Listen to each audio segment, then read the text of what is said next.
Black. Xia Fei hadn't expected Snake Ghost's body to undergo such a momentous transformation after saying those inexplicable words, a faint black creeping up the Blue Blood's body. Why was it black? The Blue Bloods were famous for their soul gems, but weren't their soul gems supposed to be blue? In a flash, countless questions popped up in Xia Fei's mind. Snake Ghost's transformation left Xia Fei feeling very confused. There was a rumbling as Snake Ghost suddenly spread out his arms and roared, his body flashing with blue and black light. I am Snake Ghost, the most formidable snake charmer in history. Snake Ghost roared. The moment he said those words, Xia Fei lunged ahead, raising his fist and charging up the power of the law of primal chaos as he punched. Xia Fei had been observing silently the whole time, and Snake Ghost felt like a very different sort of enemy. Thus, he didn't fight with his usual methods, instead directly resorting to the law of primal chaos. He seized the moment where Snake Ghost had forgotten himself in his rage to make a lethal strike. Bang! This chest smashed straight into Snake Ghost's chest and sent him flying. This was truly exquisite mockery. Snake Ghost had just called himself the most formidable snake charmer in history when Xia Fei had sent him flying. Snake Ghost smashed loudly through several of the debris piles in dark space and vanished into the distance. But Xia Fei didn't feel happy about his punch. On the contrary, he had a very strange look on his face. He's not dead. Radix was also astonished.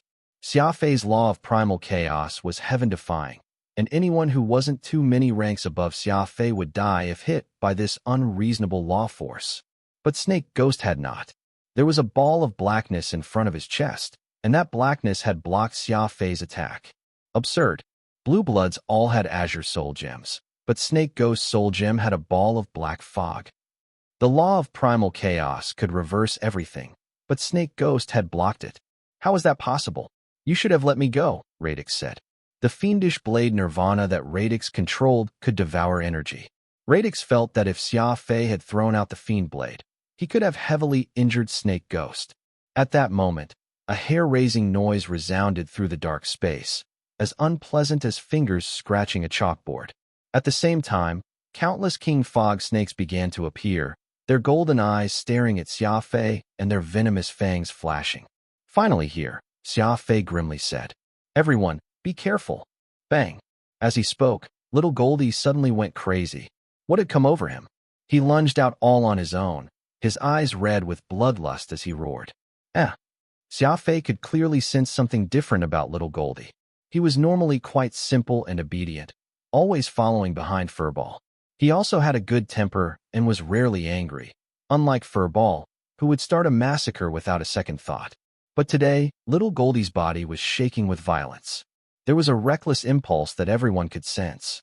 Even more strange was that little Goldie was perfectly fine a few moments ago.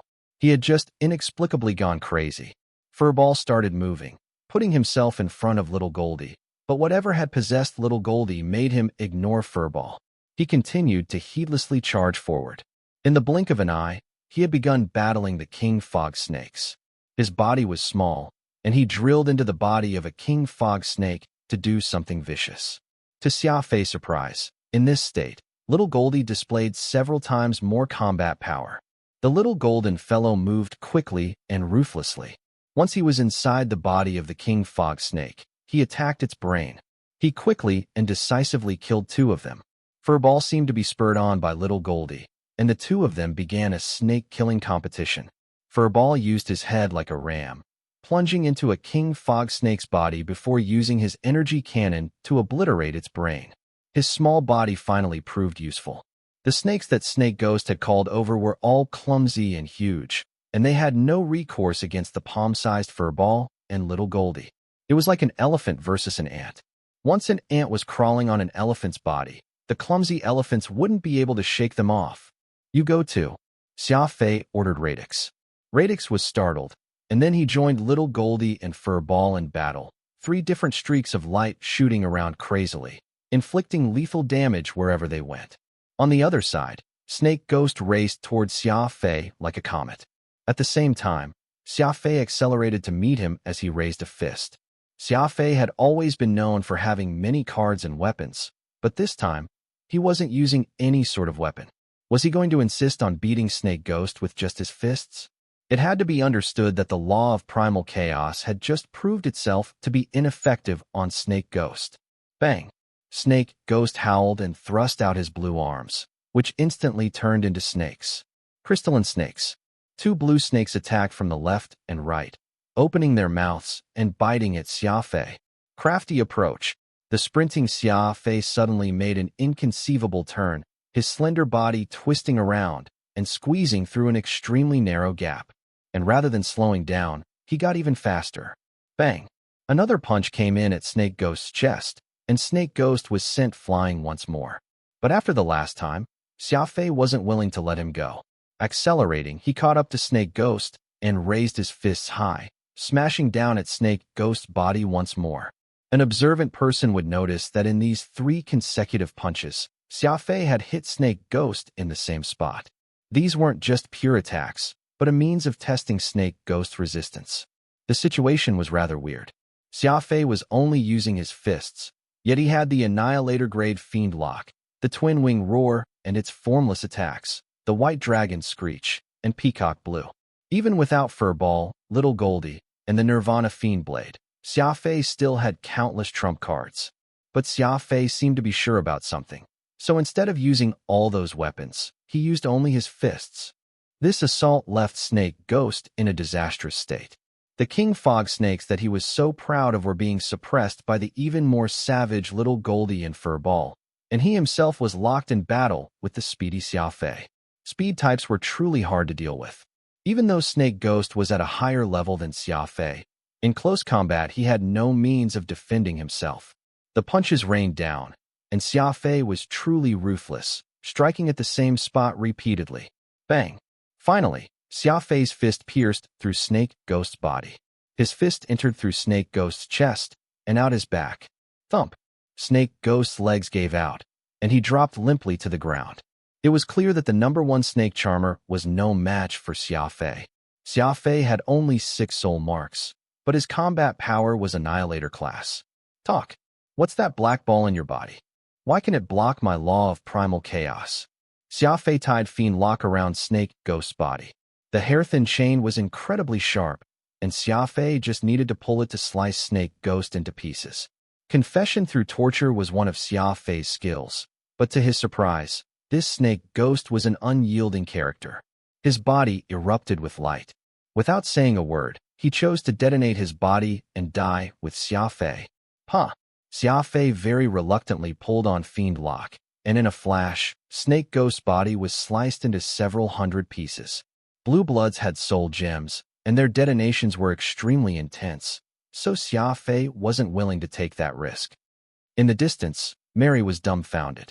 Xia Fei had slain the #2 figure of the Fog Fortress, just like that. Moreover, Xia Fei had displayed astonishing combat power. Only an Annihilator Spiritualist could deal with him. Even Annihilator Soul Hunters and Soul Eaters were no match for him. The speed type truly made for the most heaven-defying warriors. The moment Snake Ghost died, the King Fog snakes began to flee. Little Goldie continued to pursue, howling like a crazed demon. Xia Fei caught up and grabbed Little Goldie, pressing him to the ground and saying, "Something is wrong with Goldie. The rest of you keep watch." Furball, Radix, and Peacock Blue swiftly took up their positions, ceasing to chase the snakes. They were very worried. Little Goldie had always been a very simple fellow. There was definitely something very wrong with him. White spiritual energy flowed as Xia Fei used the healing power that only he had on Little Goldie. Little Goldie was still howling at first, but after a few minutes, perhaps because he was tired, he closed his eyes and fell asleep. "What's wrong with Little Goldie?" Radix asked. Xia Fei stood up and glanced at the sleeping Little Goldie before saying, "There seems to be something in his stomach that's expanding rapidly. It has an astonishing energy value. Fortunately, Little Goldie has impressive digestive powers and is swiftly absorbing this energy. I think he ate something he shouldn't have eaten. Indigestion? That shouldn't have made him go crazy." Radix exclaimed in shock. Xia Fei said, "It's hard to say. Energy has attributes. Just like how origin energy is very violent, but can be absorbed by warriors once refined, Goldie might have eaten some sort of energy vessel that made him go crazy." Radix and Xia Fei dropped their heads and began to think. Goldie had gone crazy after killing that largest king fog snake. Had he eaten something in the snake while burrowing through its body? Xia Fei suddenly recalled that food treatment manual Fuchin had handed to him, the serpent-swallowing whale. There were many methods of devouring exotic beasts and even mythical beasts to strengthen oneself in that book, but all those methods came with huge risks and were at odds with the original goal of food therapy to nourish the body. Thus, they were considered highly efficacious, high-risk methods. Little Goldie's condition was rather similar to what had been described in the book. As he was thinking, Xia Fei heard Radix cry out in surprise. "Xia Fei, look! Goldie is changing." Whoosh!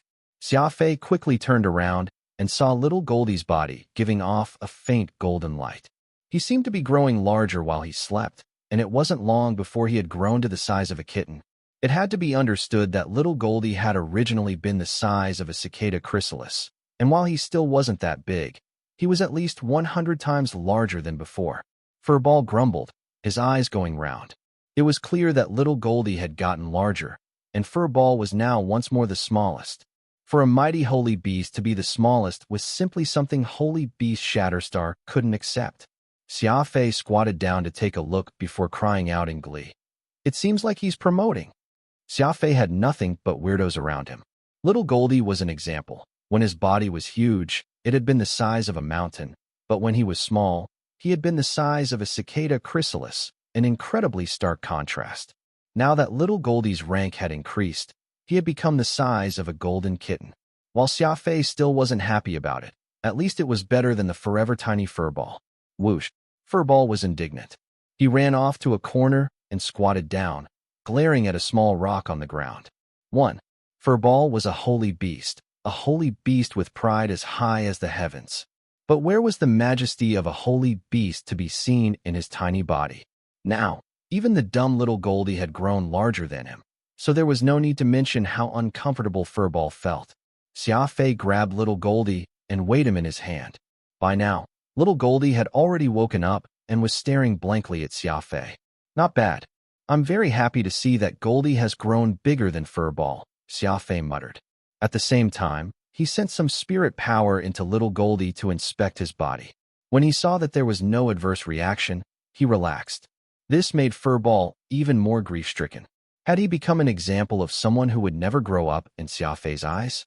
Xia Fei had to go and comfort Furball. While this guy was cunning, he had always treated Xia Fei perfectly fine.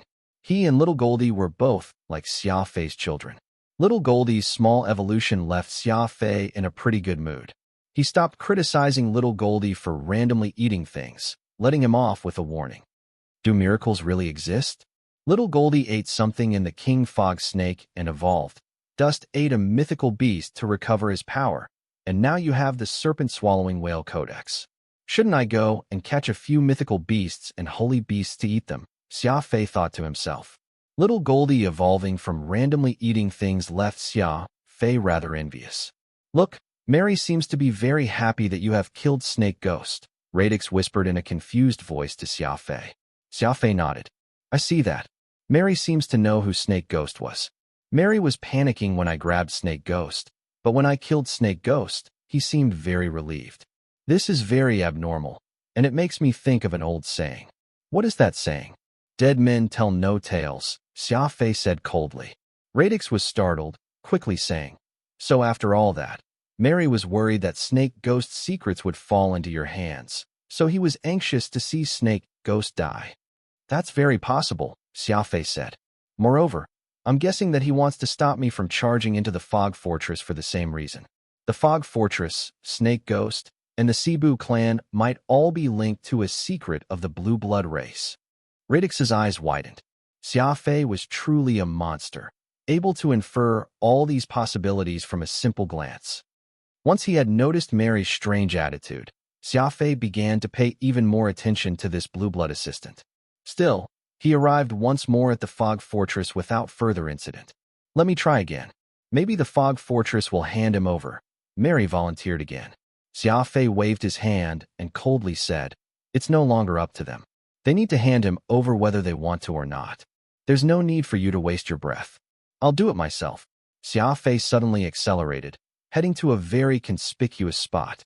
He then reached into his spatial ring and took out a shoulder-mounted cannon. Xia Fei was of the speed type, and when he discovered that the Dark Gem Spirit-Gathering Tower was a soul cannon, he swiftly made a gun barrel for it. Mary and Radix both felt that was unnecessary, but Xia Fei didn't care. He insisted on placing the Dark Gem Spirit-Gathering Tower into the barrel. It seemed he had other motives behind this. Get your clan's Yin Zahir out here right now, or else I'll use this cannon to blast down your fog fortress. Xia Fei pointed at the fortress and bellowed. Behind him, Furball roared, adding to his aura of arrogance and intimidation. This news was swiftly reported to Yin Zahir. Yin Zahir was on the verge of exploding from anger. He's here again? This human is so annoying. Doesn't he know when to call it quits? Yun Tian stood on the side, but he said nothing, for he felt guilty. He had not told his father the entire story, intentionally leaving out the most important part about how he had been fencing stolen goods for the dark spiritualists. Yin Zahir had been very angry after hearing Yun Tian's explanation, for the entire matter seemed like Xia Fei was meaninglessly causing trouble, killing his clan's people and smashing up his clan's store.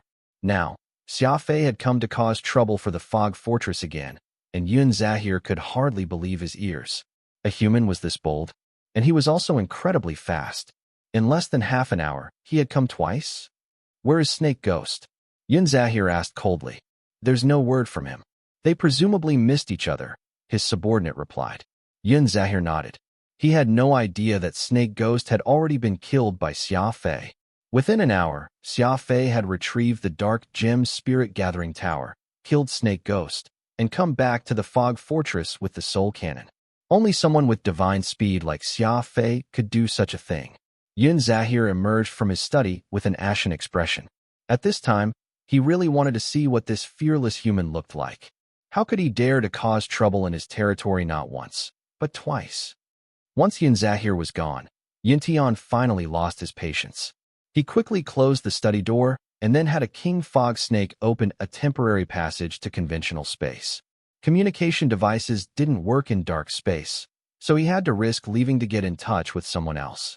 He could only pray that his father didn't notice. In conventional space, Yin Tian quickly turned on his communication device and called someone. If Xia Fei had been here, he would have instantly recognized this person to be Shu Yuha. What's your business? Shu Yuha asked gruffly. I'm very busy, so I don't care how you deal with that batch of soul weapons. But if you don't hand over those 100,000 units of spirit energy when your time is up, just watch and see how I deal with you. Shu Yuha was in a terrible mood after losing to Xia Fei, so he was callous in his tone to Yin Tian. There's a huge problem. My store was smashed up by someone today. That human was very weird, as if he was backed by someone. The moment he arrived, he used the excuse of buying fiend soul weapons, but when he saw the things you provided, he just took them, and then he chased me. Yin Tian replied fearfully. Xia Fei's sudden stab to the chest had been truly fierce. If Yin Tian hadn't been nimble enough, Xia Fei would have killed him on the spot. Even now, Yin Tian still felt some lingering fear. Shu Yuha frowned, clearly paying more attention now. That unreasonable. Was he very powerful? Shu Yuha asked. Very powerful. Of course, he is still somewhat weaker than you, so probably just an intermediate spiritualist, Yin Tian answered. Oh, an intermediate spiritualist. Shu Yuha was just about to say that an intermediate spiritualist was far from reaching his level when he suddenly thought about Xia Fei, and his face turned awkward. Xia Fei was an intermediate spiritualist, and had still beaten his pack of great spiritualists black and blue. It was quite humiliating. Now that the soul weapons have shown up, it's very possible that those above sent someone to investigate. But I didn't receive any word from those above. Could you be mistaken? That spiritualist might not have been coming for those soul weapons. Shu Yuha questioned him. Yin Tian was clearly in a panic. He waved his hand and said, there must be some powerful faction backing him. Putting aside how he tried to kill me, he's even come to our fog fortress. My father managed to drive him back the first time, but he came back. He's even saying that he's going to blast down the fog fortress. Who could do this except someone from an extremely powerful faction? Shu Yuha was utterly stunned. A guy who dared to blast down the fog fortress? This person was incredibly unreasonable. While Shu Yuha didn't really like Yin Tian, that was because Yin Tian had incriminating evidence linked to him. But even Shu Yuha would never dare to touch the illustrious fog fortress. Shu Yuha froze as he seemingly realized something and asked, "You said he was a human?" "Yes, a human spiritualist." "How old was he?" Shu Yuha asked. "In his 20s at most." "A spiritualist in his 20s. Shu Yuha jumped out of his chair, a harmless face with a wicked smile appearing in his mind. A spiritualist of which lineage? What power did he use? What was his name? Shu Yuha blurted out a series of questions, his face paling. Yintian didn't understand, so he mulled these questions over for a bit before replying. "I don't know what lineage he's from, nor do I know his name, but while in the body cultivation stage, he must have cultivated speed. That speed was really something else, comparable to light. I was barely able to escape from him.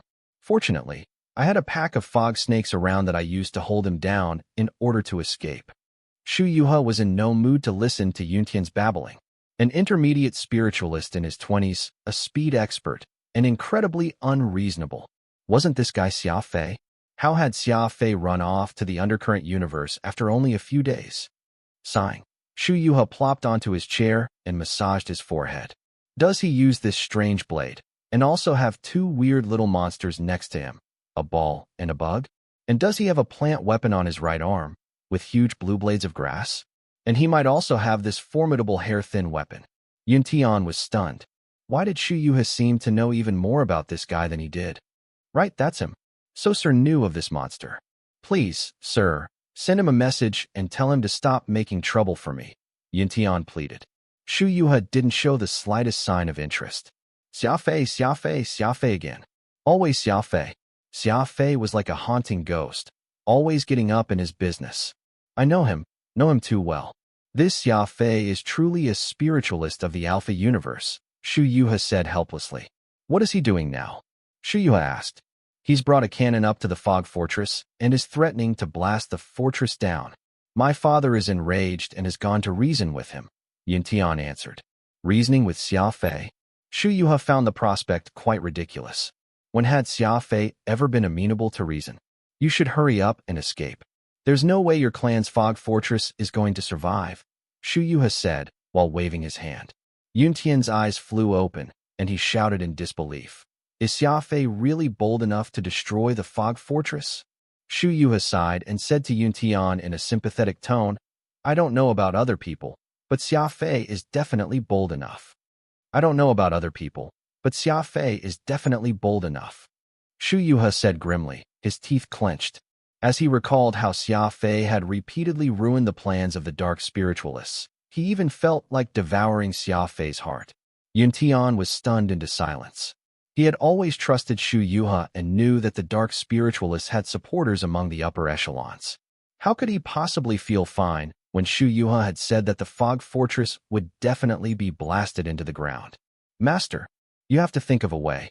If something happens to our fog fortress, there's no way I'll be able to gather up the 100,000 units of spirit power you need so soon." Yuntian kowtowed frantically. "Idiot! What are you panicking for?" Shu Yuha barked. "You said just now that Xia Fei was alone." "Yes, but there's a kid from the Zayden with him," Yuntian said. Shu Yuha nodded, killing intent in his eyes.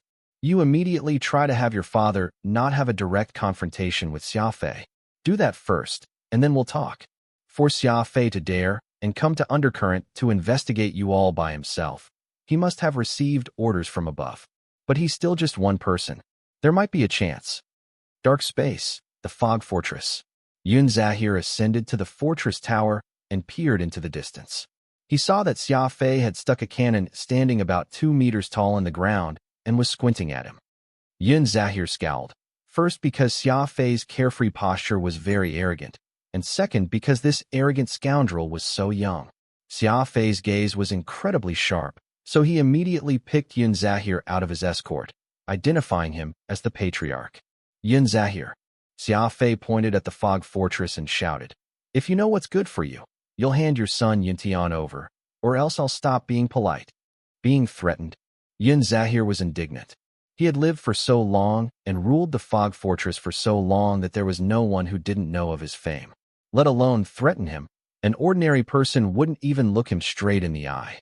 Yet this young man had threatened him twice in short order. Yun Zahir could no longer restrain himself, gnashing his teeth and saying, "With just you? A lone human? What do you think?" Xia Fei responded with a smile. "I think you're the biggest idiot in the world." Yin Zahir was about to go crazy from anger. Caring little about his dignity, he hopped around and cursed. "Look closely at this fortress before you. It's called the Fog Fortress, a mighty castle that my Cebu Yun clan took countless years to build. A mere human with that lousy cannon of yours wants to blast it down. In your dreams. If you know what's good for you, then kneel down before the gate and give me 10,000 kowtows. Perhaps then I might be merciful and leave your body intact. Otherwise, I'll crush both you and your cannon. Then I'll make a hole for it and use it as a cesspit." Whoosh. Xia Fei seemed unmoved, but Yun Zahir's subordinates were quite alarmed. The old man had always been dignified and taciturn, but he was acting too abnormally today. Xia Fei had probably enraged him. In the distance, Xia Fei suddenly erupted in laughter. The sight of his enemy enraged only made him happier. "If that's what you say, then I'll let you witness the power of this so-called lousy cannon." Crack!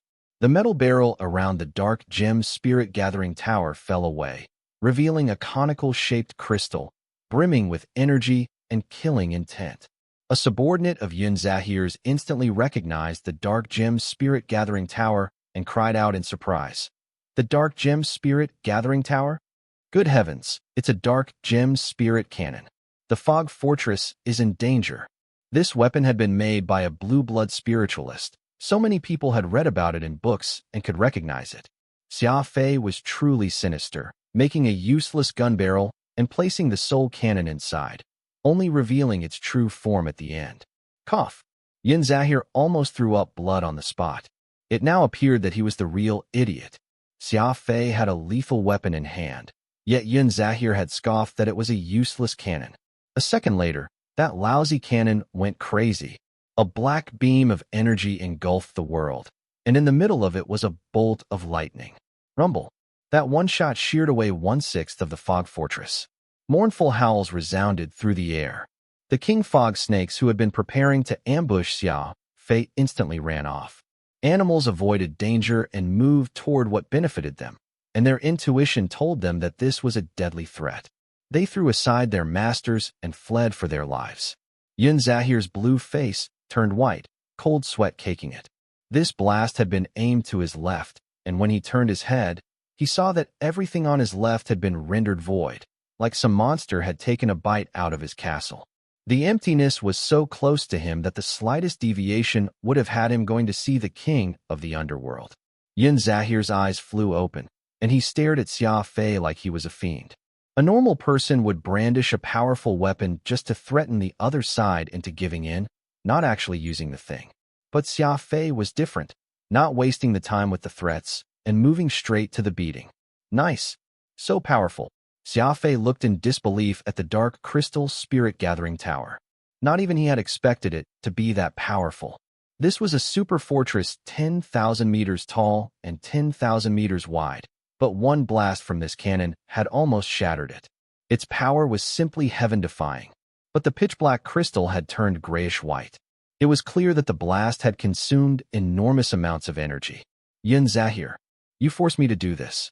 If you don't have over Yuntian now, the Fog Fortress will cease to exist." Xia Fei once more aimed the dark crystal spirit-gathering tower at the Fog Fortress as he shouted. What an absolute scoundrel. Xia Fei was saying that Yin Zahir had forced him to fire? If Xia Fei hadn't made that gun barrel to hide the soul cannon, Yin Zahir would have begged for mercy the moment he saw it. This was clearly part of Xia Fei's scheme. Cough! Yin Zahir truly was about to throw up blood from anger. He had encountered people who were hard to deal with, but he had never encountered someone this unreasonable and this troublesome. This man clearly wanted to push the Fog Fortress over the cliff.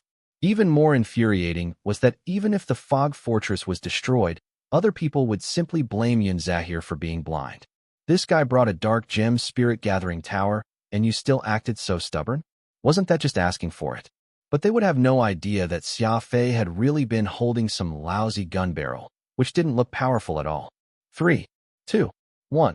Xia Fei started to count down, and just when he was about to fire a second time, Yin Tian made the unusual action of jumping out of the fortress. "Don't shoot. I'm Yin Tian.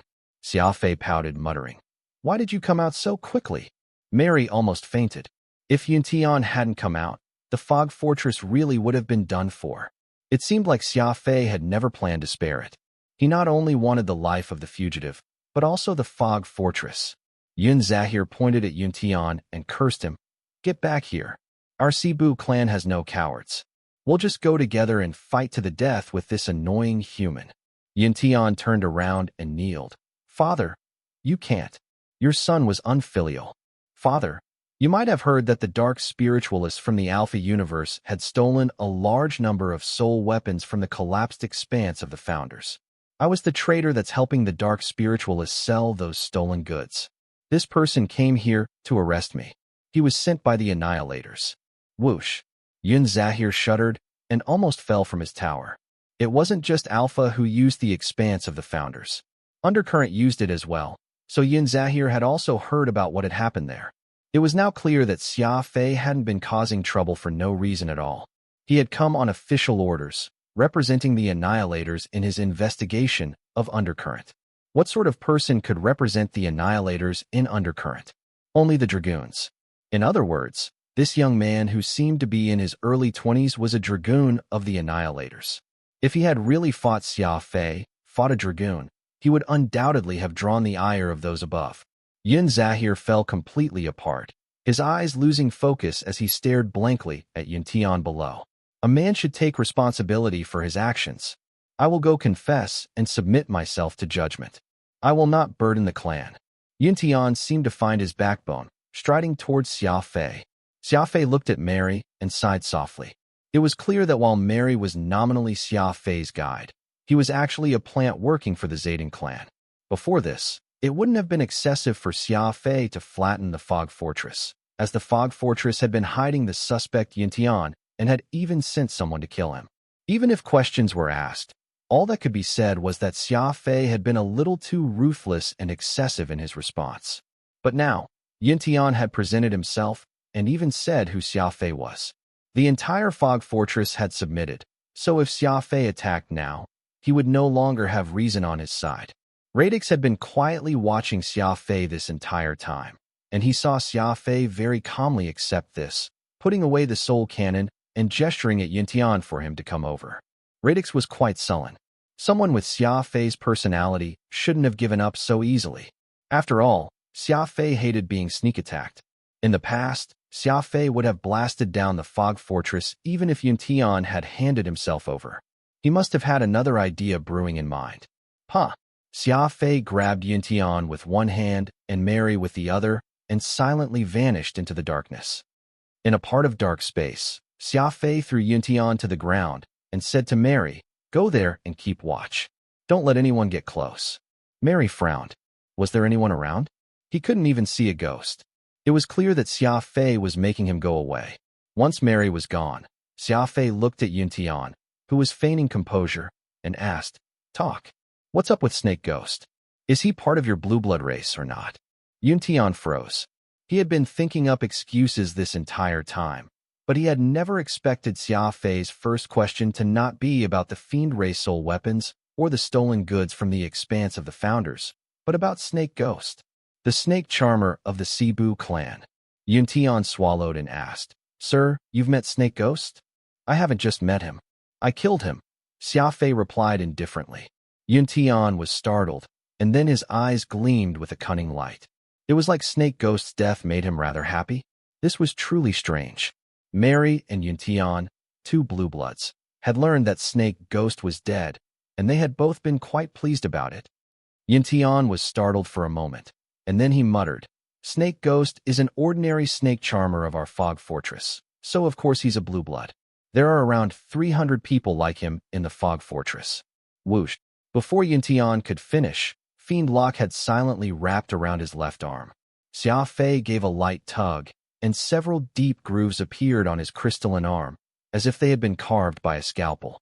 Yuntian howled in pain, but Xia Fei was unmoved, saying indifferently, "I want to hear the truth, not that nonsense." Soul weapons were powerful not because of the surface damage they inflicted. Fiend Lock hadn't just broken apart Yuntian's body, but also his soul. Yuntian hastily suppressed the pain and said, I'll talk. I'll talk. There's a problem with Snake Ghost's background. He's not a pure blue blood, but some mix of blue blood and another sapient race, but not even I can say what race it is. In any case, he's very scary. Moreover, Snake Ghost wasn't part of our Cebu clan. The clan council that placed Snake Ghost with us to raise him, as if they knew that Snake Ghost would end up as an outstanding snake charmer. It was my own father who gave him that name. Xia Fei nodded. He could tell that Yuntian wasn't lying this time. Plush. Xia Fei pulled, slicing off Yuntian's arm. Yuntian fainted from the pain. Warriors had been through training and knew how to use their willpower to resist pain, but the damage to the soul and flesh dealt by that kind of soul weapon was on a whole different level. Even the most formidable warrior wouldn't be able to withstand the pain. I was telling the truth. Yuntian groaned in pain. Xia Fei put away the fiend lock as he replied coldly. This was punishment for your lie from before. But because you told me the truth after that, I spared your life. Yuntian's last hope of surviving this ordeal vanished without a trace. It was clear that Xia Fei was an incomprehensible existence. When it came to his enemies, Xia Fei might kill them at any time without showing the slightest mercy. Xia Fei had already guessed that Snake Ghost's blood was impure. The accumulated blackness in his body when he unleashed his power and its resonance with the law of primal chaos were proof enough of that. But Xia Fei hadn't expected the Blue Blood Clan Council to be involved in Snake Ghost's background. The Clan Council was essentially the Blue Blood race's chief executive office. Even the Sa-Din clan, which was extremely powerful among the Annihilators, nominally belonged to the Blue Blood Clan Council. The old monsters on the council had supreme power, and not even with his current fame and status could Xia Fei gather any information about its internal affairs. Forget it. Snake Ghost is already dead, so I'll put this matter to the side and find out where those fiend soul weapons came from first, Xia Fei thought to himself. Raising a second finger and glancing at Yuntian's remaining arm, Xia Fei asked, My second question. Where did you get those fiend soul weapons you wanted to sell me? Yuntian had been scared witless by Xia Fei's glance. It went without saying that if he tried to lie, his second arm would be done for. Swallowing, Yuntian said, An old friend gave me those fiend soul weapons. Our Cebu clan controls dark space, so we secretly transport many things that don't see the light of day. He asked me to help transport some goods, and those fiend soul weapons were the down payment. Xia Fei nodded slightly. The undercurrent universe used an apparatus similar to a cosmic gate to transport goods. This apparatus was very good for rulers, making it easy to identify smugglers and other shady business. But it was terrible for the smugglers, forcing them to use dark space passages to transport illegal goods. This sort of thing was quite common in dark space. What is this person's name, and where did you two arrange to meet? Xia Fei demanded. His name is Zumi, a blue blood spiritualist. I was supposed to meet with him tomorrow at Mount Sunflower, but now, Yuntian sighed. Xia Fei smiled and casually said, Tomorrow. What a convenient time. Let me ask you, how long will it take for news from the Fog Fortress to get out? Yuntian was surprised, saying, The Fog Fortress is in dark space, so no one will know what has happened unless we want to tell them. Xia Fei chuckled. That's great. Since you're on good terms with that spiritualist Zumi, it would be rude to miss the appointment. Xia Fei turned to Radix and said, Take Furball and Little Goldie and catch a few fog snakes. King fog snakes would be best, the bigger the better. Whoosh. Radix, Furball, and Little Goldie left to carry out his orders. Mary and Yuntian didn't know what he was trying, but they didn't dare ask. My third question. Why are the soul weapons stolen from the expanse of the founders in your hands? Who got in touch with you? Why are you in such a rush to sell them at a low price? Xia Fei pressed. Yuntian's eyes flashed with glee, as if he had been waiting for Xia Fei to ask this question. The person I was in contact with is called Shu Yuha, a peak dark spiritualist. He wanted to sell these soul weapons at a low price because he wants to gather a huge amount of spirit energy as quickly as possible. He wanted 100,000 units from me alone, and from what I've gathered, that isn't all of it, Yuntian answered, observing Xia Fei's reactions as he spoke. 100,000 units of spirit energy? It seems those dark spiritualists haven't given it a rest yet and are trying to cause trouble again. Xia Fei nodded and muttered. Xia Fei stood up and began to think rather than continuing to ask questions. It almost frustrated Yuntian to death. Things were on track. So why had Xia Fei suddenly stopped asking questions? Xia Fei quickly got his hands on 2 king fog snakes. Little Goldie was a dark space professional, and he had Furball and Nirvana to assist him, so these snakes were no match for him. Starting with Furball, they had given these 2 king fog snakes a good beating.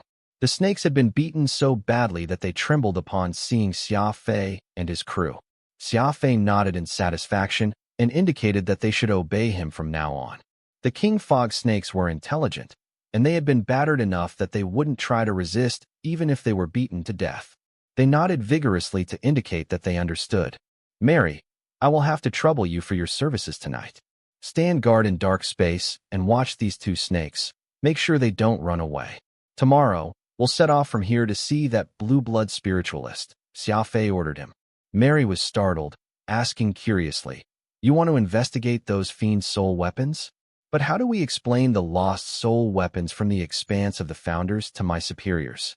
Xia Fei spread apart his arms innocently and replied, "It wasn't like I lost those soul weapons, right? Have your people buy them on the market and then go and ask for reimbursement. Those dark spiritualists only gave those things to Yuntian to sell, but they aren't here themselves. Should I go all the way back to Alpha to chase them down?" Mary's jaw dropped. Xia Fei's words made a lot of sense, but he was completely shirking his duties. At least he should have tried to find out how the dark spiritualists were getting in touch with Yuntian and why they needed 100,000 units of spirit energy. Without another word, Xia Fei left dark space to find a space to cultivate. He was on the verge of breaking rank 8 in the law of primal chaos, and he naturally wouldn't waste any time. Furball and the others stayed behind to keep watch on the 2 snakes and Yuntian. "Idiot. Even if I found those lost goods, it's not like I would get any of them. So why should I bother?" Xia Fei muttered once he had left dark space, lighting a cigarette for himself. Noon of the next day, Xia Fei returned to dark space.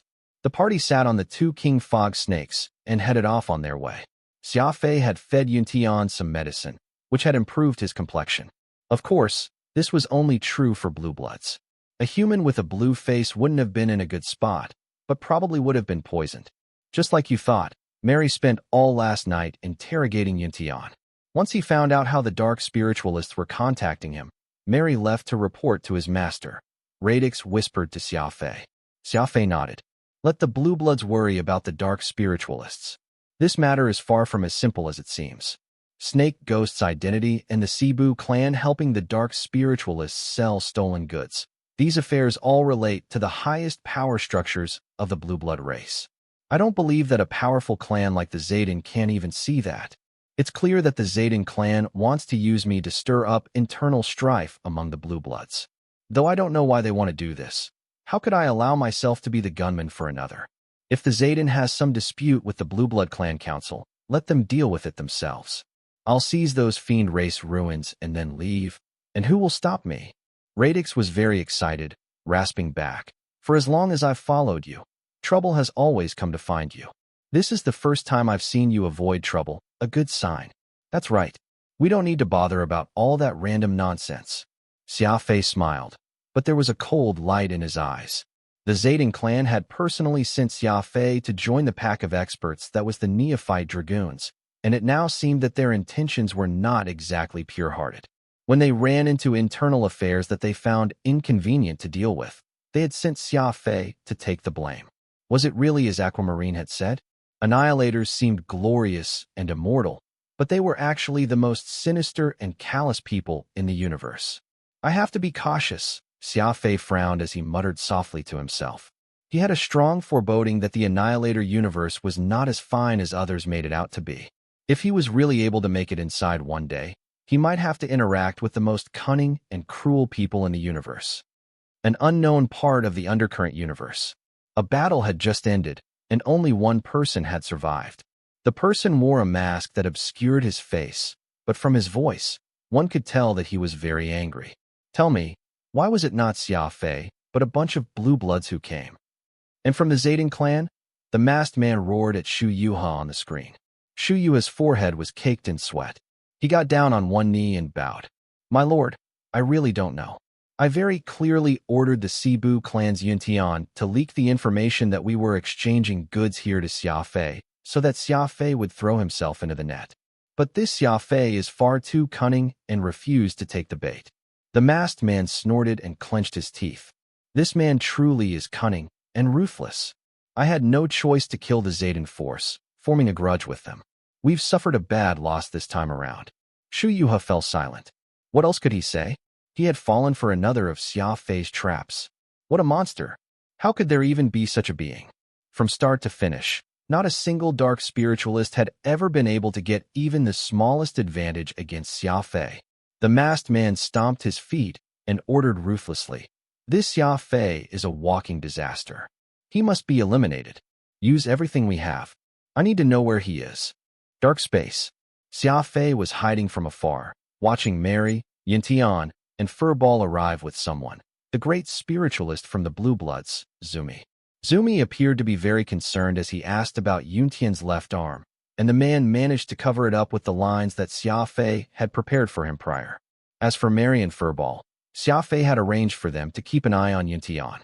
Xia Fei was human, and it was inappropriate for him to accompany Yuntian, which would have aroused Zumi's suspicions. Furball was not little Goldie. He was a very clever creature who could sense even the slightest hint of things going awry. Furball was also very indignant over the fact that his younger brother Little Goldie was now bigger than him. Now that Xia Fei had entrusted such an important task to Furball, it demonstrated just how important he was to Xia Fei, which Furball cared a lot about. Whoosh! Two fog tyrant snakes flew off into the distance with Yuntian and the others. Xia Fei followed closely after them, using his breath control and the debris found in the dark space as cover, maintaining a safe distance throughout their journey. No words were exchanged along the way, and in 7 hours' time, Yuntian and his gang came to a halt. The fog tyrant snake tore open a channel that led to conventional space, and Zumi had Yuntian wait there as he went through the channel himself. Xia Fei's figure blurred and he appeared right beside Yuntian, promptly asking, "Did Zumi suspect you?" Yuntian remained silent. It was Mary who remarked, "Seems like there isn't any issue. Given how Blue Bloods all look the same, he did not realize that I'm a Zayden." As for Yuntian and his lost arm, he had managed to keep things under wraps by keeping to your story, and Zumi did not suspect a thing.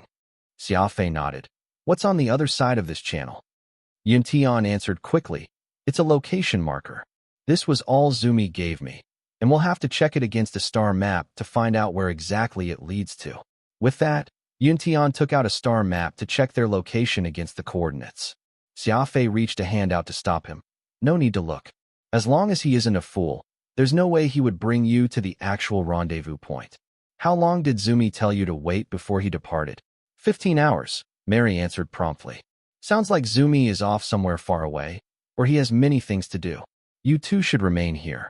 If I'm not back in 24 hours, you two should leave on your own," Xia Fei told them. With that, Xia Fei departed through a spatial channel, leaving Mary with Yuntian. Though he had only followed Xia Fei for a handful of days, Mary was already numb to the analytical skill Xia Fei demonstrated, as well as the strange way he did things. It was almost as if Xia Fei was from another world. Mary looked at Yuntian, and he looked right back at Mary. There were also the two fog tyrant snakes that had been scared silly. Suddenly, a bead of cold sweat trickled down Mary's forehead. The situation was very obvious, now that Xia Fei had left. Yuntian's strength was already greater than his own. Could Xia Fei have intentionally arranged for this? Ocular cognition. On the other side of the spatial channel was a tall grass field as tall as 2 humans. Zumi was already long gone by the time Xia Fei made his way through, so Xia Fei used his ocular cognition in hopes that he could locate any traces Zumi had left behind. Xia Fei sprinted across the grassland like a leopard that had caught a scent of his prey. He was hot on the trail of great spiritualist Zumi, while also cleverly hiding his form, making it hard to detect his presence. A clearing soon appeared in front of him, and right in the middle was a device that was similar to a spatial gate. It was different from what he had seen in the Law Realm or the Undercurrent. It was clearly a unique spatial traversal system of its own. Zumi stepped onto the platform and carefully observed his surroundings once more. When that was done, he turned the device on, and a triangular spatial gate gave off a soft glow, leading to parts unknown. There were no coordinates entered, meaning this is a fixed spatial gate, Xia Fei whispered to himself. There were two types of spatial gates. The first were those that allowed the user to key in coordinates, connecting to any random place as the user desired. But what Xia Fei was seeing now was a fixed channel that could only connect between two preset locations. The first type of spatial gate was a lot more flexible, the kind that a city would need so as to satisfy the transportation needs of the people. Meanwhile, the other kind would often be connected to some secret location and would not be easily added to the general operations network, specifically left for certain people to use for a specific purpose. Whoosh! The rather diminutively sized Zumi stepped into the channel, and the spatial gate closed behind him. Xia Fei quickly made his way to the spatial gate and examined it carefully without touching it. A triangular spatial gate? This is the strangest shape I've ever come across. I wonder what the theory behind it is, Radix mused, stroking his chin. The spatial traversal formation that the Law Realm used had been created through Radix's technological knowledge, as he had a very comprehensive understanding of the attributes for these kinds of traversal devices. Though the Alpha universe did not have a public traversal formation, there were still plenty of major clans that had constructed their own fixed channels for their clan, connecting the various fortresses and territories of the clan together. Xia Fei took a look at his watch and counted the time. If he activated the spatial gate too early and bumped into Zumi as a result, he would most likely end up in a grueling fight. The safer plan here was to track him from afar until he reached his destination. After 3 minutes had passed, Xia Fei activated the spatial gate and went through it. That was a very long transversal. Just how far is this? A full minute had passed, and Xia Fei began to feel anything but reassured. Most spatial gates would not be set up too far away, because that would cause the spatial traversal to become unstable, and the energy cost of each use would be shocking as well. Meanwhile, the shifting stars and darkness around him did not show any signs of slowing down, signifying that this spatial traversal channel covered a super long distance. 2 minutes, 3 minutes, 4 minutes, 5. He actually spent a total of 5 minutes and 17 seconds just to travel through this spatial gate. Xia Fei was astonished. The speed of spatial traversal was shockingly fast, and for the entire process to take over 5 minutes, Xia Fei did not dare imagine just where he would end up. Perhaps he might have even ended up somewhere in some inhospitable region of deep space that was bereft of life. Thud! Xia Fei finally crossed the spatial gate. The scene that appeared in front of him was of fairly well-preserved ruins. Ruins from the fiends. Like humans who believed in God, the blue bloods who believed in the light were different. Fiends had no faith, which was why their cities had no temples or places of worship. Most were thin towers that reached up into the clouds. Fiends enjoyed that sort of thin and tall architectural style, hexagonal in shape and reaching up to tens of thousands of meters high. Aside from stairs in the middle, there were no other rooms. Most were no more than 10 meters in diameter, looking like lightning rods placed all over the land, giving their cities a very sharp sensation. It was not just towers. The commoners of the fiend race lived in rooms that were formed from cables, and so a house for them would seem like a machete that was pointed at the sky. Even the plants they chose were triangular trees covered in hemlock leaves. This was the first time in Xia Fei's life that he had set foot in a place where the fiends had actually resided. He could not help but get emotional.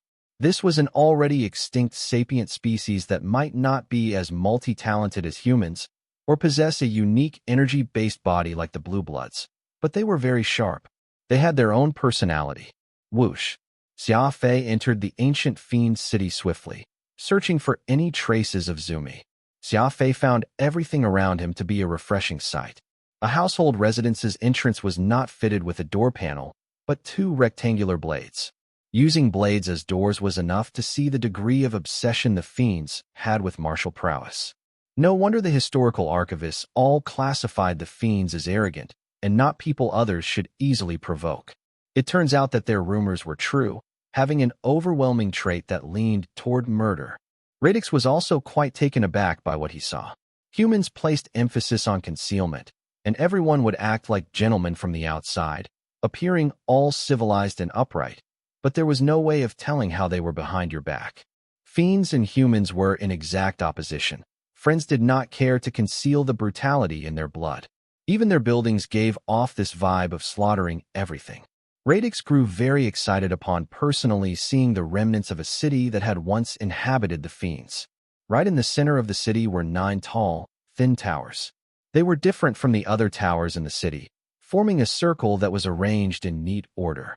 Only after Xia Fei arrived at the city center did he realize that this was a city within a city. White walls that reached over 30 meters surrounded the heart of the city, and the 9 towers were all inside its cordon, almost as if they were the residences of certain major figures in fiend society. Whoosh! Xia Fei leapt up onto the wall and then slipped into the grounds below like a gecko. He noted that the grounds he now stood in were expansive, and the plants that the horticulturists had planted here had already grown wild. He could barely make out the arrangement they were originally in. Right in the center was a building with a circular roof, with many small pocket towers all around. The courtyard even had a giant fountain, now turned into a dirty pool of stagnant water after all these years of disuse, with small organisms taking up residence. What luxurious lodgings! The owner of this residence must have been some important figure among the fiends, Radix marveled. Xia Fei looked around, but did not find any trace of Zumi anywhere. He had no clue where he had gone. Xia Fei pointed toward the palatial circular building and said, "Come, let's go in and take a look." "You're a dragoon." The blue-blood Mary gasped feebly as he lay on the ground. A fist-sized hole had pierced through his chest, and he would die in the next few minutes. Similarly collapsed on the ground were Yuntian and those 2 fog tyrant snakes. A man wearing a mask was regarding this scene coldly. "Indeed, I'm a dragoon," the masked warrior said indifferently. Mary gritted his teeth and bemoaned. "Yuntian is from the Cebu clan, and I'm a Zayden. Killing us will cause these 2 major clans to seek vengeance." "Very good. Then let them come for revenge," the masked warrior hissed viciously. He lifted a leg and stomped it down with force, crushing Mary's skull under his heel. Dragoon, a very cruel dragoon. Following the path Xia Fei and Zumi had taken, this dragoon also found himself in that lush grassland, and also located that strange triangular spatial gate. Unlike the excitement Xia Fei felt as he entered the gate, this dragoon actually stood there, frozen at the spot. He kept stroking the gate before carefully examining its carving for the longest time, before finally letting out a sigh. He was hesitating. A dragoon, when facing this cosmic gate that was going to parts unknown, actually hesitated? Could this gate be hiding something that could strike fear in the heart of a dragoon? Taking several steps back, the dragoon collapsed on the ground and did a full kowtow toward the strange triangular cosmic gate, muttering under his breath as he asked for forgiveness. After that was done, the dragoon kept his head bowed and returned to the front of the cosmic gate before activating it gingerly. His attitude was that of absolute sincerity, keeping his head lowered from the start till the end, almost as if he was afraid of offending a demon from hell if he was even the slightest bit careless. A cold intent that penetrated right down to the bones. The moment Xia Fei entered the palatial property, he could feel all his hairs stand on end. Though the exterior of the building was well preserved, there was still quite a bit of damage. He could see that the inhabitants were once massacred, but for some unknown reasons the interior of this palace was left untouched. The murals and carvings on the walls were all in perfect condition, not looking any different despite who knew how many tens of thousands of years had passed. However, the gloomy atmosphere inside the palace, as well as the crazed humanoids depicted on the murals, made Xia Fei feel a sense of oppression. This place was not a residence for some important figure of their society, but more like a memorial hall for some great person. The murals and the sculptures all depicted the life story of that individual. Generally, the story of this person could be summarized and described in one word: massacre. Killing, and then more killing. Every mural depicted a kill, and the sculptures were all of him, raising a white longsword killing others. Everywhere Xia Fei looked, all he saw were images of death and carnage. Could there be nothing else to have recorded of this person's entire life, except for killing people? Xia Fei muttered to himself. Though Xia Fei was still alive, there were already countless statues and sculptures erected of him. There was one of Xia Fei riding an automated car, making deliveries in Beijing, and there was a grand sculpture of Xia Fei's war against the insectoids commissioned by the Human Alliance, as well as the touching declaration of love that he had said to Avril. It was not hard to say that while everyone knew of Xia Fei's craziness, they also knew of the goodness in him. But everything about the person in this memorial hall was just killing, killing, and more killing. It was like he had not done anything worthy of note aside from killing. Could the personality of the fiends really be this violent? That's not right. I recall the fiends were known to be war strategists, and not just pure killing machines. Xia Fei wondered to himself out loud. I don't know, but I feel that we've inadvertently arrived at somewhere incredible. Radix shook his head in agreement. All of a sudden, a series of banging sounds came from outside the hall, and Xia Fei hurriedly hid himself as he took a peek outside. All he saw was the great spiritualist Zumi, kowtowing at the hall. Both his hands were raised as he muttered something under his breath. Did this person really come here to pay his respects? Just what exactly is this place? Xia Fei wondered to himself. He watched Zumi approach the hall once he was done kowtowing. The spiritualist arrived at the center of the hall and knelt down in front of the sculpture of that killer god and kowtowed once again. Once he was done with his obeisance, Zumi returned to his feet and gingerly made his way to the back of the sculpture, his hands softly feeling the stone, searching for something. Rumble. All of a sudden, a keyboard-like console extended out from behind the sculpture. Zumi proceeded to enter a password into the console. Xia Fei hid in the darkness, watching everything as it transpired. It was a good thing he did not make a move against Zumi. Otherwise, he would not have had an easy time finding the location of that mechanism.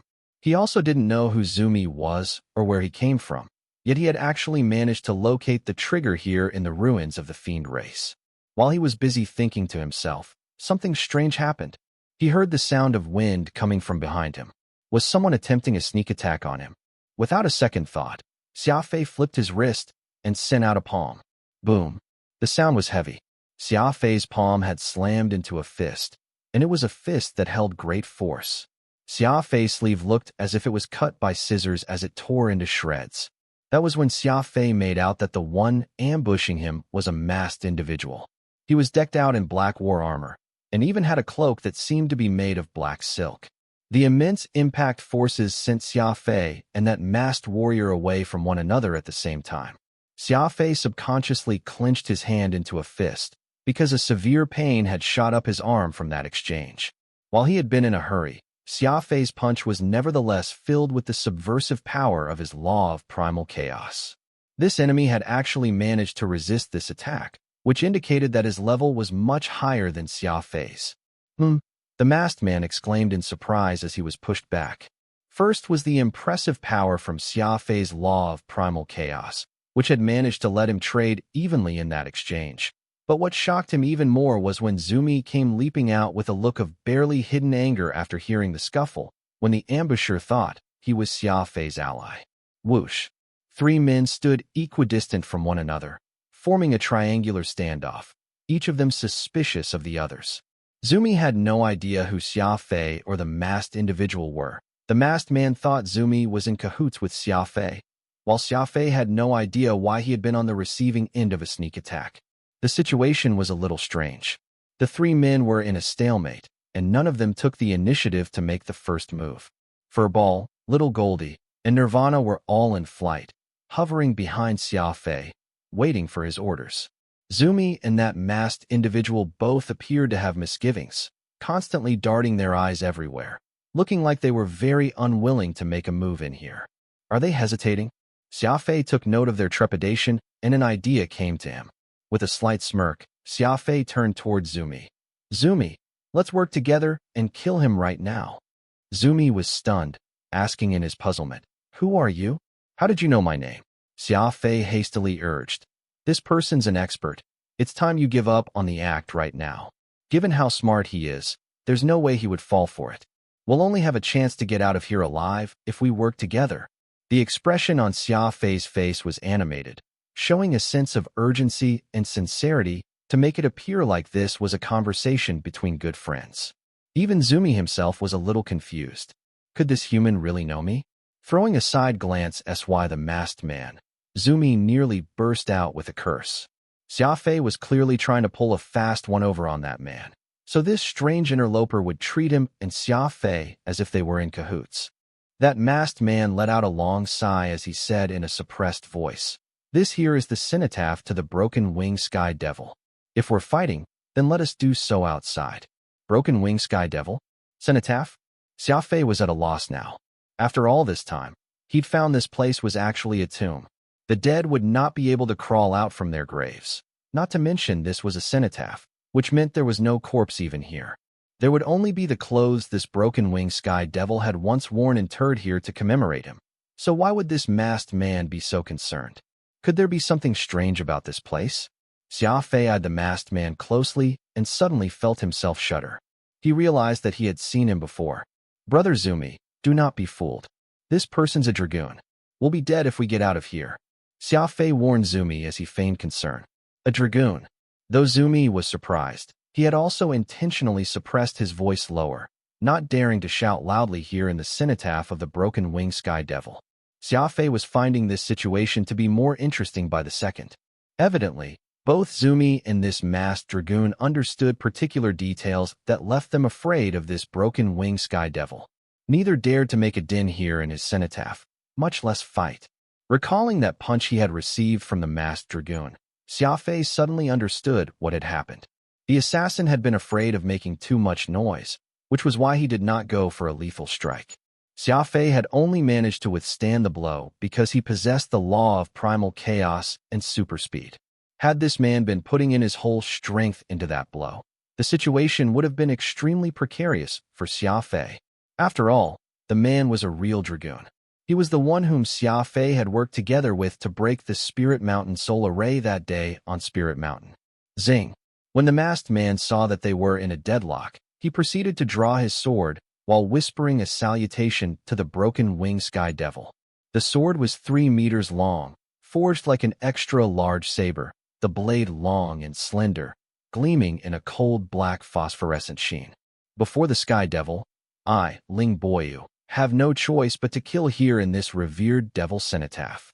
If thou art in heaven, please forgive this lowly one's transgression. The dragoon Ling Boyu made his strange salute as Xia Fei took note of his name while trying to come up with a stratagem. Whoosh! Suddenly, the long black saber thrust right at Xia Fei. While in midair, it abruptly transformed into countless black shadows that were directed at Xia Fei and Zumi without making any sound at all. It all looked like it was an illusion.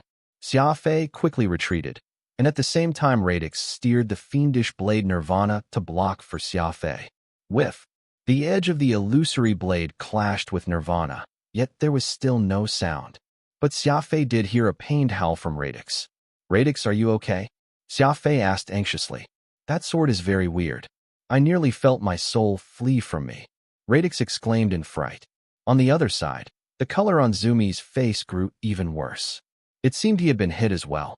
Xia Fei had no idea just what was so strange about Ling Boyu's saber to actually be able to injure Radix inside Nirvana. Had it not been for Xia Fei's remarkable body technique, he might have suffered the same fate. Devil Shadow Dragoon. Zumi hissed in his suppressed voice, "So you're a Devil Shadow Dragoon. That saber you wield is a soul weapon from the fiend race." A single line that could wake even those asleep. Xia Fei suddenly had an epiphany. It turned out that he was going up against a fiend soul weapon. The soul weapons forged by every sapient life form were different, and the masked man was using a soul weapon that came from the same place as Fiend Scar and Fiend Lock. Zumi looked to have studied the fiends in great detail, as he was able to recognize what type of soul weapon Ling Boyu was using so quickly. Xia Fei could not have imagined that he would be going up against a Devil Shadow Dragoon. As a neophyte of the Devil Shadow Dragoons, he had taken 3 soul weapons from the Fiend's treasury. But Ling Boyu was an official Dragoon, and he might have a lot more strange and rare Fiend soul weapons. This was really not good. Xia Fei had always prided himself on having plenty of trump cards, but the Devil Shadow Dragoons have 3 whole warehouses of legacy soul weapons from the Fiend race. It would be troublesome if Ling Boyu were to randomly pick out some. That was why his soul weapon might perhaps be more plentiful and of higher quality than Xia Fei's. There was no way Xia Fei could beat him in terms of cultivation, and his enemy had even more soul weapons than him. This was going to be a very grueling match. Gritting his teeth, Xia Fei promptly shouted, "Peacock Blue!" Rumble. Peacock Blue burst out from the ground loudly, creating a mess in the broken-winged Sky Devil's cenotaph. "Don't disturb the esteemed Sky Devil. Stop!" Ling Boyu and Zumi both seemed extremely afraid as they bellowed loudly at the same time. They were afraid, but Xia Fei did not care. Using everything that could be used as a weakness was Xia Fei's principle. Rumble. Peacock Blue opened its large leaves, trying to surround Ling Boyu, while Furball, Little Goldie, and Nirvana were ordered by Xia Fei to charge right over. The originally oppressive atmosphere was replaced with one of chaos. Xia Fei did not care about this Sky Devil. All he cared about now was survival. For the sake of staying alive, Xia Fei would become a devil. Rumble. Xia Fei used his full strength, with Little Goldie and Furball charging forward with him. There was no room for discussion as they began their barrage of attacks on Ling Boyu. Xia Fei was creating the maximum amount of sound possible. Ling Boyu was in a very awkward spot. He watched as this cenotaph for the broken-winged Sky Devil began to crumble, and he was even more panicked than Xia Fei. Warriors were ultimately born to kill, and they could not have even the slightest bit of hesitation in their hearts. Ling Boyu had made the biggest mistake a warrior like him could make by having reservations. He instantly found himself stifled by Xia Fei, and he was now at a disadvantage. "If you want to live, then come kill him with me." Xia Fei turned his head and bellowed at Zumi. Zumi did not acknowledge him, when a dull sound suddenly rang out from under the memorial hall. Swoosh. Zumi's hair instantly stiffened straight up. Who was the broken-winged Sky Devil? Xia Fei had no idea. What were Zumi and Ling Boyu so afraid of in the broken-winged Sky Devil's tomb? It only left Xia Fei even more confused. It had to be said that this was not just the broken-winged Sky Devil's cenotaph, where some of the clothes that the broken-winged Sky Devil had worn in life were buried. There was no way a spiritualist who had peak founder cultivation would be so afraid if that were so, and it was enough to make even a dragoon sweat. The twists and turns to this were far too incredible. Roar. What followed was a low and guttural growl coming from beneath the ground, and Xia Fei's suspicions were answered. Xia Fei was still fine, but the expressions on Zumi and Ling Boyu changed drastically. Like the two had made prior arrangements, both men froze at the same time and pricked up their ears to hear. All their hairs were standing on end. Keep fighting. Xia Fei, who was still clueless to what this all meant, was far bolder than these two. Upon seeing his enemy stop, he instead ramped up the intensity of his attacks. There was a reason why Xia Fei had to shout this. Furball had become agitated after hearing that roar. Everyone watched as Furball suddenly halted in midair and let out a series of howls toward the ground. Sure enough, Furball was a fearless holy beast, ferocious and unafraid of death. As a dragoon, Ling Boyu was already greatly frightened after hearing that sound. Yet Furball was not only unafraid, he had instead grown angrier. Rumble. Furball suddenly accelerated, charging toward the ground headfirst. A hole suddenly opened up in the white marble floor, revealing a dark tunnel. Furball glared just once and immediately dashed in, looking like he was ready to fight it out with whatever was making that sound. Xia Fei cried out in silent dread. Exotic beasts had senses that were well beyond a human's, and it seemed like Furball had sensed there would be danger. It was just that because Furball was a holy beast, one that never knew retreat, his reaction to danger was not to back down, but instead to charge forward and nip the danger at its source. "You too," Xia Fei yelled to Little Goldie. Little Goldie already had the intention of helping Furball, but due to the loyalty he had toward his master, he did not dare, nor was he willing to just leave Xia Fei. The moment he received Xia Fei's express permission, however, Little Goldie went diving right after Furball. Little Goldie and Furball were different. The latter would meet strength with strength, biting back at whoever dared to threaten him, while the former was a little dull. Little Goldie did not have too much of a reaction toward danger, dashing right into the tiger's den, fearless of death. It did not even care to ask if the opponent was something it could beat.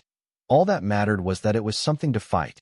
Furball and Little Goldie are fairly strong together, but Xia Fei was nevertheless worried about them.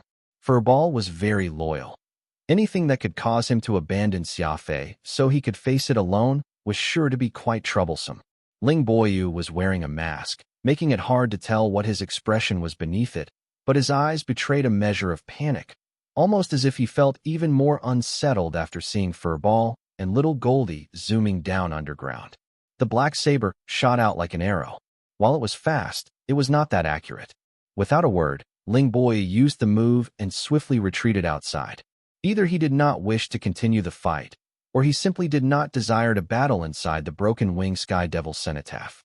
Zumi performed a similar action, following right after Ling Boyu as they sought to escape. This was an opportunity. If Xia Fei was Ling Boyu, he would surely have turned back and thrust his sword at Zumi in an attempt to take his life, but Ling Boyu did not do that.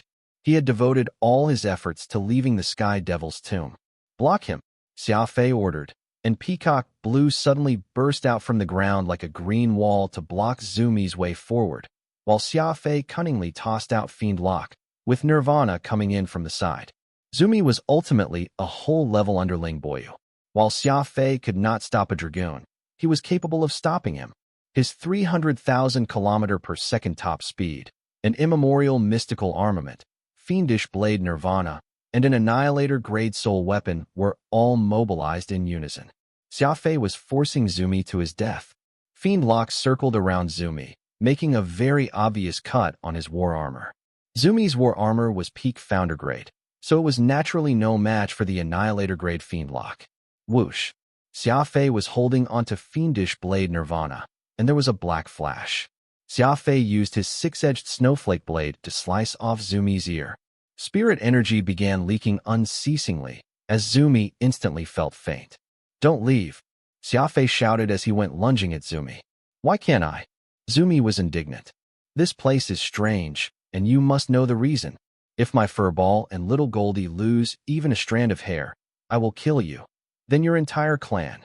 Xia Fei bellowed with bloodshot eyes. He grabbed a hold of Zumi with one hand, like holding a little chick. He leapt down into the second floor of the tomb, chasing after Furball and little Goldie, not caring if Zumi was willing to join him or not.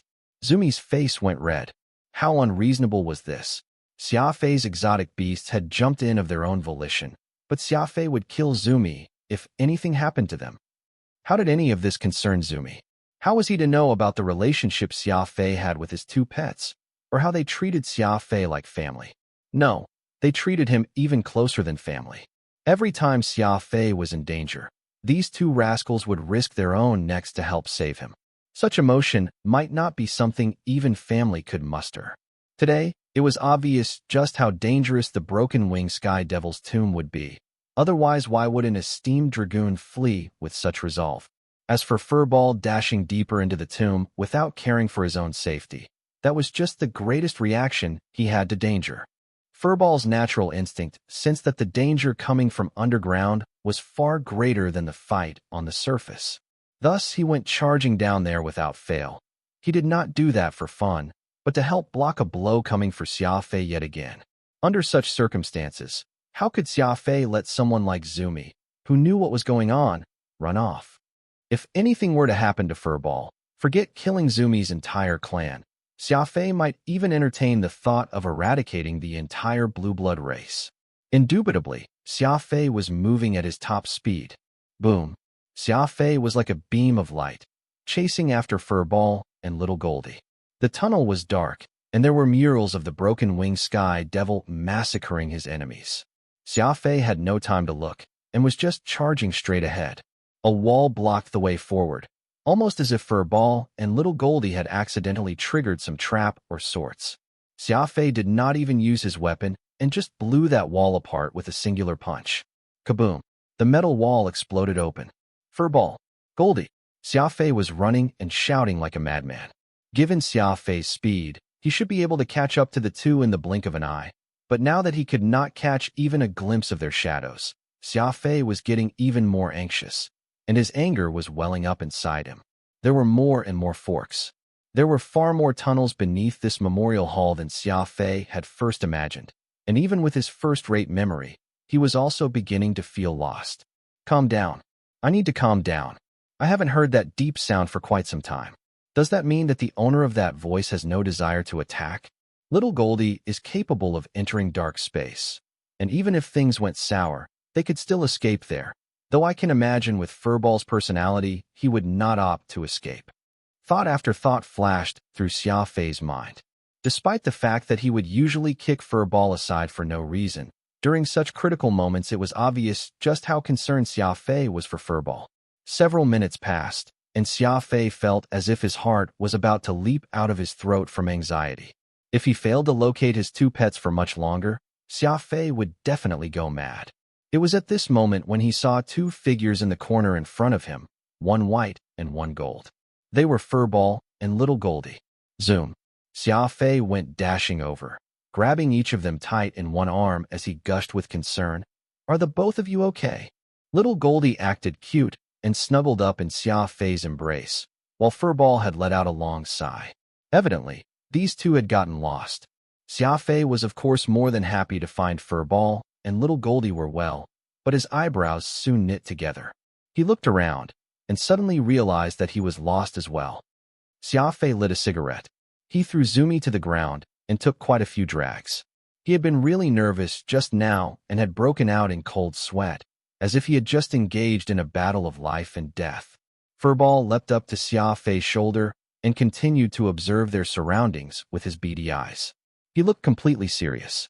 Honestly, given how indolent this pet of his usually was, it was rather comical to see him like this now. But Xia Fei knew very well why Furball was so tense. It was because danger was still all around them, and it had not passed yet. Furball made a clear distinction between life and battle, and the moment he sensed any danger, he would be 200% committed to resolving it.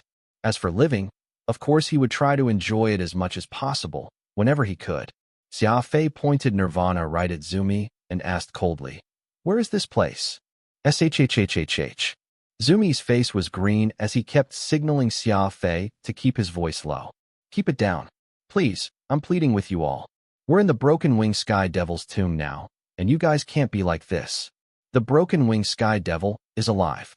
As for where are we, I have no idea, though I'm afraid we're already somewhere really deep down in this tomb." Zumi rasped hoarsely, speaking in a very soft voice, like he was afraid that any louder would wake Broken Wing Sky Devil up. Xia Fei frowned, nonplussed. "What are you so afraid of? This is the cenotaph of the Broken Wing Sky Devil, and only his clothes are buried here. Honestly, I'm a Dragoon too, and Devil Shadow Dragoon. I have a relationship with your Blue Bloods Zayden clan patriarch, Roderick. That person that came along with you beside Yintian, he's also a Zayden, Mary." Xia Fei began his psychological assault, first trying to calm Zumi down. Zumi was still urging Xia Fei to keep his voice down as he answered, "Given how things have panned out, what use is it for you to tell me all this? None of this will matter if you and I don't first make it out here alive." Xia Fei remarked, "I can damage this tomb and carve out a new path for us." Zumi panicked and desperately stopped Xia Fei. Xia Fei was startled. "You're a peak spiritualist, so what exactly has frightened you to such a degree?" Zumi stared fixedly at Xia Fei, looking anguished. "It looks like you don't understand the history of the fiends at all. Have you ever thought why, despite the Blue Bloods and the humans joining forces to wipe out the fiends from every universe, why is it that the cenotaph of this Broken Wing Sky Devil is still so well maintained?" Xia Fei froze as his gaze turned solemn. It was because even those annihilators did not dare to touch this site.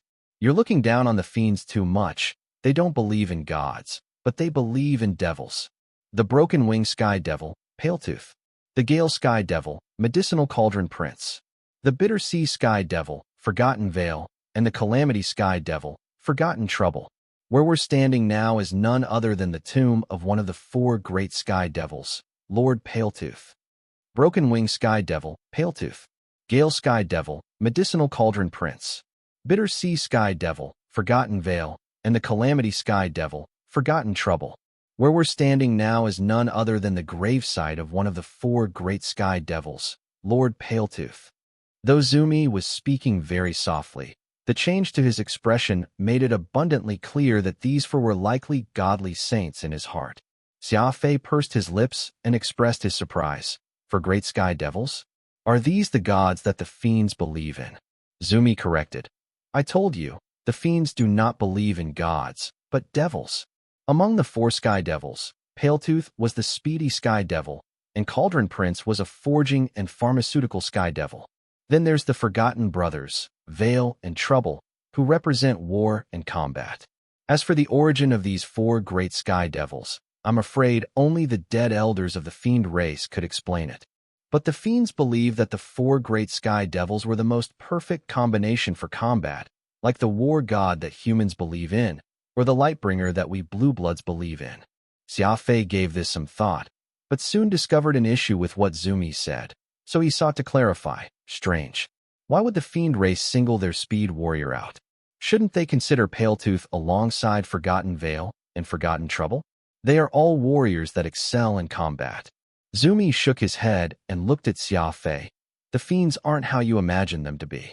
A speed warrior like you, if you were born with the fiends, would surely be a first-rate warrior, because the fiends believe that the end point of a speed warrior isn't just based upon his potential, but also his cognitive skills.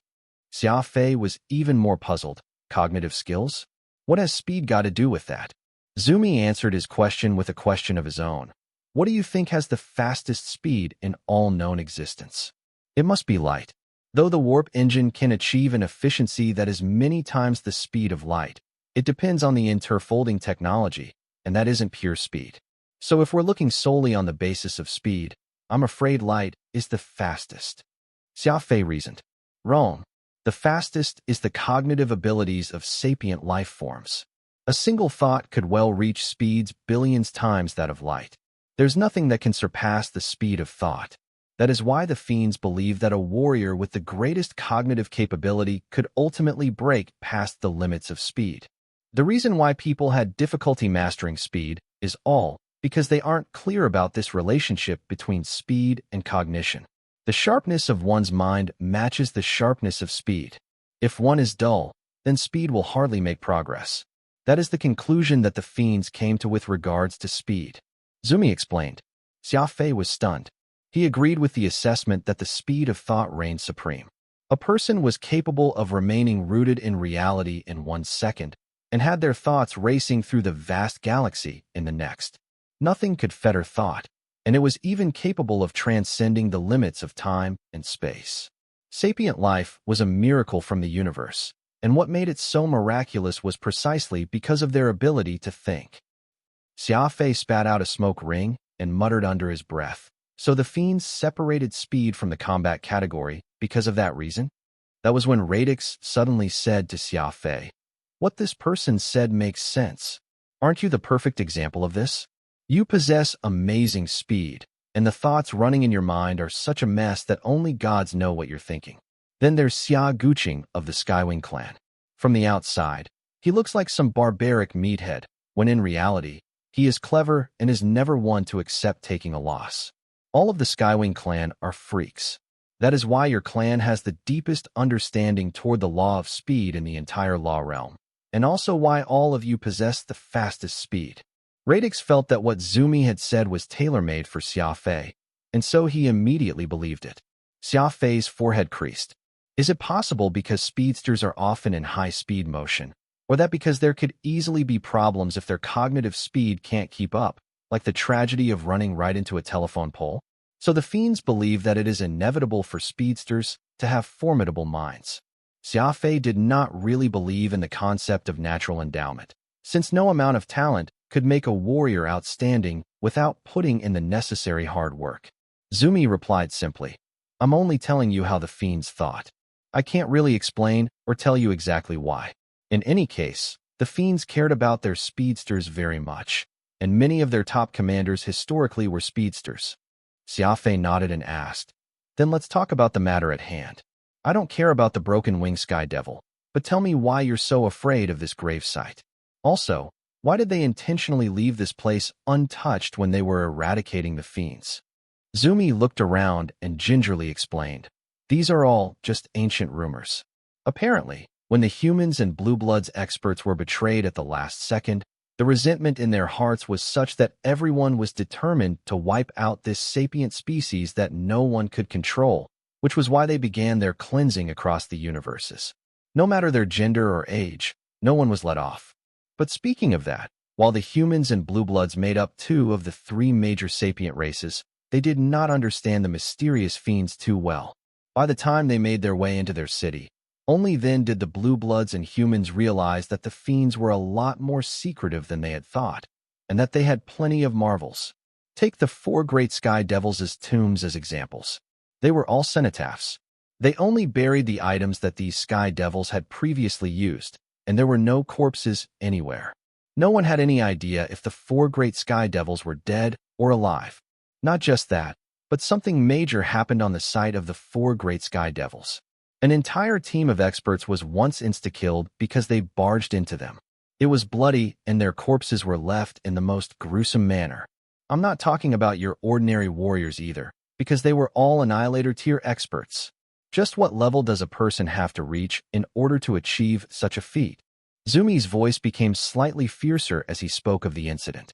He kept urging Xia Fei to speak quietly, but even he could not stop himself from raising his voice a few octaves higher when narrating this part of the story.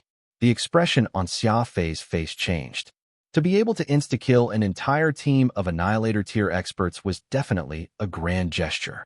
Though the blue bloods and humans were shocked to learn of this tragedy occurring the first time around, none were willing to yield just because of that.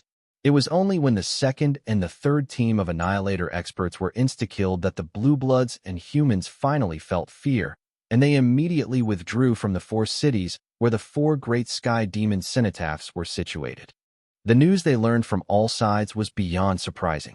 Not only did the fiends have 4 great sky demons, they were also engaged in research in areas that were completely unknown to the others, with some crazy soul weapons of tremendous power and legacies that no one had ever heard of.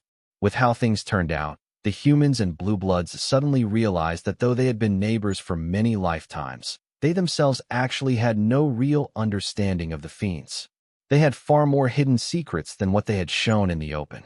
Xia Fei could tell how much admiration Zumi had for the fiends, and he heaved a deep sigh as well. If what Zumi said was true, then the fiends and the ancient dragon might very well be the 2 ultimate secrets across all universes. Xia Fei was curious. You're a founder tier spiritualist. How did you learn all this? Zumi sighed. There are 4 sky demon tombs, and the only team of Annihilator tier experts that were not insta-killed for intruding was here, in the Broken Wing Sky Demon Cenotaph. The ancestor of my clan was the commander of the team that was sent here, and though his team did not die, all of them went insane. After he returned to the clan, he had the tablets of the 4 great sky demons enshrined and never took a step out of his room afterward. Every day, he would constantly chant these words of worship. Xia Fei understood now. It turned out that an ancestor of Zumi's had personally witnessed the massacre and was one of the victims. It was no wonder Zumi knew such intimate details about what had happened and just how frightening this tomb was. Since you know that this place isn't somewhere you should visit, why did you end up doing so? Xia Fei pressed. Zumi answered, I need a lot of money to obtain a life advancement bead. Otherwise, I'm going to stay at peak founder tier forever, so I have no choice but to take this risk. Xia Fei was shocked. A life advancement bead? Xia Fei seemed to have eaten one before. Did Soza not give him that very same thing when he was in the collapsed expanse of the founders? Is a life advancement bead that valuable? Xia Fei asked. It costs around 30,000 standard units of spirit energy, Zumi replied woefully. Xia Fei blinked a few times. To think a life advancement bead costs 30,000 spirit energy. Thinking back to how he had treated the bead like it was a jelly when he ate it, he felt like he had wasted a good treasure. Xia Fei stared at Zumi for a moment, and then turned to Radix. We're not going to kill this Zumi. Given his understanding of the fiends, he has value being left alive. Radix was anxious. It's fine if we're not killing him. When you become a Devil Shadow Dragoon and obtain plenty of heirlooms from the fiends, having him around would definitely be of some benefit, but don't you think it's time we left? I can feel my hair standing after hearing everything he said. Xia Fei nodded. It was really creepy hearing about an entire team of Annihilator experts getting insta-killed for trespassing on the Sky Demon Cenotaphs.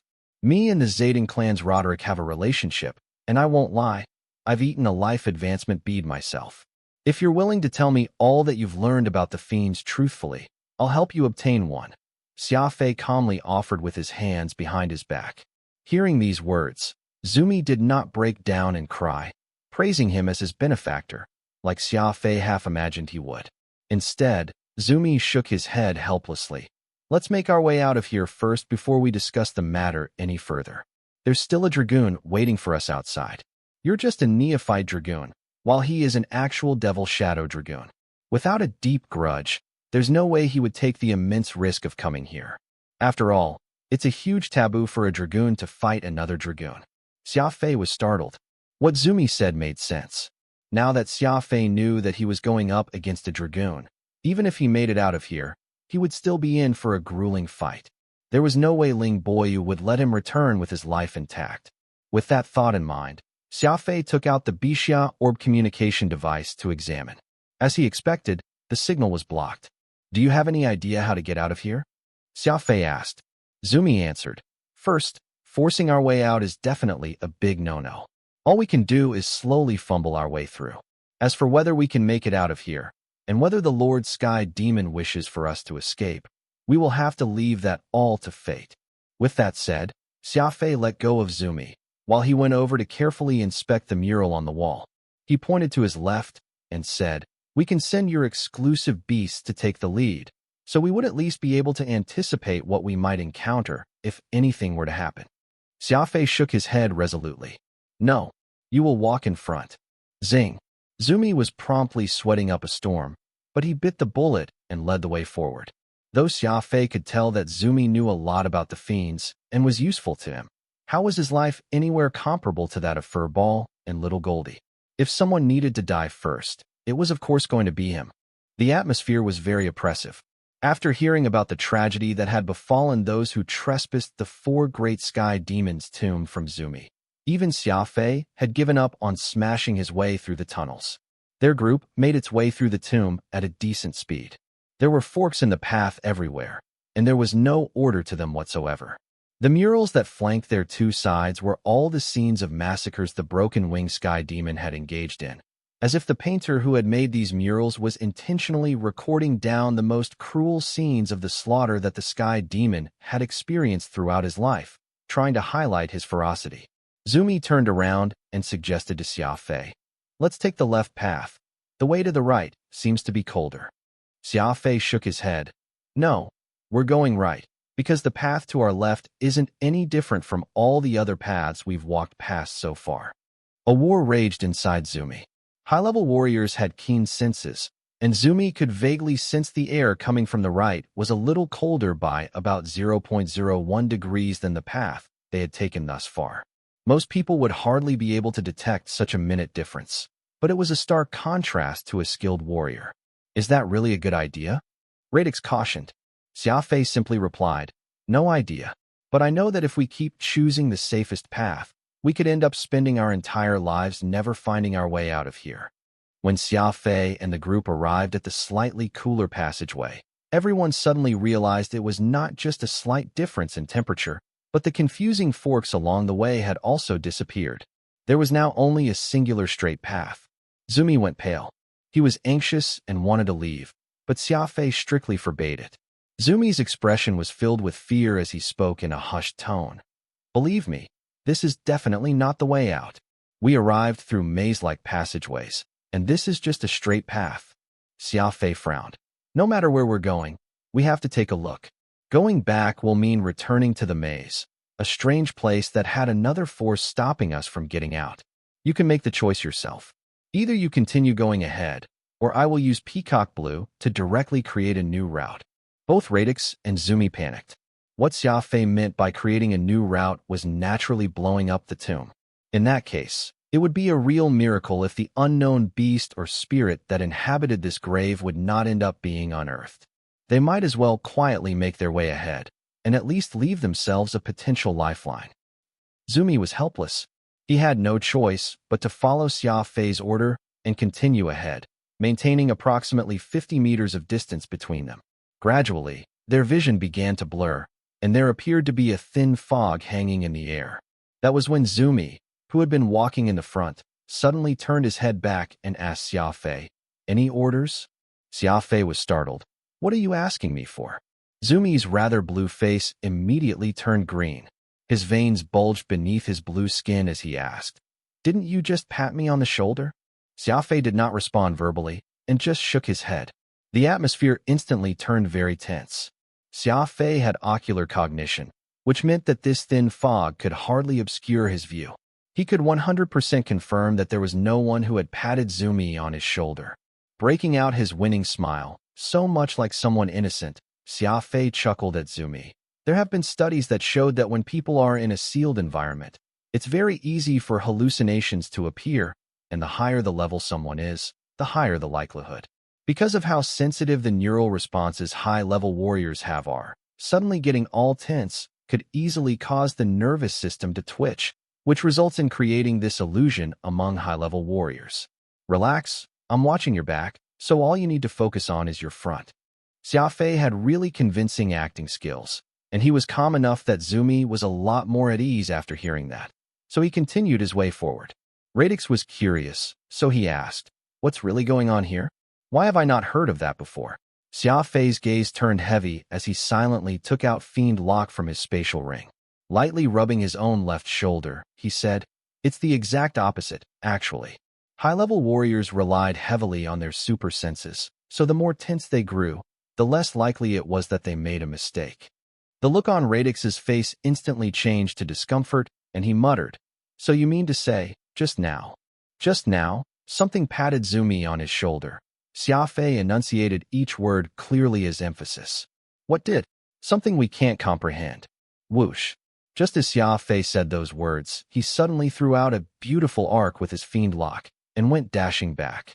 Fiend Lock had wires that were thinner than hair and lacked any mass, so it did not make any sound when thrown out. Fiend Lock quickly flew out and returned. "What was that about?" Radix asked shrilly. He was an immortal soul. Of course he would not make any sound when speaking, but Xia Fei found it ear-piercing when he spoke in too sharp a voice. "Something patted my shoulder as well," Xia Fei stated grimly, a cold expression on his face. Xia Fei did not believe in ghosts, but right at this moment, he could not help but admit that there was definitely something here in this tomb. As for what it was, Xia Fei had no clue. This thing seemed to be a cunning ghost. It would occasionally pester Xia Fei, and later tease Zumi. Even Furball would jump up from time to time, his eyes wide. Were it not for Xia Fei ordering him to withstand it, his pet might very well have gone crazy by now. The atmosphere was so tense anyone could slice it with a knife. An unseen enemy was also the most frightening, despite there being no enemy, and it was just something that was toying with Xia Fei and Zumi. The fact that this thing was capable of tapping Xia Fei's shoulder without him even sensing their presence meant that they could also stab him surreptitiously. The dull little Goldie was laughing all silly, most likely having been poked. That pet of Xia Fei's had never known the concept of fear, and only thought this something was playing with it, which it found to be very funny. The veins on Xia Fei's arms bulged as he tightened his grip on Fiend Lock. It looked as if he was right at the brink of his boiling point, and would soon be tearing apart this sky demon tomb all in one go. The situation worsened the further forward they went. On average, Xia Fei could feel himself being poked thrice every minute, and found it unimaginable if they had all not been stabbed instead. Suddenly, the area in front of them widened, revealing a circular blue pool around a kilometer in diameter, with a set of white steps built next to it so that anyone could climb to get into the pool. On the other side was the exit, and they could see sunlight filtering through it, and hear the sounds of freedom. "That's the exit. We can get out now." Zumi cried out in surprise as he jumped for joy. He did not wish to stay even a second longer here in this strange sky demon's tomb. No one takes another step. Xia Fei called out from out of nowhere. Whoosh! The large leaves of peacock blue spread out like ropes, covering the kilometer-square hall up. Fiend Lock followed up and used its thin wires to hide amid the leaves of peacock blue. Thump! Xia Fei drew White Dragon's screech and sat down where he was, proceeding to close his eyes. "Why can't we leave? The exit is right there," Zumi shouted, ignoring the rule of raising his voice. "I won't stop you if you wish to die," Xia Fei remarked coldly, not even opening his eyes to look at Zumi. Furball and Little Goldie were on Xia Fei's shoulder. One faced forward while the other faced behind. Radix was controlling the fiendish blade Nirvana, guarding the space above Xia Fei's head. Absolute defense. This was the stance of absolute defense. Peacock Blue, Fiend Lock, Furball, Little Goldie, Nirvana, Xia Fei, and Radix. They were all in a state of readiness. This was especially true given the expression on Xia Fei's face, which was extremely stern. Zumi plopped down where he was standing, both hands holding up his head and looking all depressed. Xia Fei was right. Though it looked like the exit was right in front of them, going through it would mean certain death. That path would lead them down, and they were already very deep in the tomb. So how could there be sunlight ahead? It was obvious that this was all just an illusion. A second, 2 seconds, 3. Every second felt as long as a year. The sound of the air flowing through, or the rustling of peacock blue's leaves, nothing got past Xia Fei's ears. Since there was no way for Xia Fei to see the thing, he figured he would just not rely on his eyes. This thing seemed to also sense the killing intent emanating from Xia Fei's body, and an entire minute passed without it making any movements whatsoever. 2 minutes, and still there was no movement. This sort of tension and oppressiveness was hard on the nerves. It was like they were sitting on pins and needles. It was especially true for Zumi. He had no idea what the strange thing was doing, nor did he know why Xia Fei needed to resort to such means to deal with it. But it was not hard to tell from the expression on Xia Fei's face that he was determined to eliminate this threat. Rumble. Just as Zumi was wondering and his heart was pounding wildly, Xia Fei made his move.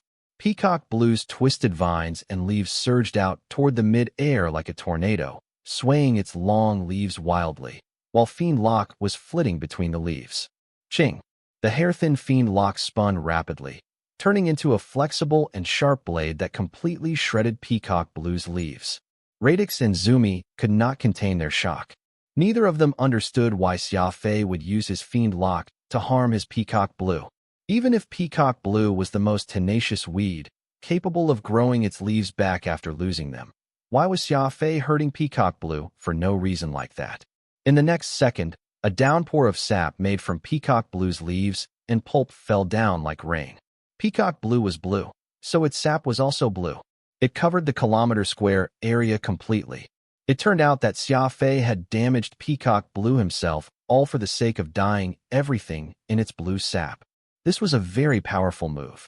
Given how large Peacock Blue was, it was the only thing capable of covering the entire space, so there was nowhere else for this invisible interloper to hide. It would end up covered in Peacock Blue's azure sap, no matter what. Over there, Radix yelled. Xia Fei hurriedly turned to where he was pointing and looked, instantly setting his eye a square object that was now completely blue in color after being covered by Peacock Blue's sap. Roar! Xia Fei sped over and raised his white dragon Screech to begin slashing. Meanwhile, Furball, Little Goldie, and Nirvana were also attacking in unison. Ping! Xia Fei used a lot of strength as he swung White Dragon's Screech down. Surprisingly, that square object actually defied the legendary sword White Dragon's Screech. The hardness of this object was extremely high. Swoosh! The object was also very fast, swiftly circling up into the air after blocking White Dragon's Screech, as if it was not at all afraid of Xia Fei. Furball, Little Goldie, Nirvana, and Xia Fei moved to surround it, like the zone defense used in basketball. Each of them held their posts as they pushed it into a corner. But that strange object looked around and unexpectedly tried to break through the encirclement by targeting the strongest out of the four, Xia Fei. Cunningly shifting shape and changing position, it made Xia Fei miss the second cut of his sword.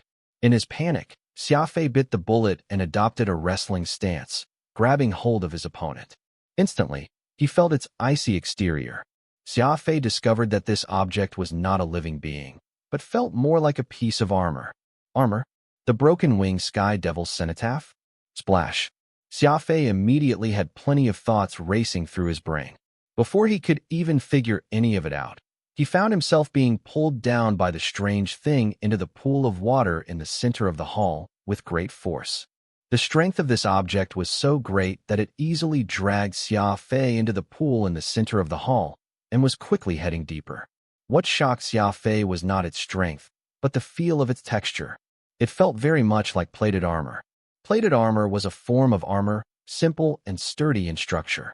It was considered to be hard armor, in contrast to the soft armor Fiendscar Xia Fei was wearing right now. It ought to be mentioned that this was the broken wing Sky Devil's cenotaph, And what was buried here was none other than the clothes that the broken-winged Sky Devil had worn while he was alive. Armor? Broken-winged Sky Devil's cenotaph? These two thoughts kept flashing in Xia Fei's mind, when suddenly his foot stepped into nothingness. While Xia Fei had been deep in thought, he had found himself being pulled down into the pool again. It turned out that there was another room beneath the pool, and below that was more water. Connected by a suspended pool, the structure beneath was no different from above. Thud. Xia Fei exerted the strength in his arm, and his muscles bulged. Gathering the law of primal chaos to both of his hands, Xia Fei slammed them right into that unknown object. The law of primal chaos seemed to be very effective, as the resistance that the object was putting up was reduced significantly. A deep depression appeared on the ground, caused by the pressure Xia Fei had created. Xia Fei perked up. It turned out that this object, which White Dragon Screech could not even scratch, was afraid of the law of primal chaos. Kick them while they are down. No matter what it was, Xia Fei decided to fight before asking any questions regarding anything pertaining to the broken-winged Sky Devil. It was at this moment when Furball and Little Goldie came charging down. They followed Xia Fei's directions and grabbed hold of the square object by pinning it to the ground from the top and bottom, immobilizing it. Boom, boom. Xia Fei began raining down punches like he had gone mad. Xia Fei's fists were heavy, and every strike contained the law of primal chaos. Every blow shook violently, and the blue sap was slowly being forced away to reveal the true appearance of the object. It really is a piece of plate armor? Xia Fei was shocked. His punches had not stopped, nor did he look like he was going to any time soon. When Xia Fei and the armor landed in the pool, Radix had the presence of mind to press the six-edged snowflake, Sword Nirvana, to Zumi's throat and force him to follow suit. What happened next shocked both of them. Radix and Zumi slipped into the room down below, but what they witnessed was Furball, Little Goldie, and Xia Fei beating up a suit of plated armor as it was pinned to the ground. First they were perplexed, but they were soon overwhelmed by shock. The sap of peacock blue was being shaken off from the pummeling, revealing its original appearance. The armor was nothing fancy, with sharp lines that complemented the high-quality metal used in its forging. It was perfectly aligned with the sharp personality the fiends were known for, and the only embellishment on it was a strange pair of wings. The 15 fiend soul weapons that Xia Fei had obtained from Cloud Sky were also marked with a pair of wings, but while those wings were outspread, this insignia was that of a broken wing. Continue reading on 0NMYB0XN0VEL.com. Broken wing. Zumi yelped with bulging eyes. He appeared as if he had just seen a ghost, his body going limp and collapsing. The broken wing insignia was not used by anyone other than the broken wing Sky Devil, one of the 4 great Sky Devils that the fiends worshipped. The situation in front of him was Xia Fei and his 2 accomplices, Furball and Little Goldie, beating up the plated armor the broken wing Sky Devil, Paletooth, wore, while they had it pinned down to the ground. Radix immediately understood why Zumi had fainted, and his expression went green as well. Seeing how things had unfolded, it was apparent that it was the plated armor that the broken wing Sky Devil once wore that had been secretly teasing Xia Fei this entire time. In the past, the incidents that happened in the cenotaphs of the 4 great Sky Devils were most likely due to the equipment that was buried there. Only the broken wing Sky Devil's armor had let the intruders live, and that alone had caused that team of warriors to lose their minds. It was clear that the protector of the broken wing Sky Devil was not as bloodthirsty as the other 3 Sky Devils. Xia Fei and his gang had only been harassed the entire way and were by no means under any direct threat, but right now, the protector of this cenotaph, the armor of the broken wing Sky Devil, was being battered by Xia Fei. If the protector of this cenotaph, who originally meant no harm to intruders, ended up being angered by Xia Fei's actions, Radix did not dare continue along that line of thought. He saw Xia Fei grab White Dragon Screech with 2 hands and violently slash downward, even as he bellowed toward Radix. "What are you still frozen there for? We need to kill this thing now." Kaboom! That instant, White Dragon Screech came into contact with the armor. A severe tremor rocked the entire tomb, and that hair-raising cry rang through the place once again. There was no doubt that it had originated from the broken wing Sky Devil's plated armor. It was incredible. A mere armor had actually been able to shadow hide, and tease Xia Fei and his gang. It was even still able to let loose such a roar after it was beaten up. It was an immense and devilish roar. Boom. Xia Fei, Little Goldie, and Furball were shoved off by a mysterious force and were sent crumpling to one side.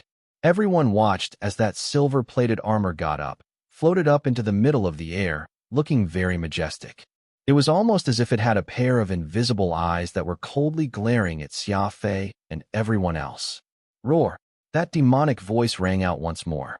The armor had thrown down its gauntlet at Xia Fei, or to be precise, it felt more like it was threatening Xia Fei, unleashing its pent-up indignation. Bang! Before that armor could attack, Xia Fei had already sent a punch over with a flicker of movement. He was giving it his all as he sent that armor flying away with a single punch of fists that were imbued with the law of primal chaos, sending it straight into a wall. Coincidentally, Zumi regained consciousness the moment Xia Fei sent this punch over, and it was this very sight that greeted Zumi as he woke up. We're doomed. With a lament of despair, Zumi fainted for the second time. Furball and Little Goldie were also stunned. Xia Fei's punch sent the Sky Devil's armor flying. Then they set upon it once more, surrounding that armor with Xia Fei again. A spirit inhabited the great devil's armor, and the moment it realized how dire a state it was in, it suddenly slunk away into the wall, disappearing once more. So Xia Fei and Furball's attack struck nothing but air. The strange circular hall that they were in immediately became a lot quieter. You were just beating. Radix very nervously trailed off. A piece of armor, Xia Fei answered. That's the armor of the broken-winged Sky Devil. It has a spirit. Radix rebutted vehemently. I know. Xia Fei replied nonchalantly. Then why did you assault it? Radix's voice was shrill. Xia Fei frowned and responded with a question of his own. Who was it that made the rule that you can't beat up the broken-winged Sky Devil's armor? It's not like I am familiar with him. But it did not express any ill intent toward you. It did not try and kill us. What you just did would merely agitate it. Radix shouted back. Xia Fei had a cheerless expression as he retrieved Radix from Nirvana and tossed him to the side. From now onward, I'll be personally controlling Nirvana. Your hesitation has cost us a chance at survival. Radix was horrified. He did not expect to be treated like this. Had he really made such a great mistake? Do you think I'd do things without taking measures in the event something went awry? With how things have unfolded, it doesn't matter if I tell you this. When entering this place, I spread my spirit energy along the way. The healing attribute contained in my spirit energy is unique. By that logic, we could have used that trace of spirit energy as a guide to swiftly lead us out of this place. But we've actually gone deeper and deeper here, all because that thing did not wish us to leave. Do you still think that the Sky Devil's armor had no intention of killing us? Xia Fei remarked coldly. Radix was speechless. Xia Fei had been so inconspicuous with his action that he did not even realize that Xia Fei had actually left himself a way out. But Zumi said that the warriors that trespassed here that time didn't die. Perhaps the broken-winged Sky Devil's burial tomb is different from the other Sky Devils and is more peaceful. Even his armor did not enjoy killing. Radix tried to explain after some thought. Xia Fei let out a mirthless laugh. More peaceful? Your naivety will sooner or later be the death of you. Those warriors didn't physically die, but their minds were broken. Being outright killed is by far a better death than that.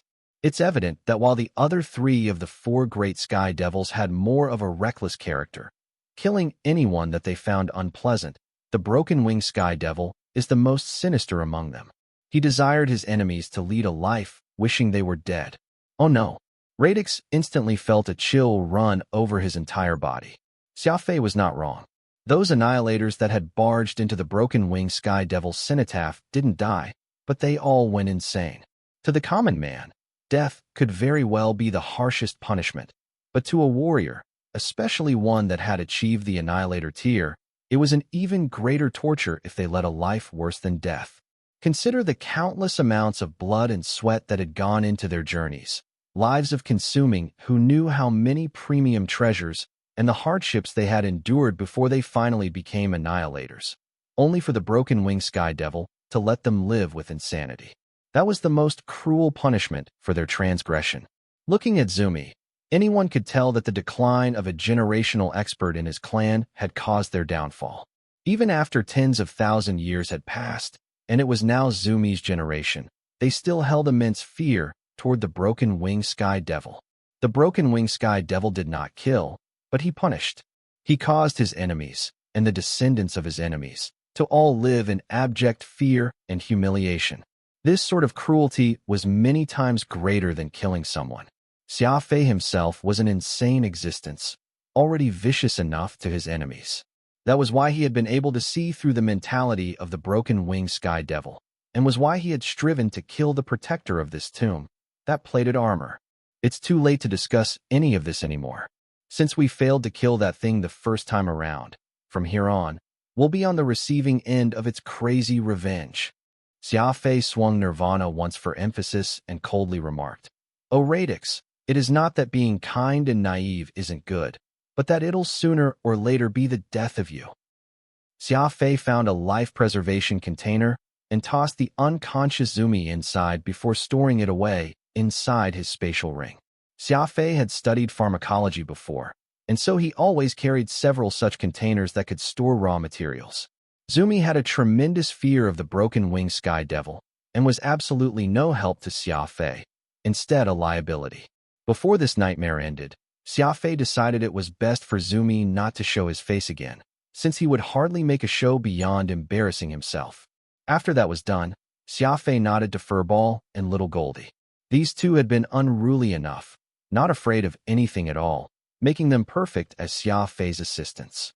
As for Radix, Xia Fei had no choice but to abandon him for the time being. He was after all a old Mr. Nice Guy from the Aurora clan, and while these years traveling with Xia Fei had indeed changed him quite a lot, he was nevertheless unable to meet Xia Fei's requirement, being ruthless when it was time to be ruthless. Splash!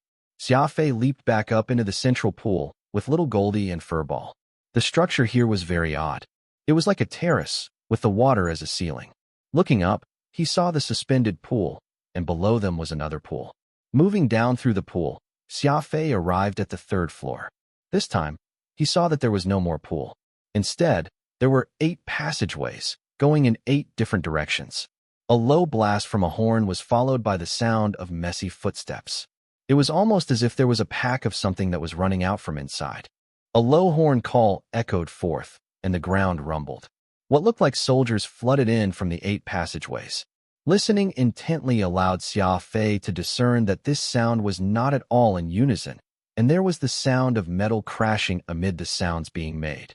This way, Xia Fei waved his fiendish blade and pointed toward a passageway. The situation was that the armor of the broken-winged sky devil had been angered and was gathering the firepower within the tomb to surround Xia Fei. The only thing he could do in return was to forcefully blitz toward one of the passageways before the tomb's full might had been mustered, and he was completely surrounded. Whoosh! Xia Fei took the lead, while Furball and Little Goldie followed closely behind. Origin of Heaven. The moment he entered the passageway, Xia Fei immediately used the legacy energy spy art from the Three-Eyed Fiend clan. Under the glare of the Origin of Heaven, an enemy had nowhere to hide. Their numbers were practically uncountable, but the energy feedback from them was very strange. It was all covering their outsides. Most warriors' energy systems were the muscles and bones that ran inside their bodies like an energy net, yet these enemies actually wore it outside like a coat, while there was no energy inside. Attack! Xia Fei bellowed and accelerated. He had Peacock Blue in front of him. Peacock Blue had yet to make a complete recovery, so it was still only several dozen meters in length. But that was more than enough. Rumble. The wall Peacock Blue created crashed into their enemies. Intense fiery sparks were flying freely underneath Xia Fei's feet, which meant he was not slowing down in the least. Xia Fei was forcing his way forward, through his enemies. The sound of grinding metal was ear-splitting, and the armored enemies were very quickly squeezed into a bundle. Because Xia Fei's speed received the immense pressure, it was reduced by quite a lot for him. Now is the time, Xia Fei shouted and beat a sudden retreat, only for Furball to come shooting in from behind him. Furball had already been waiting for a long time, and the white fur all over his body was standing on end like sturdy steel needles. He went barreling into the tight-packed enemies the moment Xia Fei retreated and released the energy he had built up in his body all at once. Energy explosion. The passageway itself was an enclosed space, and an energy explosion of such magnitude swiftly spread in both directions. Boom! Furball lived up to his name as an energy holy beast, and even Xia Fei had to stick himself against the wall to survive the intense blast. His overcoat was completely disintegrated in its wake, revealing the Annihilator-grade war armor beneath. Not only did the enemies in front of Xia Fei fall, even a good proportion of those behind him were destroyed. Meanwhile, Xia Fei's war armor fiend scar had protected Xia Fei enough that he was hardly injured from the blast, aside from a slight ringing in his ears. Whoosh! By now they were also at the end of the passageway. Xia Fei brought Furball, and little Goldie dashing out of it. Oh heavens! What place is this? Radix could not resist the urge to yell, for the scene in front of them was a hive. It was well over several thousand meters tall, circular in shape, and there were countless pitch-black holes all around. The 10,000 Buddhas cave depicted in Buddhist totems might just have looked like this. But there was no way this was the 10,000 Buddha cave. It was more like 10,000 monsters cave. There were row after row of war armors on the ground, blown back by Furball's energy explosion and strewn around. There was light coming from the hive. Xia Fei used the light to take a good look at how these enemies appeared. All he saw were suits after suits of armor, and they were all empty inside. There was no one inside them at all. It was no wonder Xia Fei only saw energy coating the surface of the armors when he used Origin of Heaven. So that was the reason. What worried Xia Fei was that these armors did not scatter after being on the receiving end of Furball's energy attack, and still looked like they were all in one piece. Hard armor was never just a complete piece. They were usually made up of many pieces that were fitted together. No matter how tough these armors were, they should not be this tough. At the very least, this pack of animated armors ought to be scattered after bearing the brunt of that energy attack. It had to be said that they had taken on the holy beast Shatterstar's energy explosion. This was definitely not because Furball was too weak, but that these armor suits all had a natural resistance to energy attacks. Frowning slightly, Xia Fei suddenly had a very strange idea. He gathered the law of primal chaos in his right fist and struck the armor lying on the ground nearest to him. A miracle occurred. The armor that Furball could not overcome actually dented from Xia Fei's punch, turned into scrap metal. I understand now, Xia Fei said, a calm expression on his face. What did you understand? Radix asked anxiously. Though he had been reprimanded severely by Xia Fei, he was still very concerned about him. No matter if we're facing the broken wing Sky Devil's plated armor or these strange living armors, they are all from the Fiend race, so their preferred law powers are the most effective ones when used against them, Xia Fei declared. Radix looked as if this had been a revelation.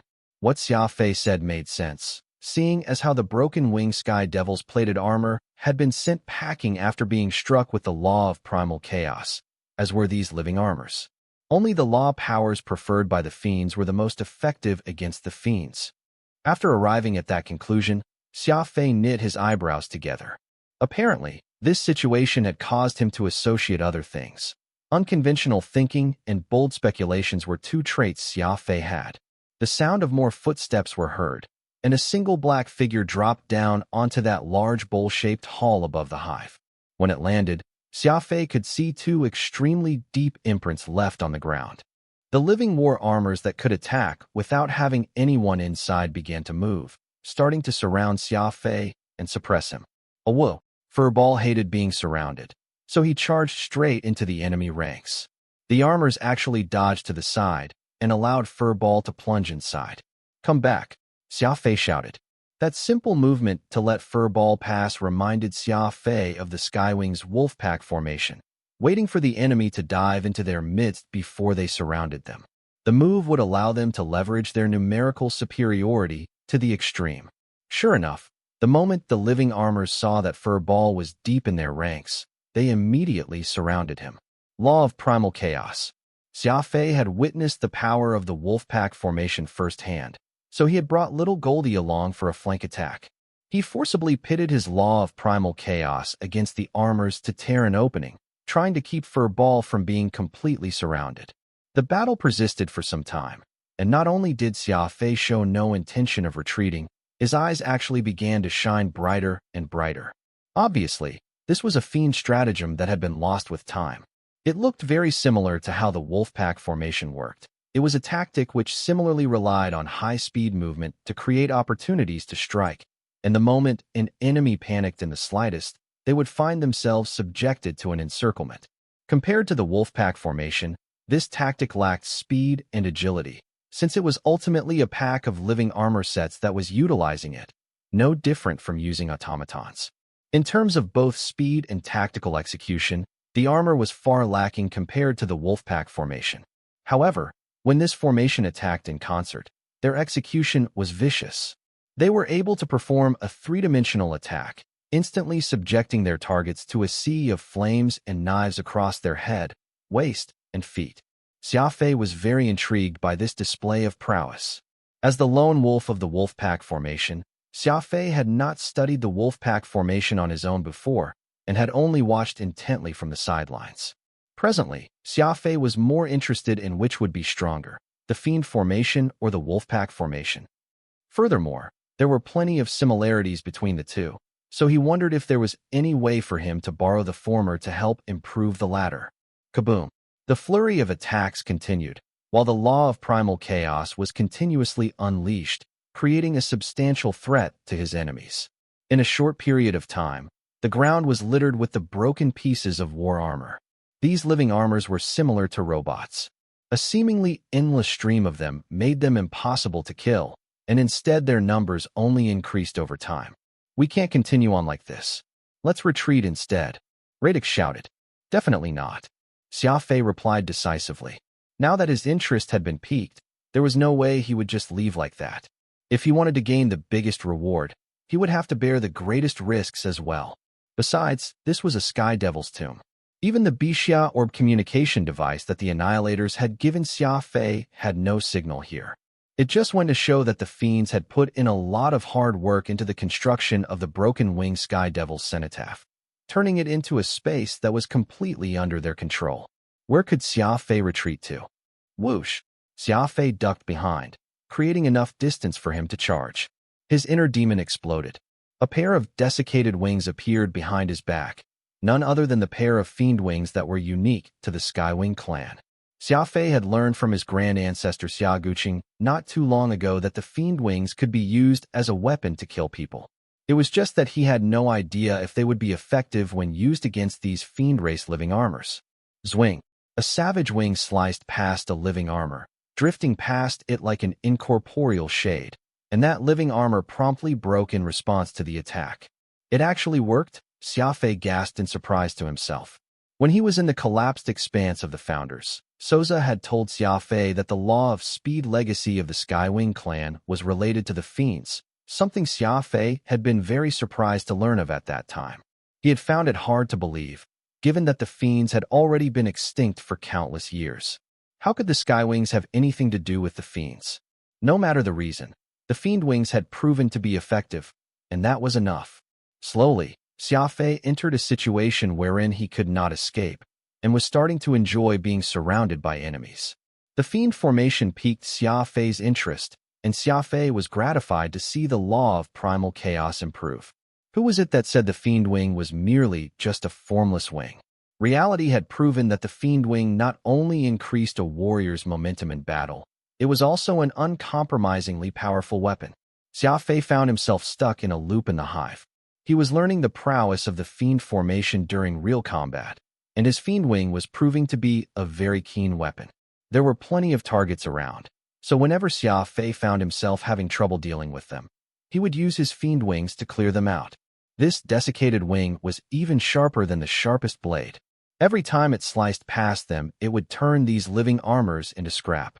Xia Fei reveled in the joy of battle. The fiends were gone. Yet these living armors that they had left behind had actually allowed Xia Fei to taste the joy of battle. As he expended his spirit energy, his combat strength also increased. Xia Fei felt that, this time, the law of primal chaos was really just around the corner, and that a breakthrough was right on the verge of happening. A powerful energy was surging inside his body, and Xia Fei was becoming even more crazed. This sensation of being on the cusp of a breakthrough was intensely appealing to Xia Fei, even though there was no way he could explain it. In any case, Xia Fei found himself feeling like he was about to reach a new realm. Rumble. Just at that moment, Xia Fei felt utterly at ease. It was as if his entire person was floating. Max-level law of primal chaos.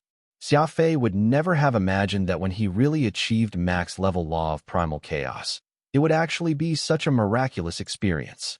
Furthermore, even Xia Fei was startled by the spectacle that came when he achieved max level with it. It was definitely the most miraculous experience Xia Fei had undergone in his life. This battle that lasted hours had forced Xia Fei to use up at least 2,000 standard units of spirit energy, all while he was observing the difference between the Fiend formation and the Skywings Wolfpack formation. At the same time, Xia Fei was also deepening his comprehension of the law of primal chaos. The combination was like a sword, and the faster it was honed, the stronger it became. Radix was stunned. He watched as Xia Fei engaged with the pack of enemies like a crazed demon. He would be using the law of primal chaos for a while, and the next moment use that pair of shriveled wings on his back. Speed, the reversal power, his desiccated wings. Xia Fei was pushing everything that he had learned to the extreme.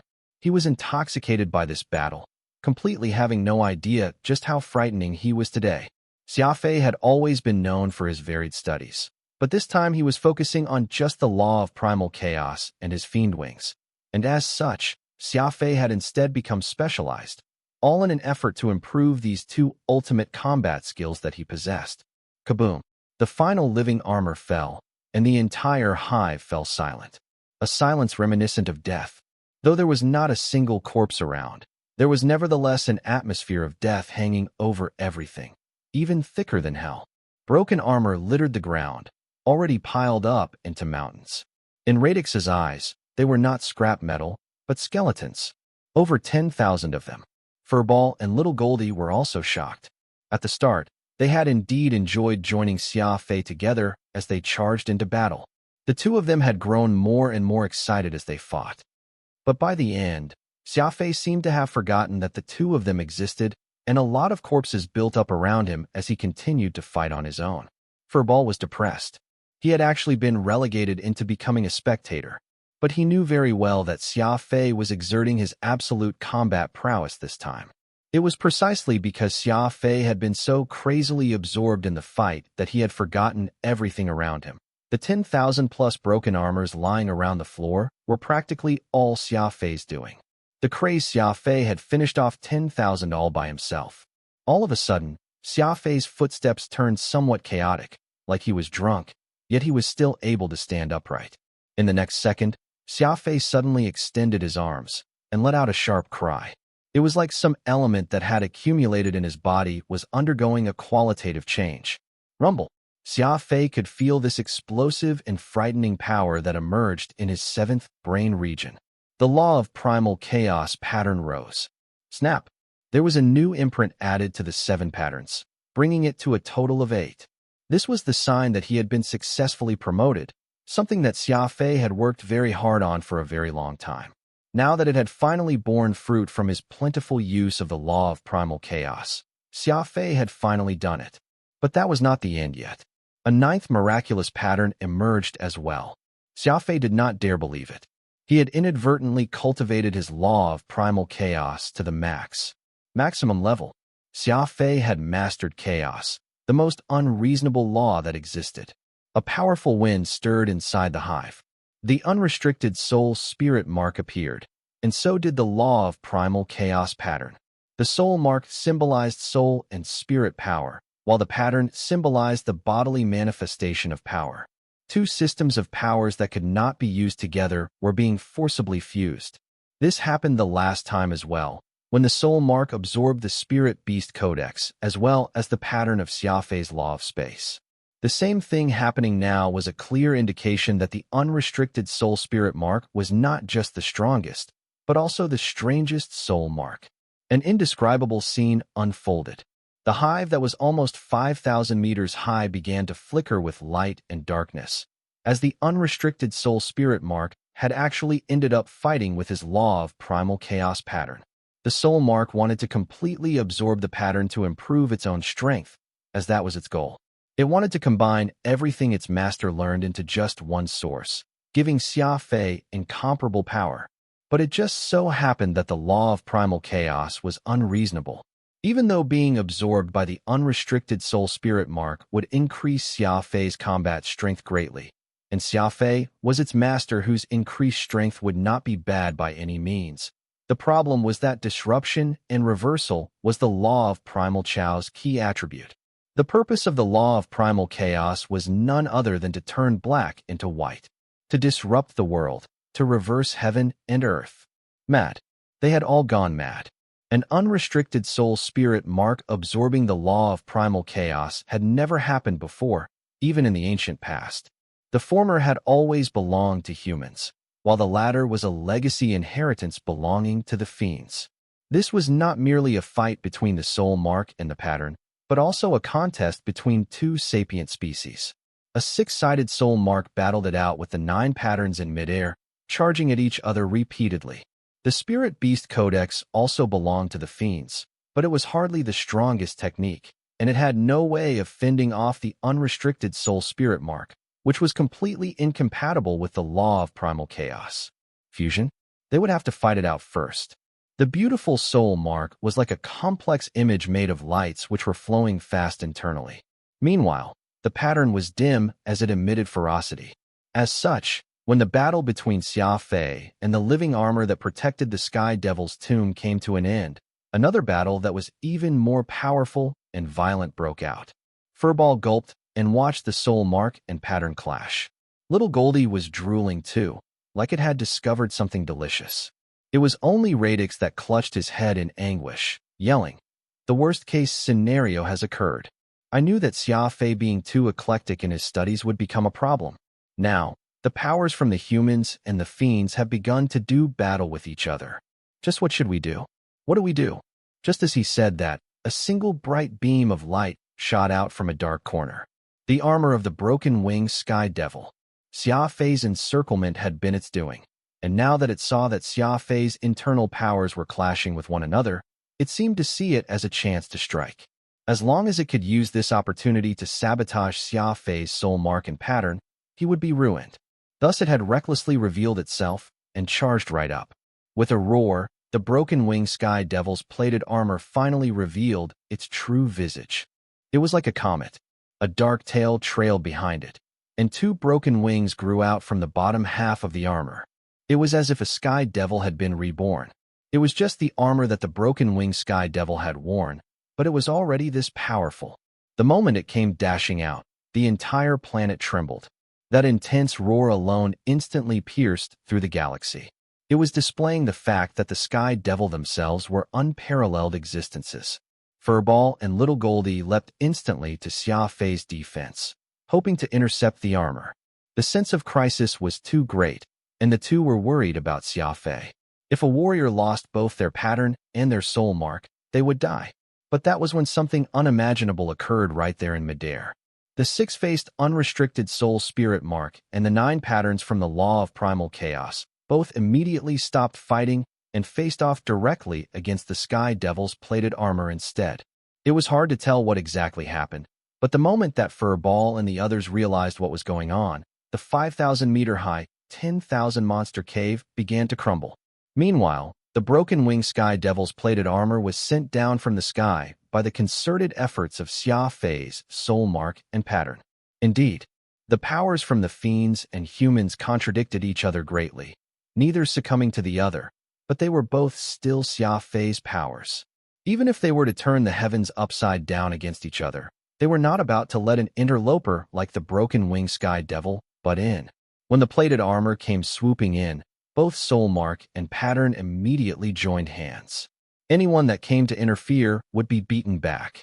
Roaring madly, Furball and Little Goldie came charging over, their eyes bloodshot.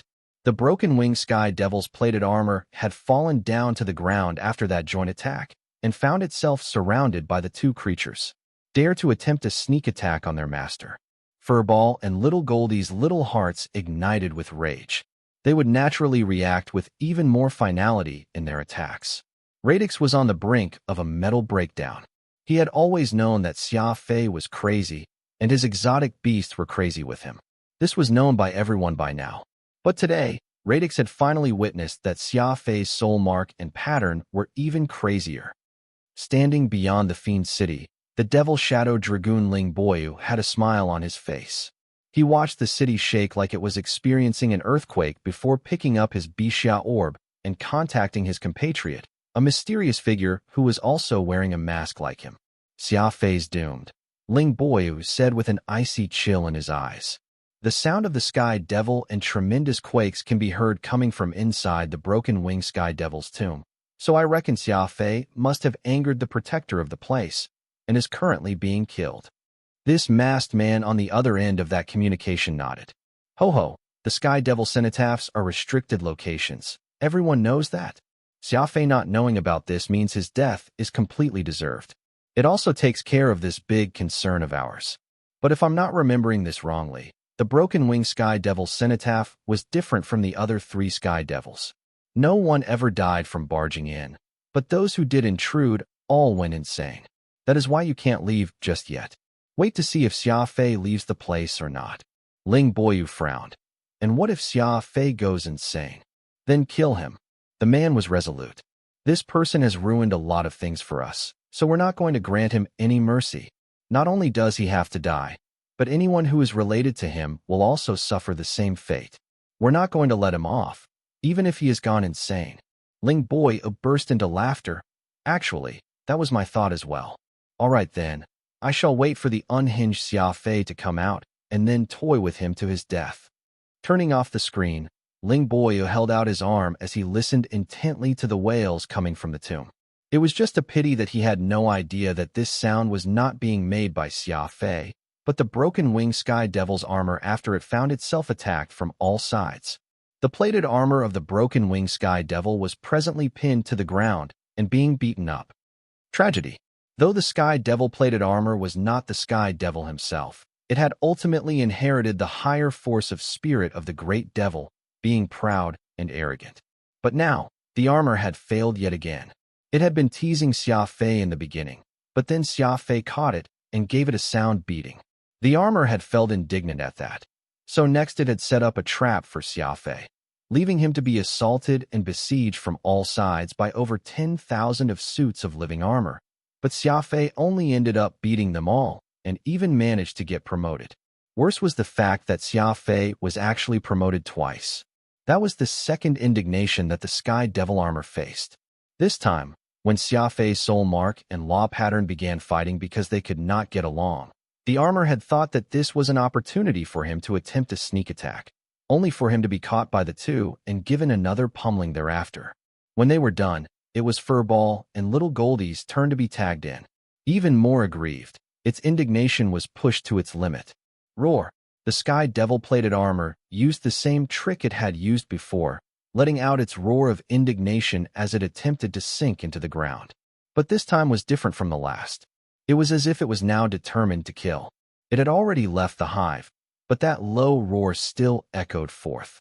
Furthermore, it was getting stronger over time, like it was ready to go all out at any moment and deal a fatal blow to Xia Fei. The soul mark and patterns fight in mid-air did not appear to be stopping anytime soon.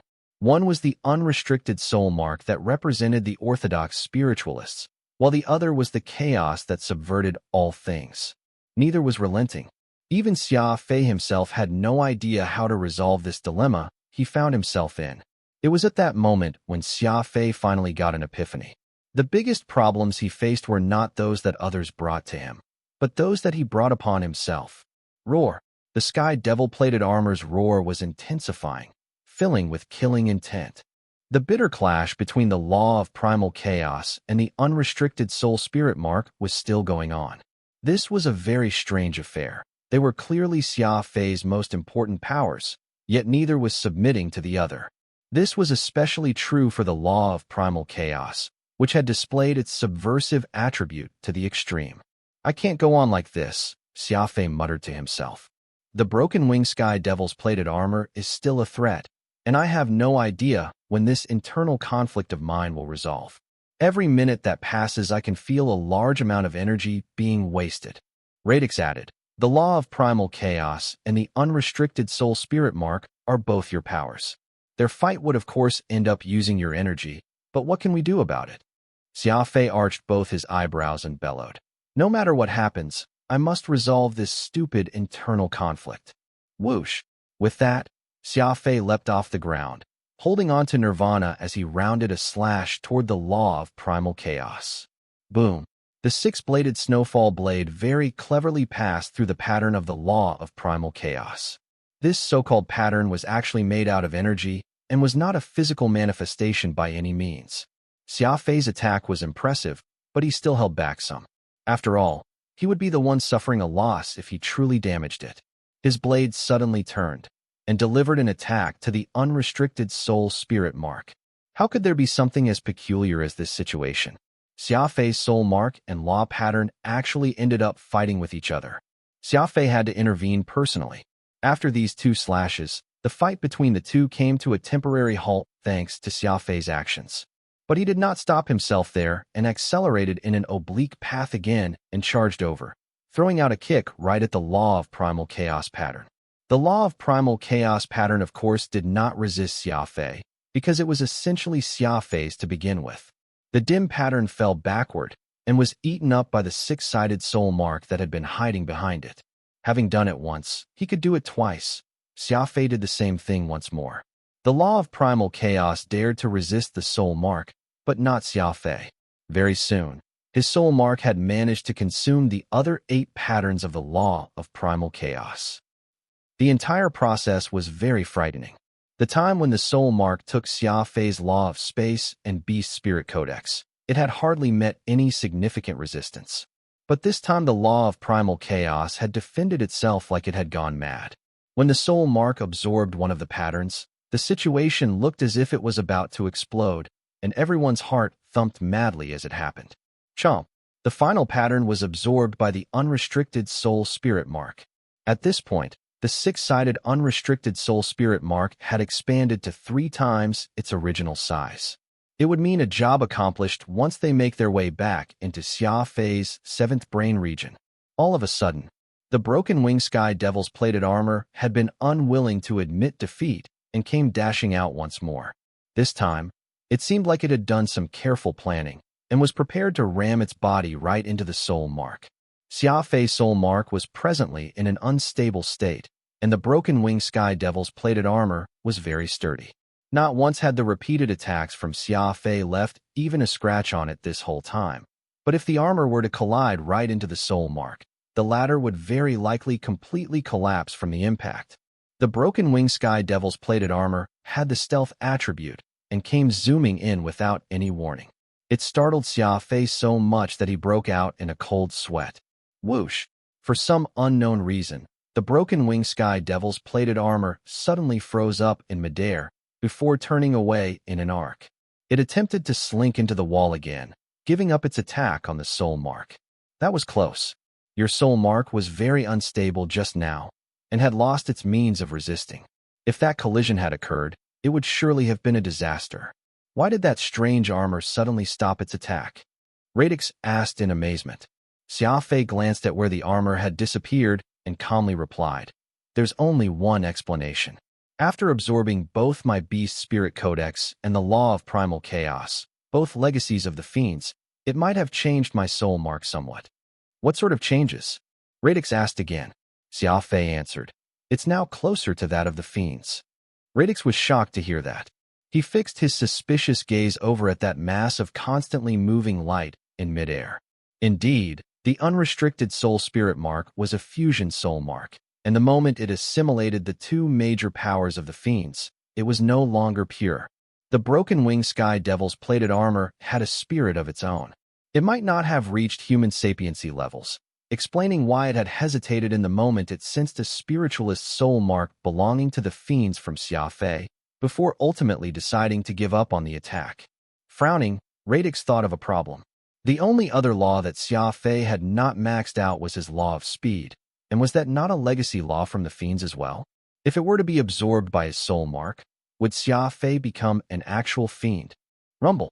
A blast of light flooded the 6-sided unrestricted soul spirit mark. It was done absorbing the law of primal chaos. This was like bundling several ropes together: space, chaos, and beast spirit. Xia Fei had mastered those three powers, and they were now all completely integrated into his soul mark. It was now a whole. Instantly, the six-sided soul mark began spinning, all the while emitting an unprecedented light. Like hundreds of lighthouses all together, they lit up the hive as if it were daylight. Whoosh! In the next second, the soul mark formally returned to Xia Fei's body. It was as if every single cell on his body had been re-energized. Xia Fei could feel that he was far more powerful than he had ever been before. Though he still only had 6 soul marks, it was already mixed with the power from his law of primal chaos. Most people's law patterns would remain as they were, requiring time before they could be used. But Xia Fei's brain region already had the 6-sided soul mark, and all the other laws already absorbed into his soul mark. Xia Fei could not resist and let out a powerful roar. It was like an immense fawn of energy flooded Xia Fei's body and exploded. Xia Fei felt as if he could just punch and blow away an entire planet. Whoosh!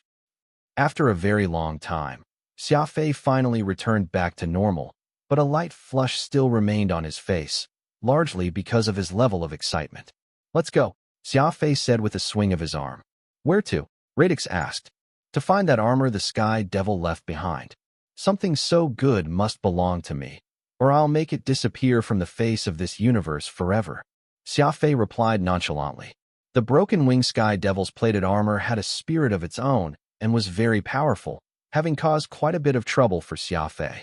Given Xia Fei's logic, since he had found something so precious, then he had to think of a way for him to get his hands on it. Even if he could not do that, he had to at least destroy it to prevent it from falling into the hands of others in the future. Leaving the huge hive, Xia Fei suddenly discovered that there seemed to be some changes to the tomb. The paths were no longer as complex and winding, and there were a lot less forks in the passageway now. Xia Fei was very fast, and it did not take long for him to arrive at somewhere very special. Here, the mural on both sides were no longer the scenes of the Sky Devil killing, but depictions of worship of the broken-winged Sky Devil. There was only one doorway, and Xia Fei walked right through it, only to discover the broken-winged Sky Devil's plated armor lying silently on a not too ridiculously huge white rock slab. Upon seeing Xia Fei enter, the armor did not attack. That was very strange. Before, it had been bursting with killing intent, a strong desire to finish Xia Fei off. But now, it was like some lifeless hunk of metal, ignoring Xia Fei's intrusion. "Be careful," Radix said in a low voice. This could be the main chamber of the broken-winged Sky Devil's tomb. Xia Fei nodded and slowly approached the broken-winged Sky Devil's plated armor. The broken wings on its back had already disappeared, and it looked as ordinary as any other piece of armor. Were it not for the very distinct insignia on its chest, Xia Fei would surely have mistaken it for some common equipment anyone could find on the streets. Xia Fei frowned. He had no idea what was up with this armor, not sensing any energy or spirituality in it now. Xia Fei did not head over to touch the armor, but turned around to examine the murals on the walls around the room. The face and image of the broken-winged Sky Devil was depicted everywhere, looking like he had been this kindly old man, much different from the figure with no distinct features that was depicted outside. Furthermore, the mural inside the main chamber told a story. Every image here showed nothing of the broken-winged Sky Devil harming anyone, a stark contrast from what was outside. Xia Fei and Radix slowly walked along the wall, and the story related to the Sky Devil slowly appeared in Xia Fei's mind. Before the chaos of the cosmos, the fiends were just a small species located in some corner of a galaxy. Their numbers were not great, and their combat strength was nothing superb, either. However, what the fiend warriors had was toughness and drive, and their understanding of other sapient life forms were different as well, which was why they were excluded from the mainstream sapient life forms. One day, the 4 great Sky Devils abruptly appeared in their midst. As soon as they came to be, they immediately subdued the entire race. These 4 beings were very fond of the comprehension the fiends had toward combat, as well as their pursuit of life. As such, the 4 of them stayed in their lands, and proceeded to impart to them many strange combat techniques. Though they were outsiders, the 4 great Sky Devils were much adored by the fiends, becoming veritable kings of the fiends. That lasted until one day when the fiends were under attack by some unknown cosmic forces. These 4 great devils acted, slaughtering over 1 billion souls in one day. 1 billion enemies were slain by the hands of the 4 great sky devils. It was only at this point that the fiends realized just how much more frightening the 4 great sky devils were than they had thought them to be. What they had imparted to the fiends were nothing more than minor tricks and insignificant arts in the eyes of these sky devils, and hardly everything that they knew. Additionally, the 4 great sky devils had massacred their enemies with such efficiency that even the fiends, who had always been known for their ruthlessness, balked at the feat 8 billion lives in one day. All the blood that their enemies bled would be enough to wipe out an entire galaxy. It was a nightmarish day. Even more scary was that when everything ended, the 4 great sky devils were still talking and laughing. It was as if the massacre they had just undertaken was as uneventful as a man who had accidentally stepped on some ants. Ever since that day, even the most ruthless warriors among the fiends no longer dared to call themselves ruthless. Everyone felt that it was inaccurate to call them the 4 sky gods, so they changed it to sky devils. As such, the tradition of the fiends worshipping devils began. Unfortunately, on the day after that incident, the 4 great sky devils all departed without leaving a word behind. Perhaps it was because they had established a good relationship with the fiends that each of the 4 left a single piece of equipment behind. The broken-winged sky devil Paletooth left his plated armor, the Gale sky devil medicinal cauldron prince left behind a metal tome, and the brothers Bitter Sea sky devil Forgotten Veil and Calamity sky devil Forgotten Trouble each left behind a short sword, which could be combined to form paired comet. The fiends were of course deeply saddened by their departure. After a long time passed, and seeing no signs of their return, they proceeded to inter the 4 relics from the 4 great sky devils in 4 fiend holy cities. They also constructed the cenotaph as an outward declaration that the sky devils were dead, and as such spurred their descendants to work hard and train, so as to not pine for the day the sky devils would return and help the fiends dominate the entire universe. After all that, these 4 great sky devils aren't dead at all, and none of them were fiends to begin with. Xia Fei frowned slightly as he summarized what he had learned. Turning his head to look at the immobile sky devil armor, even more questions surfaced in Xia Fei's mind. So the 4 great sky devils are not even dead, and they aren't even fiends to begin with. Xia Fei muttered to himself in shock. Turning his head, Xia Fei stared at the armor lying not too far away on the white stone slab. He had just learned that this plated armor of the broken-winged sky devil was called Flying Eagle Plume, and it had been a personal possession of the sky devil, a treasure worshipped throughout the fiend's history. Seeing this potentially timeless treasure right in front of his eyes, it would be a lie to say that Xia Fei was not tempted to own it. Xia Fei was never one to hesitate when it came to equipment. In this day and age where outstanding warriors were a dime a dozen, Xia Fei held strongly to the philosophy that it took top-grade equipment to make a first-rate warrior. Wrinkling his forehead ever so slightly, Xia Fei cautiously approached the sky devil war armor called Flying Eagle Plume. There was still no reaction from the war armor when he was about 2 meters away, just a mere arm's reach away from touching it. Gritting his teeth, Xia Fei made to reach his hand out as he parted his feet ever so slightly, bracing himself so that he could beat a retreat if things were to go awry. The very air became heavy, oppressive. Furball, Little Goldie, and Radix all had their eyes fixed on Xia Fei. No one had any clue just what sort of tricks did this sky devil war armor had up its sleeves. Pa! Xia Fei's hands managed to make contact with Flying Eagle Plume. Instantly, a biting chill traveled up his arm and spread across his entire body, like touching an ice sculpture on a hot summer's day. There's really no reaction? Xia Fei was slightly taken aback. He proceeded to place his entire palm on its metallic surface. He had finally gotten the war armor in his hands. I did it. The Sky Devil war armor, Flying Eagle Plume, is mine, Xia Fei declared in his excitement. Furball and the others jumped around in their excitement. After all, this was the personal armor of a Sky Devil, and with it, Xia Fei's defensive capabilities would see a dramatic increase. But something strange occurred in the next moment. All of a sudden, a long and narrow fissure split the very ground they stood upon. This fissure was more than a dozen kilometers long, nearly long enough to split the entire Sky Devil tomb into 2. Within this chasm appeared a burning red magma. heaving as ferociously as if it was an ocean caught in a storm, violent and turbulent. Whoosh! Rolling waves of heat bore down on them. Xia Fei was shocked. This was by no means the temperature of normal magma, but the intensity of what someone would expect from the very depths of hell. It was so hot that even his Annihilator-grade war armor fiend Scar might not be able to resist it. His body was pulled down involuntarily. This fissure had opened so swiftly and exerted an immense magnetic force as well. Fiend Scar, Fiend Lock, and the Sky Devil war armor. All the treasures of Xia Fei were seemingly being magnetized, dragging Xia Fei down relentlessly. Truly, Paletooth lived up to his name as the most insidious Sky Devil. To think he would set a trip even at this place. Xia Fei thought to himself. The fissure closed up just as quickly as it had opened. Before Furball or anyone else could react, the ground had already returned back to normal, and Xia Fei was gone. A woo! Furball let out a chain of heart-rending howls as his beady eyes turned blood red. The situation was extremely precarious. Xia Fei had already been enveloped by the magma, and the scorching temperature was beginning to deform the Annihilator-grade war armor fiend Scar. Most human warriors that had reached his level would have a seed of life, and Blue Bloods would have their cerulean soul gem, which they could rely upon to be reborn. No matter how hot the lava was, there was no way it could really subject a warrior to death. But Xia Fei was different.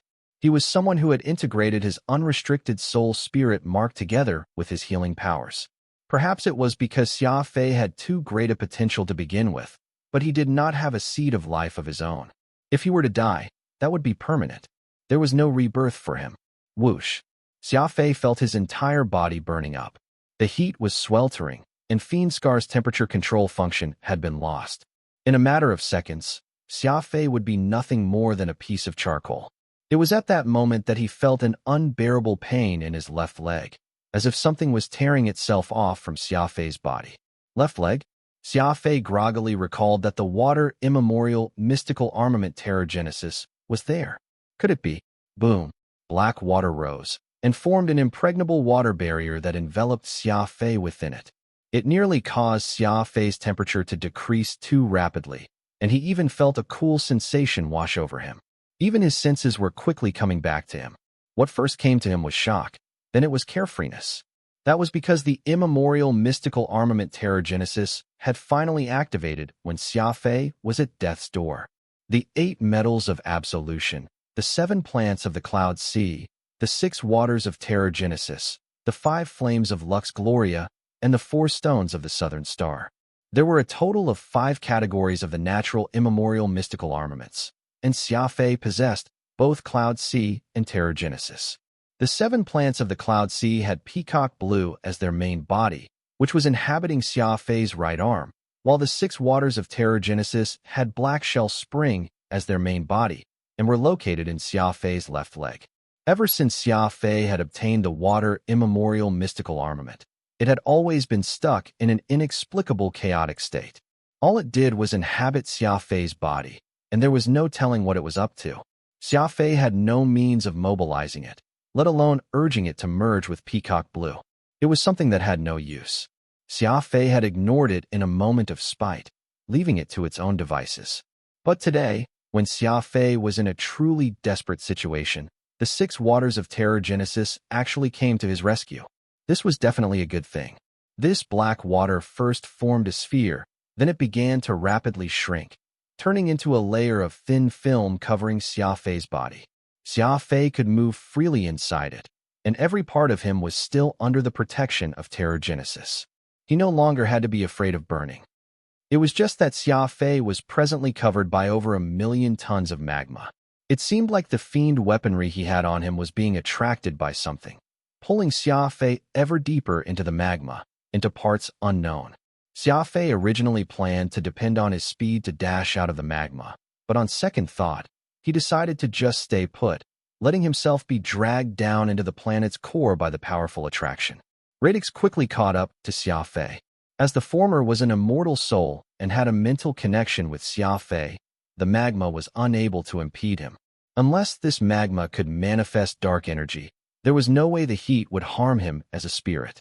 Just what is going on here? Radix exclaimed in surprise. Xia Fei told Radix about what had happened with Terrigenesis, and Radix was of course very thrilled on his behalf. Does that mean you now control 2 immemorial mystical armaments? Xia Fei shook his head. To be precise, I have only used them, not controlled. Terrigenesis still isn't under my control right now, but it moved to protect you at your most critical juncture. That means Terrigenesis recognizes you as its owner. It's only a matter of time before it listens to you. Radix gushed. Xia Fei pouted. Well, you're not wrong. With that said, Xia Fei unsheathed his white dragon Screech and Fiendlock as he stored the Sky Devil War armor, flying Eagle Plume, away. His killing intent and fiendish energy was practically bursting from within him. Under the observation with the Triclopean Legacy I technique, Origin of Heaven, Xia Fei discovered that he was about to leave the magma. He was about to learn just who had been so treacherous as to bring him to the core of the planet. Whoosh! Xia Fei's entire being was pulled out from the magma. Beneath his feet, glowing stalactites were everywhere. Above him was the mass of glowing hot magma, illuminating this underground space. Alas, there was no enemy waiting for him here underground. Tap! Xia Fei's feet touched the ground. The immense pull was still acting upon him, causing the very ground to crumble and collapse. A 15-meter pit instantly appeared beneath his feet. The water immemorial mystical armament, Terrigenesis, was still protecting Xia Fei. Though they were no longer anywhere near the magma, it was still keeping the temperature around them at scorching levels. Are you all right? Radix asked with concern. Xia Fei knitted his eyebrows. I can still endure this. It's just that this force of attraction acting on me is very strong. Something is desperately pulling on Fiend Scar with me inside it. Rumble. Every single step Xia Fei took caused the ground to shake. The rocks around him were constantly breaking apart and scattering everywhere. Still, Xia Fei held on, completing a circle along his own footfalls. This should be the place. Xia Fei pointed to a white rock jutting out from the ground. What place? Radix asked. The place I pointed out is where the force of attraction is the strongest. There must definitely be something deeper underneath that has dragged me here, explained Xia Fei. Whoosh! Fiendlock abruptly appeared in his hand. Due to the force being exerted here, Xia Fei had to use all his strength just to draw it out. Though Fiendlock had extremely fine wires, it was also extremely sharp. It would instantly carve open the ground after a few swings. The ground was fragmented after several attacks, and when Xia Fei took a step forward, he finally managed to cause that entire rock to crumble. This revealed a uniformly circular pit, and right in the middle of it was a metal coffin. Open! Fiendlock once again carved out a perfect curve, splitting that black metal coffin in two. The metal coffin was split right down the middle, and the force of attraction that had been acting on Xia Fei immediately disappeared. A single white shade suddenly burst forth, letting out an excited cry. A woo! This sounded very much like a supersonic blast, and was well beyond the range human ears could pick up. Instantly, Xia Fei felt a bout of dizziness come over him. Originally, he had wanted to attack the white shade the moment it came shooting out, but the sudden sonic attack confused him, and Fiendlock missed the white shade. What was that? Xia Fei was annoyed. His hands clutched his ears as he scanned around him. Unfortunately, that white shade had since disappeared without a trace. Radix gulped. That was a bat that was larger than a man. It even looked as if it was draped in white robes. Where did it go? Xia Fei asked again. Radix pointed toward the magma above them. Gone. Xia Fei was perplexed. I could not even make out what that thing was even with my ocular cognition, which just goes to show how fast it was. How did you catch a glimpse of it? Radix remained silent, pursed his lips, and pointed at that metal coffin. He saw that the metal coffin was upturned, and on its back was an image of a half-bat, half-man. He was standing, wearing a white, triangular cape, with his left arm covering half of his face. Xia Fei was vexed. It seemed he had accidentally released something, but now that the creature was gone, there was no longer any of that inexplicable force of attraction, and Xia Fei could move freely again. Whoosh! With a leap, Xia Fei dove up through the magma again, swimming through it quickly. He soon poked his head out from the magma. The room that he had dropped from was right above his head, and with a light tap of his foot, Xia Fei jumped up to it. Xia Fei's entire body was still hot as he got out of the magma. Smoke trailed off him as he stood there, heating up the entire room. The Sky Devil tomb was still the same as before, except that there was yet another fissure in the ground. Xia Fei took out the Sky Devil war armor and tried it on. Sure enough, it no longer had a spirit, and was now just a plated armor by itself. Xia Fei could vaguely sense that this might have everything to do with that white shade. Looking around, he could not find any signs of Little Goldie or Furball. Xia Fei panicked and was just about to shout out their names when he spotted the two creeping back from a corner, absolutely anxious. Furball was still fine, but Little Goldie had a white scrap of cloth hanging from its mouth, looking like it had bitten it off something. Seeing Xia Fei, Furball and Little Goldie came pouncing over. They had seen Xia Fei get swallowed up by the ground just now, and the two had panicked instantly. Xia Fei took the white scrap of cloth from Little Goldie's mouth and examined it closely. He then asked Radix, "Do you see anything? The texture seems to be very strange, almost as if it's gradually weakening," Radix gasped. Xia Fei nodded and did not say another word. Over the course of several minutes, the white scrap of cloth turned into very ordinary fibers, and with a light rub from Xia Fei's hands, it was turned into dust. Evidently, that person had passed through the layer of magma through their own efforts, and their clothes had been a miraculously impregnable piece of equipment. But the moment it was no longer on that person, it returned back to its original essence, becoming nothing more than some ordinary cloth. Who really knew just how sharp those little teeth of Little Goldie's mouth were, actually able to tear off a piece of clothes that could resist magma? In fact, even the level of craziness it demonstrated in successfully attempting that was worth praise in itself. Xia Fei tried to wear the Flying Eagle Plume war armor. This was hard armor, which would feel very uncomfortable when worn, especially for a speedster like Xia Fei. However, Flying Eagle Plume had amazingly high defensive strength, and it was better to wear it and sacrifice some speed and comfort if it meant greater survivability when facing off against powerful foes. Most likely, this Flying Eagle Plume was one of the war armors that the Broken Wing Sky Devil had used.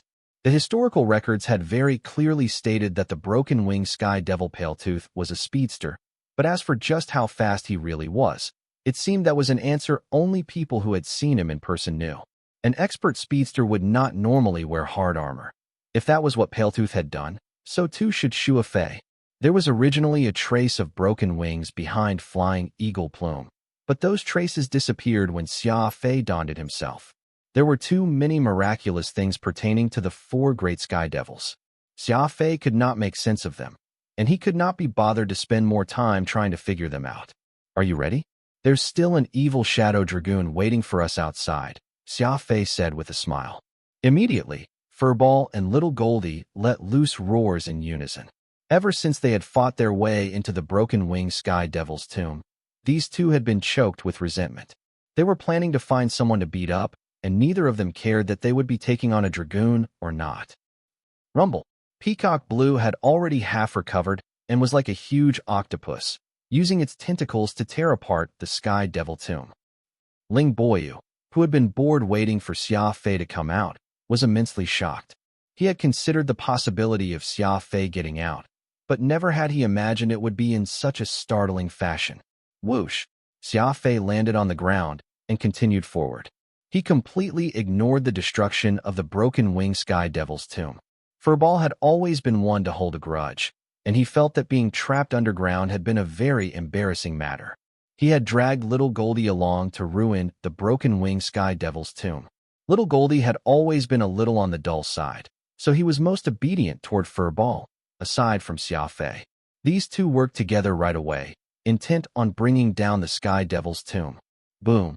A chunk of the head of a great stone sculpture of the Broken Wing Sky Devil flew across the sky, before finally landing at the feet of Ling Boyu. He stared at Sky Devil's head for several seconds before yelling, "You've ruined the Sky Devil tomb." Xia Fei nodded nonchalantly. "That's right, I did." The eyes behind Ling Boyu's mask glared at Xia Fei, like he was looking at a monster. Countless annihilators had died or gone insane when trespassing in the Sky Devil cenotaphs years back. Not only had Xia Fei gotten out of the place completely intact, he had even destroyed the Sky Devil tomb. This was not simply insane in Ling Boyu's eyes, but downright perverse. Speaking of which, Xia Fei had actually been wronged here. Though he had used a fairly violent method to get out of the tomb, he did not order Furball to destroy the place. It was completely done by Furball being too vengeful, and he had done it of his own volition. But Furball was Xia Fei's exclusive holy beast. Added to the unreasonable attitude that Xia Fei had, of course the place would be devastated. Xia Fei had taken the burden of it all. Whoosh! Ling Boyu took a step back, his eyes erratic. All of a sudden, a soul weapon appeared in his hand. It was nothing too huge, but it was as quick as lightning. This flash was but an instant, and Xia Fei ought to be able to evade it with just his crafty approach and speed, but he had an idea. He proceeded to do something really crazy. Not only did he not evade the attack, he instead puffed out his chest and took the brunt of it, letting that flash of light strike his chest. Ping! A crisp sound rang out, and Xia Fei was still standing there, his back straight, wearing a slight smile on his face. An Annihilator-grade weapon had struck him, yet he remained completely uninjured. This greatly unsettled Ling Boyu. He was breaking out in cold sweat behind his mask. He watched Xia Fei lift a hand, raising a rhombus-shaped soul weapon that resembled a lotus seed. He smirked. Nice. An Annihilator-grade soul weapon? Thanks. Ling Boyu's eyes widened as he barked out in anger. That's my dark sorrow black sleeve lotus. Ling Boyu was cursing Xia Fei's ancestors when the latter managed to block his attack just now, but he never imagined that Xia Fei would be so quick as to snatch a soul weapon off him in the time that flying eagle plume repelled his attack. Oh, so this thing is called Dark Sorrow Black Sleeve Lotus. Not bad indeed. Xia Fei continued to muse. With that, Xia Fei seized that moment when Ling Boyu was startled to come dashing right over. He even had Fiend Lock form a half-moon in the air and stabbed the fiendish blade Nirvana right at Ling Boyu's chest. It was a frontal assault. Ling Boyu lived up to his reputation as an Annihilator-grade expert. Dropping into a crouch, he pulled out that sword with a myriad of transformations again. Forward, back, left, and right. This soul sword attacked from every possible angle, facing an attack with an attack of his own. As an expert, he knew that Xia Fei would surely hide a secret technique when he attacked, so he decided to match the attack in an effort to force Xia Fei to retreat. Crafty approach. Origin of Heaven. Xia Fei used these two moves at the same time as he sped over.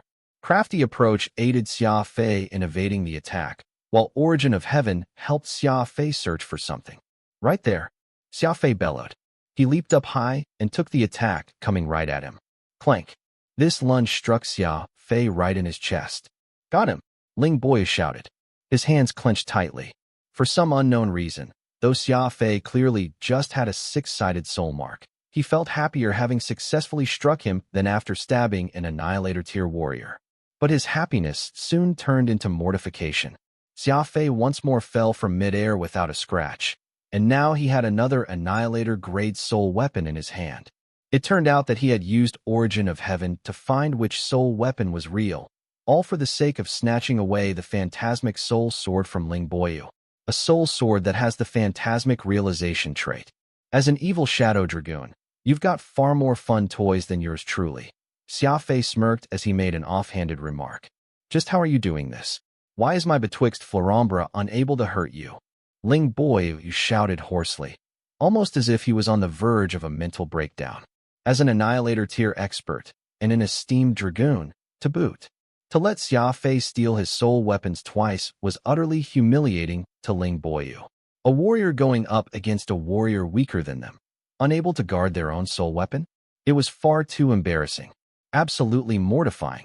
Betwixt Florambra, Xia Fei flourished the long and slender soul sword.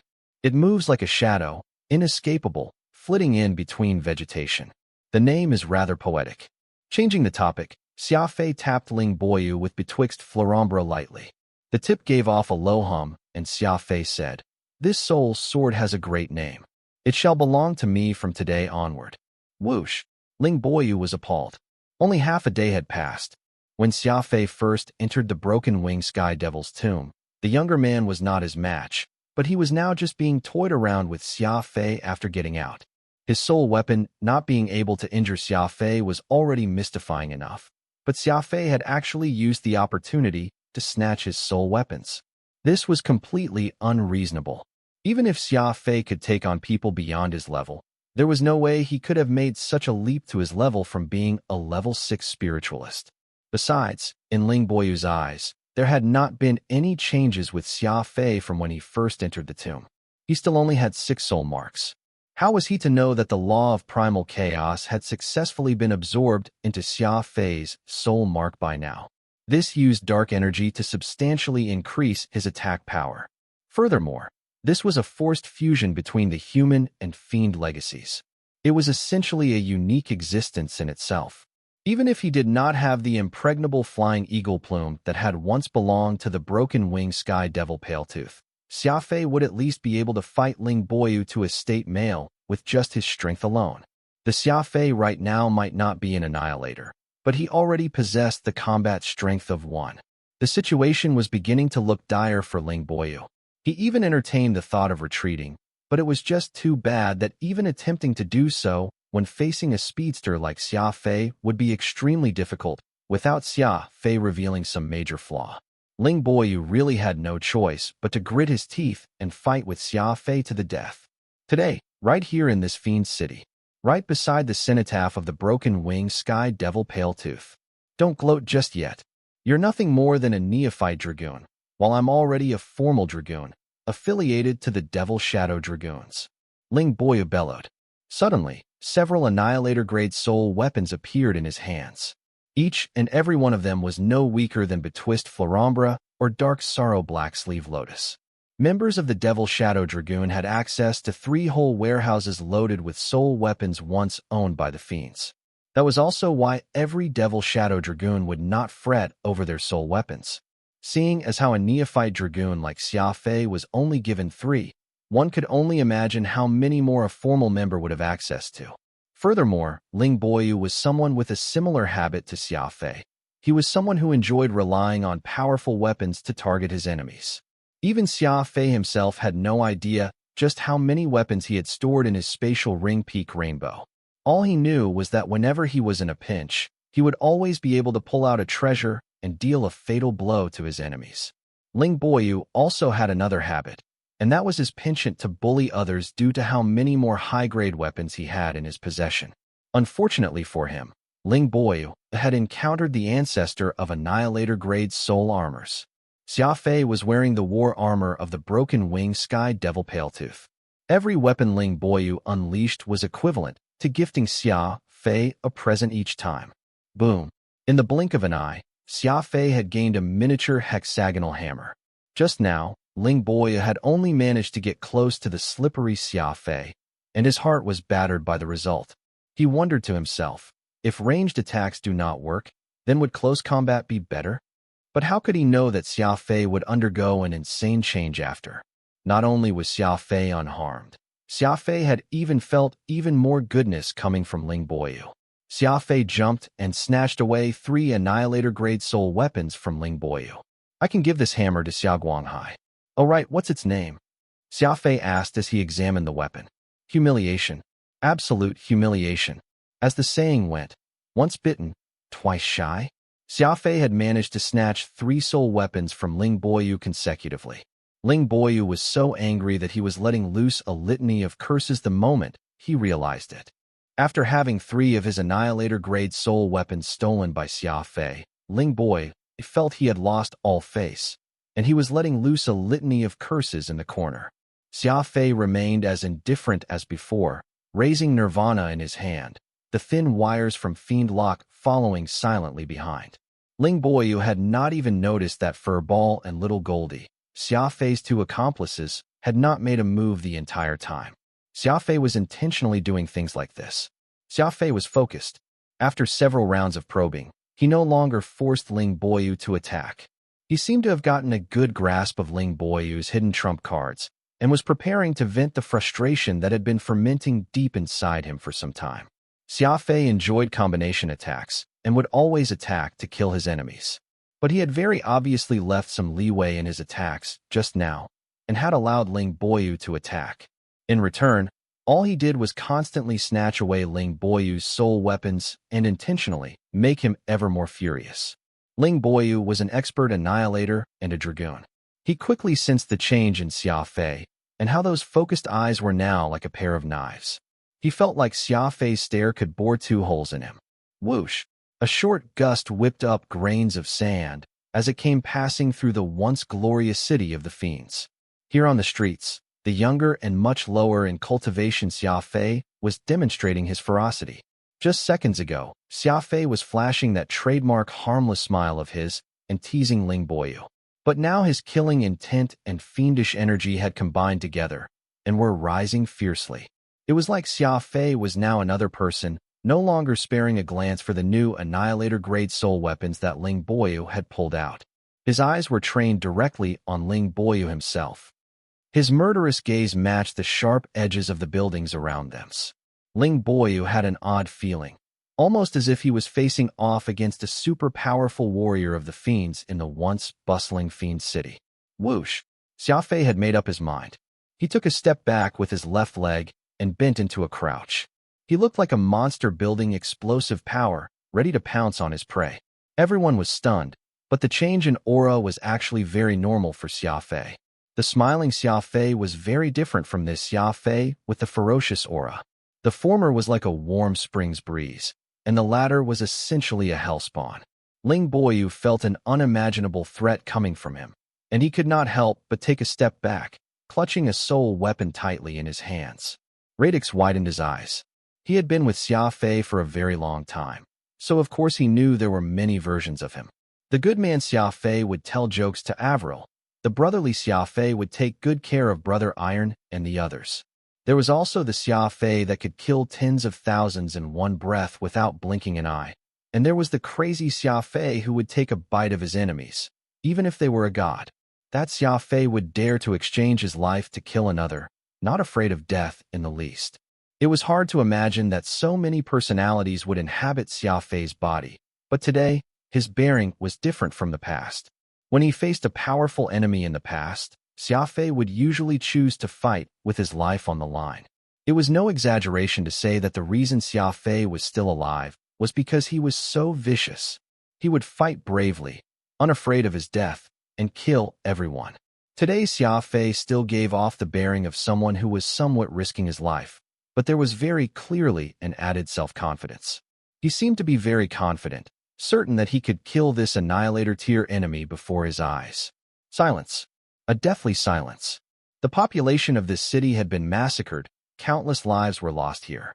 Today, the killing intent from Xia Fei and Ling Boyu, on top of the fiendish energy Xia Fei radiated, actually created an atmosphere that was extremely reminiscent of when the Great Massacre had occurred here. The completely human Ling Boyu and Xia Fei, the latter having learned a fiend legacy, were similar to the butchering humans of yesteryear and the butchered fiends. However, the tables had turned this time, with Xia Fei and his greater fiendish aura overpowering the Annihilator-tier expert Ling Boyu, who had come to kill him. I'm in Devil Shadow Dragoon. If you attack me, you'll be crossing a great taboo in Annihilator. Ling Boyu exclaimed furiously. Xia Fei was unfazed. He slowly stuck out his middle finger and retorted coldly. First off, screw your dragoons. Secondly, there was no second. Xia Fei had already made his move after he finished saying his first point. This was Xia Fei's personality. It did not matter how treacherous he was to his enemies. Xia Fei was never the sort to act gentlemanly. There was just a lone figure, a single blade, and one power. The Xia Fei of today was abnormal. In the past, when he came across an enemy, Xia Fei would always choose to use his immemorial mystical armament, Peacock Blue, Holy Beast Shatterstar, Dark Space King Little Goldie, Fiendish Blade, and Soul Sword. He would send everything he had no matter what. Xia Fei would not wait for his enemy to reveal what sort of hidden aces they had up their sleeves, and just kill off his enemies in a flurry. If the enemy was too strong and fended off the first round of attacks from Xia Fei, then Xia Fei would resort to using soul eyes, solar rays, or other such tricks, along with all his other weapons, throwing them all at his enemies before they could even make out what else Xia Fei could pull out and finish them off. Xia Fei was practically an expert when it came to wailing on his opponents frenziedly, without any rules or order. But today, there was just Xia Fei, the weapon of choice was just his fiendish blade Nirvana, and the power was the law of primal chaos. These were all the tools Xia Fei was using. He had even given Furball and Little Goldie strict orders to not interfere, which was a very intriguing choice. The six-bladed snowflake sword gave off a momentum that could suppress even Mount Tai. Whoosh! The afterimage of his blade flashed like lightning, cleaving directly at his opponent. Ling Boyu let out a cold snort and raised his left arm in an attempt to block this slash. At the same time, he widened his stance and readied his right arm. The moment he blocked this slash, Ling Boyu intended to deal a counter that Xia Fei could not recover from. Rumble! The dull ring of thunder was heard. First it was throughout the city, and soon it broke free from the planet, spreading right out into the starry space and beyond. Looking back at Ling Boyu, his expression was forever frozen in that one moment, his mouth hanging agape, and his right hand ready to execute a counter that would never materialize, because Xia Fei did not even give him a chance to strike with that counterattack. Crack! The mask on Ling Boyu's face split into two quietly, revealing a shocked human face behind. There was a thin, blood-red line right down the middle of his face, extending from his forehead down to his neck. Splat! Ling Boyu's left hand was the first to fall off, and his body fell into two right afterwards, just as the very ground began to split. The entire city was divided into two halves. Half of the planet had been cleaved apart by this one slash from Xia Fei. The brutality of this one cut defied logic. No one would have imagined that this all-or-nothing slash from Xia Fei would actually insta-kill the Annihilator Ling Boyu. This was an insta-kill. Radix could believe that Xia Fei was capable of killing off Ling Boyu because of how many trump cards Xia Fei had hidden on him.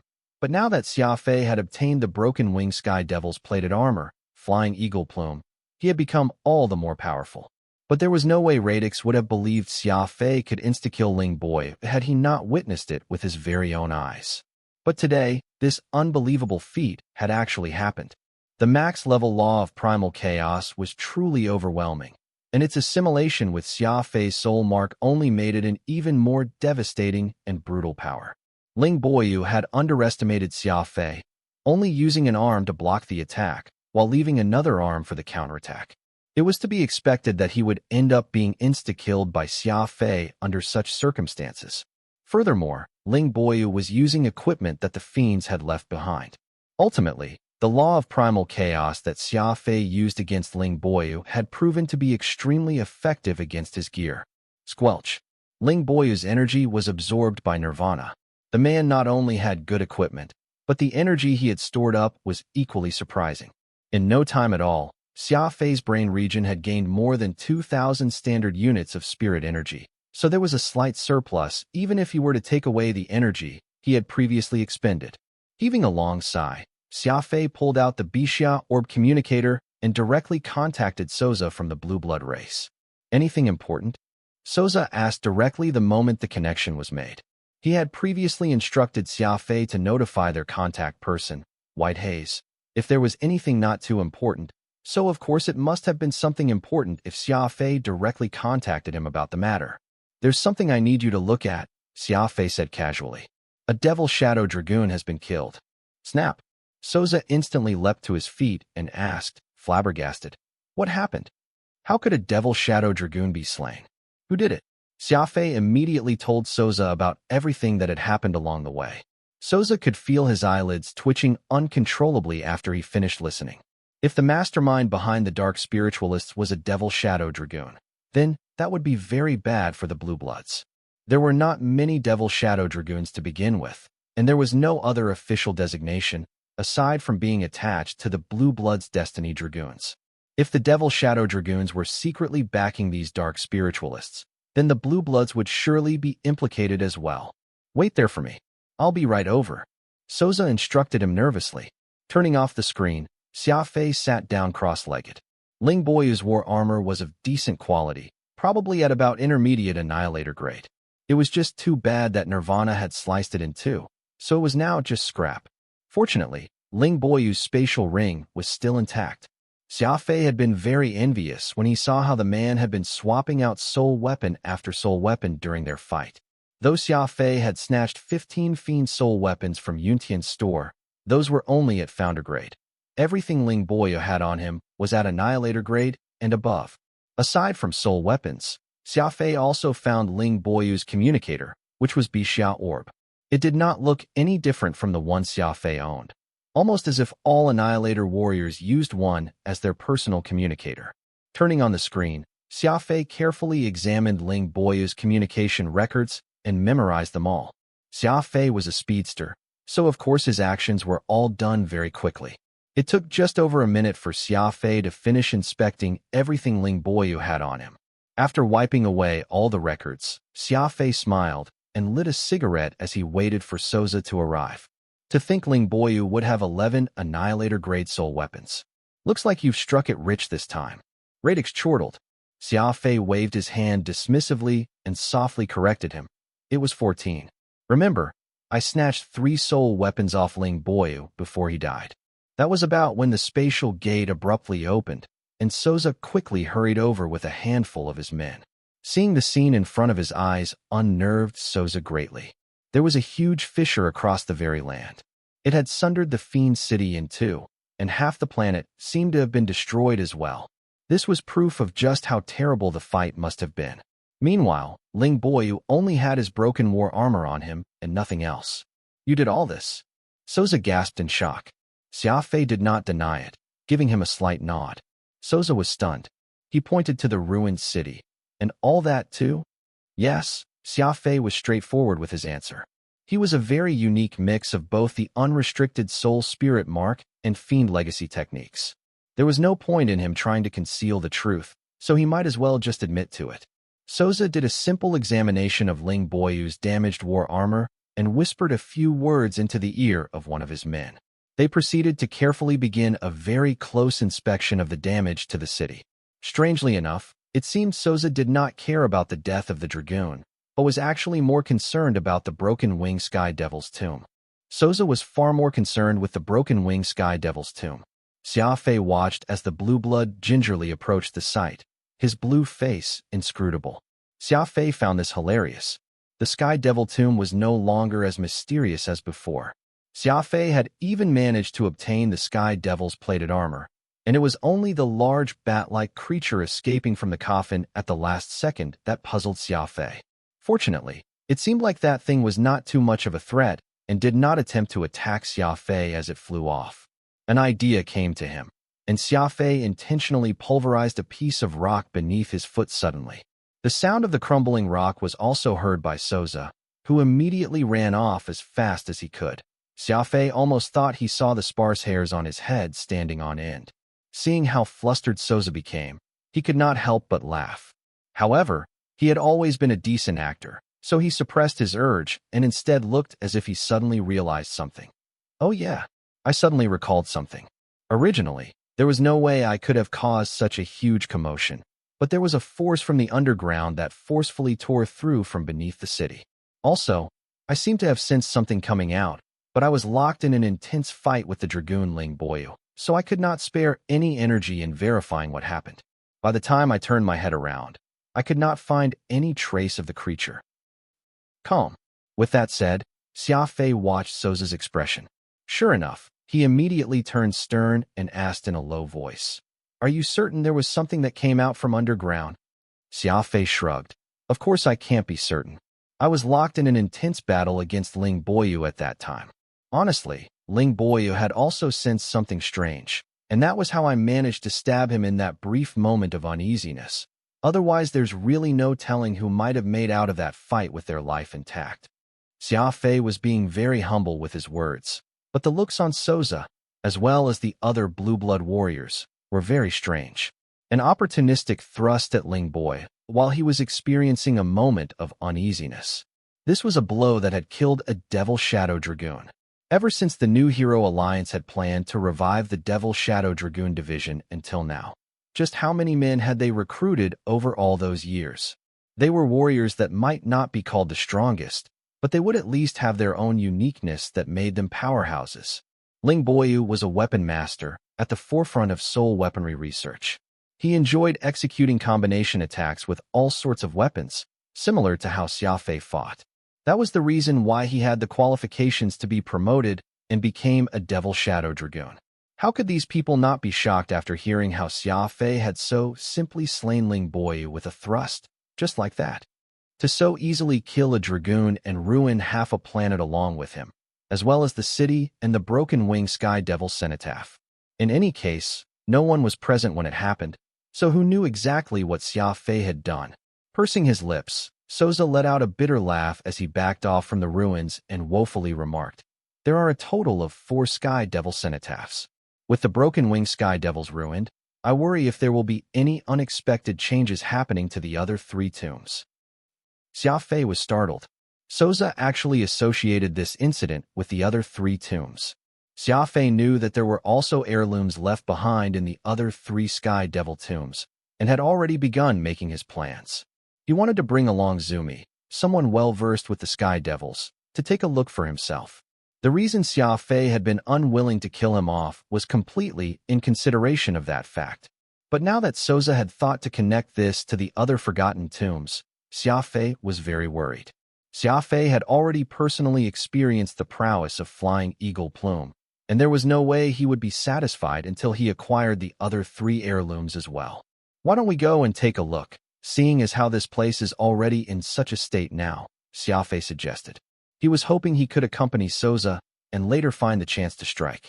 Souza shook his head, looking at Xia Fei meaningfully as he said, "This matter is far larger than you think.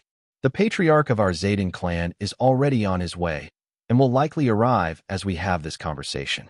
We should just wait for him to come and see what he thinks." Xia Fei nodded helplessly and lit himself a cigarette, waiting there with Souza. The burly Roderick soon arrived in a rush. His physique was definitely considered muscular and well-built among the Blue Bloods, something Xia Fei finally understood after meeting so many Blue Bloods. They were on average only 5 feet tall. Roderick very quickly learned what had happened here, and repeatedly questioned Xia Fei. That was mainly because he found the idea that Xia Fei had managed to kill Ling Boyu to be extremely peculiar. He had no idea just how Xia Fei accomplished that. Xia Fei did what he did best and acted dumb, so that no matter how the conversation went, the conclusion was just the very safe one from before. Ling Boyu was distracted and took a fatal blow from Xia Fei. He was very obviously making up lies that could only fool children, but no one could refute him. There was no other witnesses aside from Xia Fei, and if he pretended to be dumb and deaf, there was nothing Roderick could do about it. That was not to mention that the witness in question possessed an abnormal level of cunning, too. Shaking his head, Roderick sighed. Honestly speaking, Xia Fei had already prepared himself for a more forceful confrontation from the Zayden clan's patriarch. Xia Fei was unwilling to part with the soul weapons that Ling Boyu had on him, and the Sky Devil-plated armor, Flying Eagle Plume, was even more now Xia Fei's secret. But it looked like Roderick was only intent on doing a cursory questioning and did not press him on the matter, showing an intriguing display of patience towards Xia Fei. "There's a traitor in the midst of the Devil Shadow Dragoons. We definitely need to investigate this matter, but right now, I want to go take a look at the other 3 Sky Devil tombs," Roderick rumbled. Xia Fei mused. "What about the Cebu clan?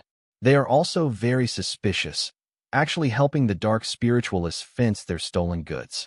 Roderick patted Xia Fei on his shoulder and said in a small voice, "I won't hide this from you, but Yun Tian is dead. Mary from our Zayden clan was also found dead. Are you only going to let this go after killing everyone involved? I'm already in a difficult position now that something is happening with the Devil Shadow Dragoons, so why drag the Cebu clan into this as well?" Xia Fei shrugged and replied, matching his volume, "When it comes to enemies, the more thorough I am with them, the better. However, since you're the one requesting it, I shall also pretend to have seen nothing." Roderick chuckled bitterly. "So you're saying I'm in your debt today? What do you think?" Xia Fei smirked craftily. Roderick suddenly realized that he had sought out the wrong person when he sent Xia Fei to investigate the secret dealings being made. He had forgotten about Xia Fei's habit of looking for trouble. Everything had originally been very simple. Roderick wanted to avoid suspicions and was unwilling to let the humans that he disliked so much intervene. He had turned to Xia Fei. Given how he was also a neophyte Devil Shadow Dragoon, and that they had once met by chance, he thought it would be much better to have Xia Fei do the job, rather than those humans sticking their hands in where they were unwanted. It was too bad then wherever Xia Fei was mobilized, the trouble would only worsen. The Cebu clan was definitely finished. There was no one who would protect them once they were dragged into a big case like this, and that would not be considered a loss for Roderick. The Cebu clan's allegiance was always to their race, and there was not too much of a relationship between Cebu and Zayden. There was nothing the Blue Bloods would do when it came to internal conflicts like this. But what Xia Fei had uncovered was not the Cebu clan, but the Devil Shadow Dragoons. Ling Boyu was dead. He was currently posted with the Zayden, and he might not be the only person from the Devil Shadow Dragoons involved with this matter. That day on Spirit Mountain, there were 4 dragoons that had come to the aid of Shu Yuha and those dark spiritualists. Even in Roderick's wildest dream did he imagine that they were from Devil Shadow, their own people. After all that searching, the outcome of his investigations actually ended up pointing back to himself. There was no need to mention just how depressed Roderick was when he learned all this. To put it mildly, the Devil Shadow Dragoons were bound to be harshly interrogated, and they might even end up being cleansed. The likelihood of the Blue Blood Zayden clan continuing to manage this division would probably be 0 when that happened. In the worst-case scenario, the Zayden clan might even end up becoming the scapegoat for all this. In the power struggle between those higher-ups, the stakes when making even the slightest mistake could mean losing it all, since those so-called major figures were extremely heartless. Aside from leaving some men to guard the place, Roderick had mentioned that he wanted to go take a look at the other 3 tombs, and Xia Fei chuckled. These Sky Devil tombs are rather strange places. I would like to join you and visit them. Unexpectedly, Roderick was not against the idea and swept his hand grandly.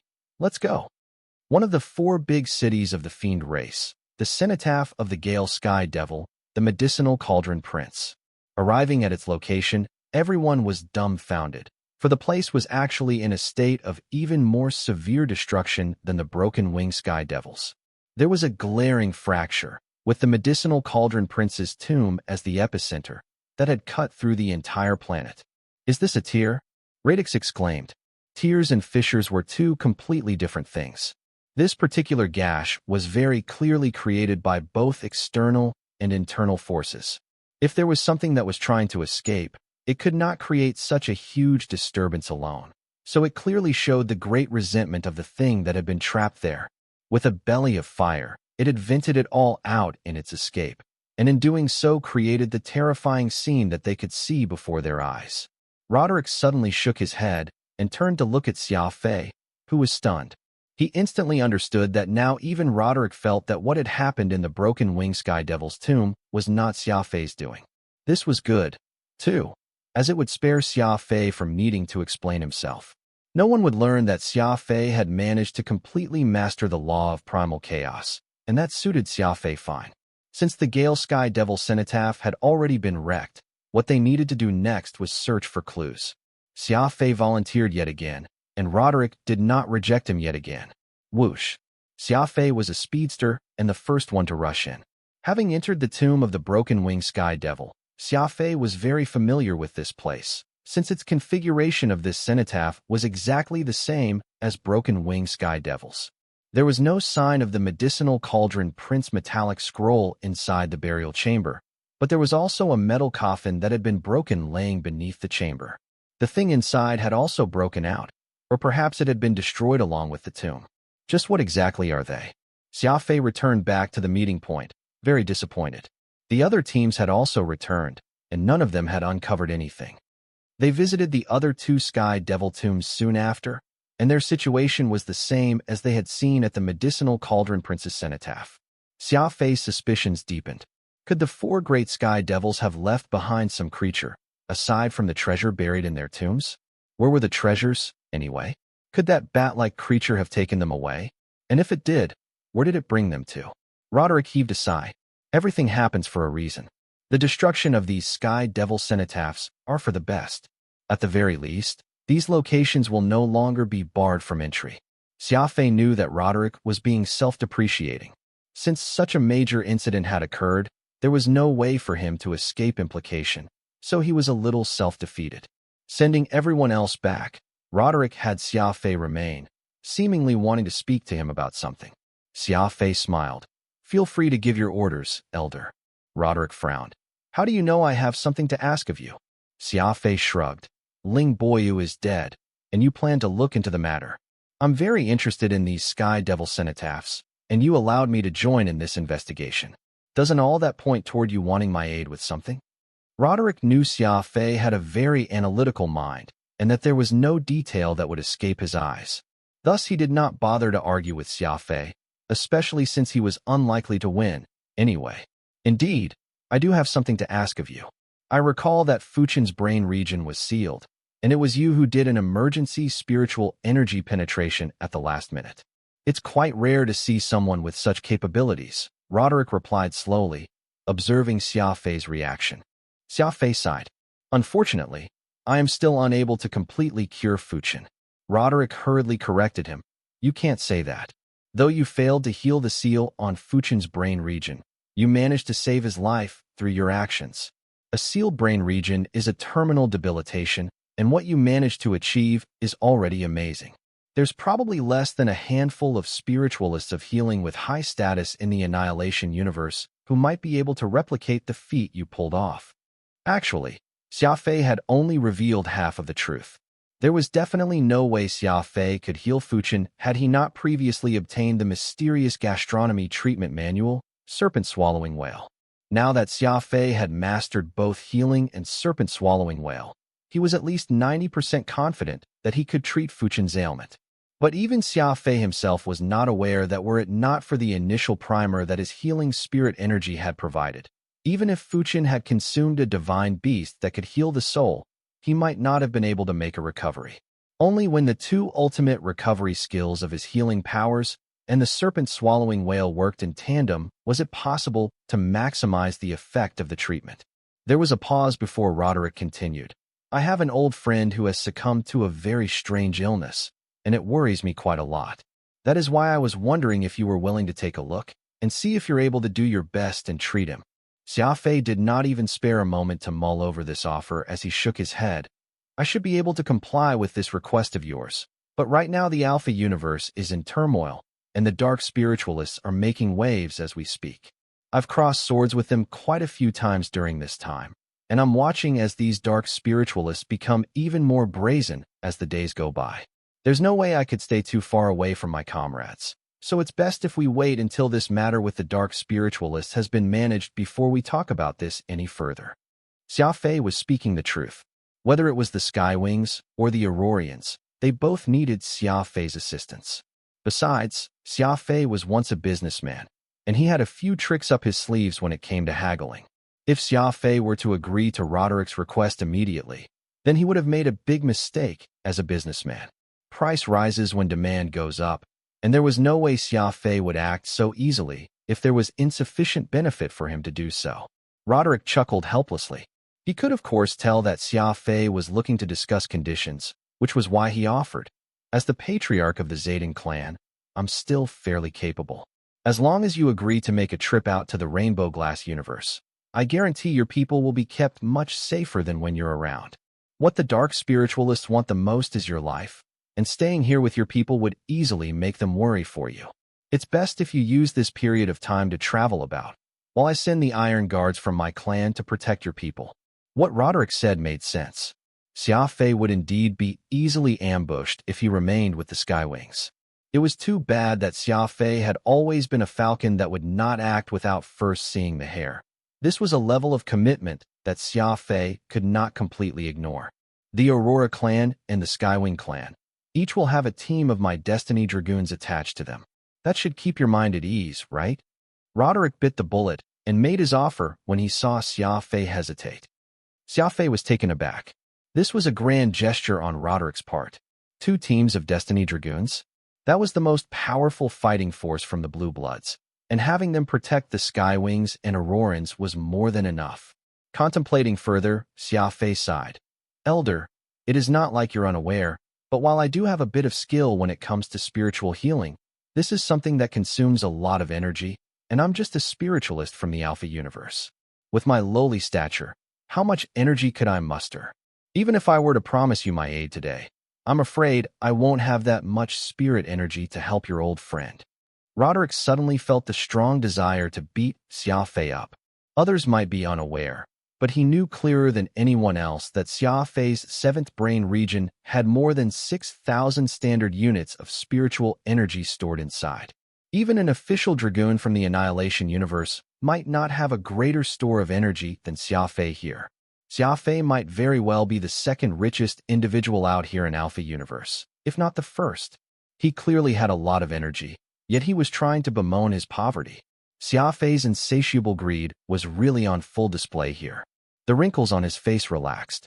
Roderick could tell that there was no way he could impel Xia Fei to act without paying a high price, so he very emphatically stated, "Energy is no problem. I'll first get someone to prepare 10,000 standard units for you. Feel free to contact me after if that's not enough. On top of that, this friend of mine who needs your help is very affluent, too." As expected of someone from the Annihilation universe, Roderick could be very generous when he wanted to be. Xia Fei nodded then, agreeing to Roderick's request to make a trip out to Rainbow Glass Universe. Right now, Xia Fei was in the middle of leveling, and he was using upward of 200 standard units of spirit energy every day. Such an insane rate of expenditure was forcing Xia Fei to keep earning money. "All right, I'll immediately get men to escort you to Rainbow Glass," Roderick said with a sigh of relief. Xia Fei shook his head. "Not just yet. I need to make a trip back to Skywing first. There are still some things that I need to deal with now." Roderick was slightly surprised, but instantly called Soze over, somewhat displeased as he instructed, "Xia Fei is going on a trip, somewhere really far. You'll send him off." Whoosh. In only one day, Xia Fei made it back from the undercurrent to the Law Realm fortress located at the fringe of the Alpha Universe. It was no wonder Roderick had Soze escort Xia Fei. It turned out that the Alpha Universe actually had a super teleportation device, one able to rapidly send one person or an entire ship to their destination. It was just that such a teleportation device was not controlled by the Alpha Universe, almost as if the Annihilation Universe had intentionally kept it a secret to limit the Alpha Universe. With Soze traveling along with him, Xia Fei was able to use these secret channels and very quickly made his way home. He gathered the Skywing wolf pack into the meeting room and addressed them with a smile. "This time I've brought some very fun toys for you all." Xia Guanghai shouted, "If these are loot you've seized, then just tell that to us straight. We're all family here, and no one will be embarrassed if this was seized. It'll only be embarrassing if you failed to do so." The Skywing wolf pack broke out into laughter. Strictly speaking, these soul weapons that Xia Fei had obtained were indeed seized loot, and they were obtained from the hands of a dragoon. Xia Fei took the soul weapons out, and the Skywing Wolfpack members were all immediately stunned. That was because there were 10 Annihilator-grade soul weapons in the pile. In the Alpha Universe, it was already a rare sight to find Founder-grade soul weapons, let alone those at Annihilator grade. The equipment that the Skywing clan had now would definitely rank them first in this universe. These are not just Annihilator-grade soul weapons, but they are also authentic Fiend soul weapons. But all of you must remember, Fiend soul weapons are taboo, so you mustn't use these unless absolutely necessary. Xia Fei explained solemnly. Xia Fei was an evil shadow dragoon, and it was only natural for him to be seen using Fiend soul weapons. But if the Skywing clan were to go about recklessly attacking people with Fiend soul weapons, and the higher-ups were to find out about it, the entire matter would surely be trouble. That was why Xia Fei listed out all the Fiend soul weapons individually, making them the hidden trump cards for the clan. This was a habit of Xia Fei's, and he had passed it on to his clan. The Skywing Wolfpack would of course not care what was Fiend and what was not Fiend, but they were very willing to listen to Xia Fei. Everyone knew that Xia Fei always had plenty of problems, and if they were to randomly use these soul weapons, it would be Xia Fei who would bear the brunt of the trouble. The Skywing Wolfpack were very excited. As they examined the soul weapons that Xia Fei had brought them, Xia Fei took Grand Ancestor Xia Guqing to one side and handed the container Zumi was into him. Perhaps it was because Xia Fei had struck him a bit too hard, but even after almost 48 hours, Zumi was still unconscious. "What is this?" Xia Guqing was shocked. He had not met a blue blood before, and was very curious. "He is a blue blood spiritualist. Keep him alive because I have a use for him. I'm about to travel to the Rainbow Glass universe, which is why I have to bother you to keep an eye on him. See if he could be of use to us," Xia Fei informed him. Xia Guqing nodded. "Rest easy. I usually have a very good eye for people. If this person harbors ill intent, I'll immediately have him killed, and he won't even greet you. Xia Fei agreed to this plan, and the Grand Ancestor patted Xia Fei on his shoulder.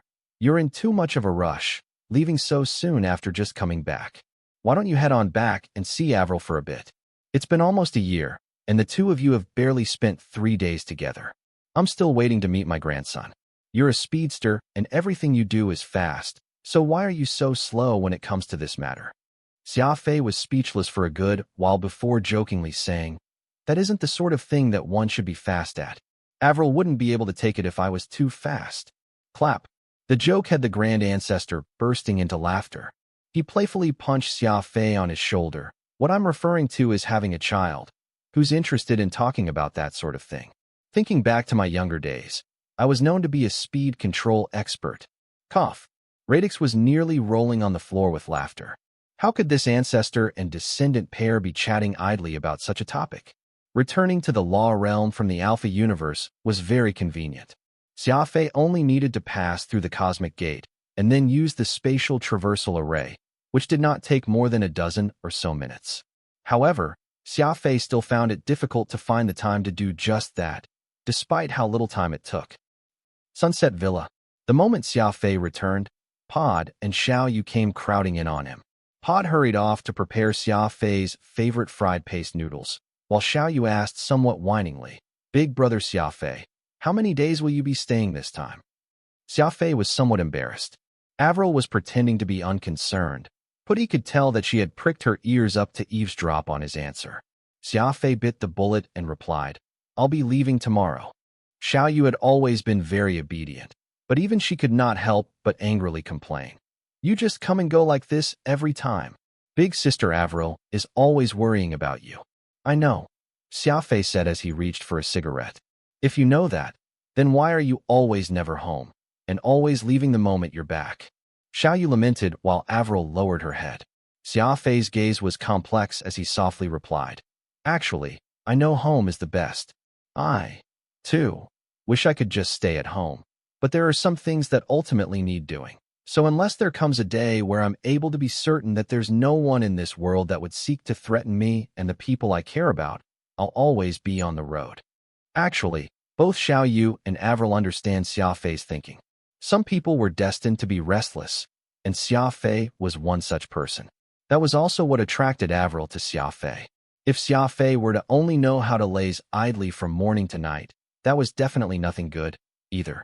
It was why the nagging was nothing more than the fragmented thoughts of the women and was understandable. Very soon, Xia Fei began telling stories. Xiao Yu, Avril, and Pod surrounded him and listened intently, and even the robot Pod could not help but scream whenever the stories got to the thrilling bits. Honestly speaking, Xia Fei was really capable at this, and he was always able to cheer up the two ladies. Unfortunately, the happy times were short-lived, and on the morning of the next day, Xia Fei departed quietly, as always. After meeting up with Souza, who had been waiting for him, Xia Fei took his first step into the lower 5 stars, heading for the Rainbow Glass Universe. Rainbow Glass Universe, one of the 5 lower universes. The celestial bodies in this universe were a beautiful spectrum of colors, looking very much like the rainbow spectrum when passing through glass, hence the name. Silver Spectre appeared in a timely fashion. Behind it was another ship, a Blue Blood Clan warship that was carrying Souza. We only used 5 hours for this trip. Xia Fei had established communications with Souza and said after glancing at his watch, I really don't understand. Since Alpha already has such a convenient spatial array in place, why has it not been made available for public use? It seems like there are secrets everywhere in this universe. Souza thought nothing of it. The Alpha universe is very chaotic. You humans have this innate nature to kill one another. The moment this spatial array is put into use, the speed of wars occurring would increase several-fold. Right now, due to the lack of this spatial array, when a significant force makes an attempt to attack another force, they have to take a long voyage through space. As such, there will be enough time for the Gemini stars to investigate the truth and prevent matters from descending into an uncontrollable situation. Xia Fei lit a cigarette. So it turned out the Annihilation universe had considered this point and made it such that Alpha universe was the only universe that lacked the existence of a spatial traversal array. Mulling over things, Xia Fei agreed it was the sensible thing to do. The moment the spatial array became public, those dark spiritualists would most definitely begin killing all over the place. Relying on warship speed as a manner of transportation greatly decreased the amount of trouble that the dark spiritualists could cause. Where are we off to next? Xia Fei asked Souza. Souza shook his head. No, it'll just be you, not us. This time, you'll be going on your own. I'll instruct my man to send you the coordinates right now, as well as a star map of rainbow glass, with the location of jump gates. Xia Fei silently nodded. After Souza sent Xia Fei the information he needed, he bade farewell and departed. Watching the warship leave, Radix grew curious, strange. It's clear how concerned Roderick was about this matter. So why would he not send someone to take action with you? Could he be wanting to help his friend in secret, but did not want him to know about his involvement? Xia Fei puffed out a smoke ring and stated calmly, Radix, when will you change that habit of being kind-hearted?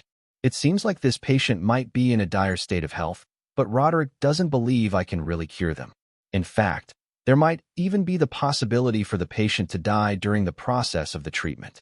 That is why Roderick only asked for me to give it a shot. If I succeed in healing the patient, he will surely take credit. But if the patient were to die from the treatment, he would immediately distance himself from me, so as to avoid being implicated. In such a situation, the smartest choice would be for me to find my own way to their door under his name, so he could easily capitalize on either outcome. Radix was startled, muttering to himself, how vicious. Looks like this Roderick isn't really a good person, either. Xia Fei thought otherwise. There has never been a good person in this world. Then what do we do? Radix asked anxiously. Despite the fact that he was many years older than Xia Fei, he was actually very naive. The moment Xia Fei mentioned that Roderick was playing them, he grew extremely nervous. His gaze fixed ahead, Xia Fei's lips curled into that smirk of his. He shook the box that Souza had just handed to him and softly mused. Well, isn't it obvious? Since I've already received the 10,000 standard units of spirit energy, I've never promised that I'll do anything. Radix realized something big. Xia Fei was indeed holding onto the energy transference device that the Annihilation universe used. Given how spirit energy and soul energy were both currencies there, they had many different types of devices that allowed spirit energy to be easily transferred about. Now that Xia Fei had already obtained what he needed, all that was left was to just go through the motions of trying. The Rainbow Glass universe was different from Undercurrent. This place utilized universal jump gates to traverse space, and even Xia Fei's Silver Spectre could easily pass through them. He did not have to spend much time transitioning through the various jump gates before arriving at his destination. It was a planet called Snake's Kiss. The Rainbow Glass universe was a standard universe that had plenty of races all living together, similar to the situation in the Law Realm. No sapient race had established themselves as the majority, which was evident from the mess of different warships that were docked on Snake's Kiss. Silver Spectre hardly looked conspicuous among the variety of hull designs. The designated location for his rendezvous was a large mansion located in the city center. Xia Fei immediately went up and knocked on the door, handing over the letter that Roderick had prepared for him. The moment the guard posted at the gate saw Roderick's name, he hurriedly reported this to his superiors, while at the same time inviting Xia Fei into the compound with a show of utmost courtesy. Looks like this doesn't seem to be some large family. They look very ordinary. Radix shook his head, perplexed. Anyone that could form ties with the patriarch of the Zayden clan and make Roderick spare no expense to invite Xia Fei over had to be at least someone of similar caliber to him. While this mansion appeared to be very luxurious, it was still nothing compared to the Aurora clan in Radix's eyes, and it was only natural for him to be somewhat skeptical. Never judge a book by its cover, Xia Fei replied as he lit a cigarette. The size of the compound doesn't matter. What matters is who lives inside. Radix nodded, agreeing that Xia Fei's words made sense. Xia Fei and Radix did proceed deeper into the compound and stood by the entrance of the courtyard to smoke. That was when the rather lavishly decorated gate opened, and a twin-engine hovercar drove inside. Xia Fei instinctively dodged to the side. The angle and speed were all perfectly calculated in Xia Fei's mind. An expert speedster like him was more than capable of adjusting himself by a millimeter and would never accidentally make it too. But this hover car was moving at a very high speed, and it totally did not care if there were still people standing by the entrance to the courtyard. Its twin engines roared, and there was even a shrill feminine screech coming from within the car. A good dog doesn't get in the way, and death will be all that awaits one that stands in my way. There was no one else around, so the woman had to be referring to Xia Fei. Serum, that twin-engine hovercar edged near Xia Fei and roared past. Though Xia Fei was in complete control of the situation, Xia Fei nevertheless furrowed his eyebrows when he was confronted with the display of reckless driving. After the car drove away deeper into the compound, Radix asked curiously, "Given your temper, you ought to have torn that car in half after what happened. Why did you show restraint this time?" Xia Fei chuckled lightly. "There's no need for me to get my hands dirty. Just a word from me, and that woman won't live for very long." Soon, a servant came to lead Xia Fei into a solitary 3-story house in the compound. An elderly individual came to greet him from afar, grasping Xia Fei's hand warmly as he said, "You must be Xia Fei, right? The one Roderick sent." Xia Fei nodded and examined the elder closely. He had quite a gentlemanly appearance, and were it not for the wisp of beard on his chin, he could very easily pass for a middle-aged man. His skin was so pale that it was somewhat unnatural and would likely be the envy of many women out there, especially given how well-maintained it looked, his cheeks flushed in a healthy pink. Aside from that elder, there was also another chubby dark face upstairs. After seeing how warmly the elder had treated Xia Fei, this person harumphed coldly and took a sip of the teacup in his hand and refused to spare them another look. "My name is Xiao Qian, the owner of this place. Treat this place like it's your own home, and definitely do not stand on ceremony with me. Come, let's head upstairs and have a seat," Xiao Qian said as he took Xia Fei's hand into his arm and led him upstairs. Xiao Qian did not put on airs. There were hardly any servants around along the way. The owner Xiao Qian was quite a polite and kind old man, and his welcome made Xia Fei temporarily forget quite a bit of the unhappiness he had felt with the incident by the gate. There were only 3 people upstairs. Aside from Xia Fei and Xiao Qian, there was that chubby man who appeared to be middle-aged. His head was covered in rolls of fat, and he looked physically weak, but Xia Fei could tell in a glance that he was a spiritualist as well, from a lineage that detested fighting. Xiao Qian had no servants serving him, so the elder personally served tea to both Xia Fei and the chubby man before addressing them both. "Come, let me introduce you two to one another. This here is a great spiritualist from the Annihilation Universe, Hua Ying, and this young man is Xia Fei. I asked Roderick to introduce me to a capable spiritualist, so I believe Brother Xia Fei is a spiritualist too." Xia Fei laughed. "Elder, I am indeed a spiritualist, but I wouldn't call myself outstanding. I am only at 6 soul marks." Upon hearing Xia Fei only had 6 soul marks, the spiritualist that went by the name of Hua Ying let out a cold scoff. Xiao Qian was put in a somewhat awkward spot, as he hurriedly said, "Young and promising. Xia Fei is a young man who shows great promise. For Roderick to send you to me just goes to show that you must be something extraordinary in the ways of spiritual healing." Xiao Qian chatted with Xia Fei and Hua Ying about trivial domestic matters, prompting Hua Ying to somewhat impatiently interject, "Mr. Xiao, let's skip the niceties and get down to business. I have been entrusted by others this time to have a look at the illness your family Xiao Yi is suffering from. So why don't we start right away? I still have many things I need to attend to back in Annihilation, unlike some people who can spend time idling by." Hua Ying intentionally placed emphasis on his words when he said annihilation and idling by. He was clearly directing them towards Xia Fei, who knew what gunpowder the man had eaten for him to express such displeasure towards Xia Fei right from the get-go. The moment Xiao Qian noticed the atmosphere growing awkward, he quickly said, "Okay, since Master Hua and Brother Xia Fei have both arrived at the same time, we have ourselves a rare opportunity in our hands. Let me call my granddaughter out and consult the 2 eminent spiritualists." Consultation in this context was for 2 or more doctors to examine the patient, so they could all discuss their diagnosis. Though Xia Fei and Hua Ying were both spiritualists, being a spiritualist of healing was not too different from being a doctor. Both would treat their patients in a bid to save their lives, and so calling it a consultation was fairly appropriate. But no one expected Hua Ying to become even angrier upon hearing this.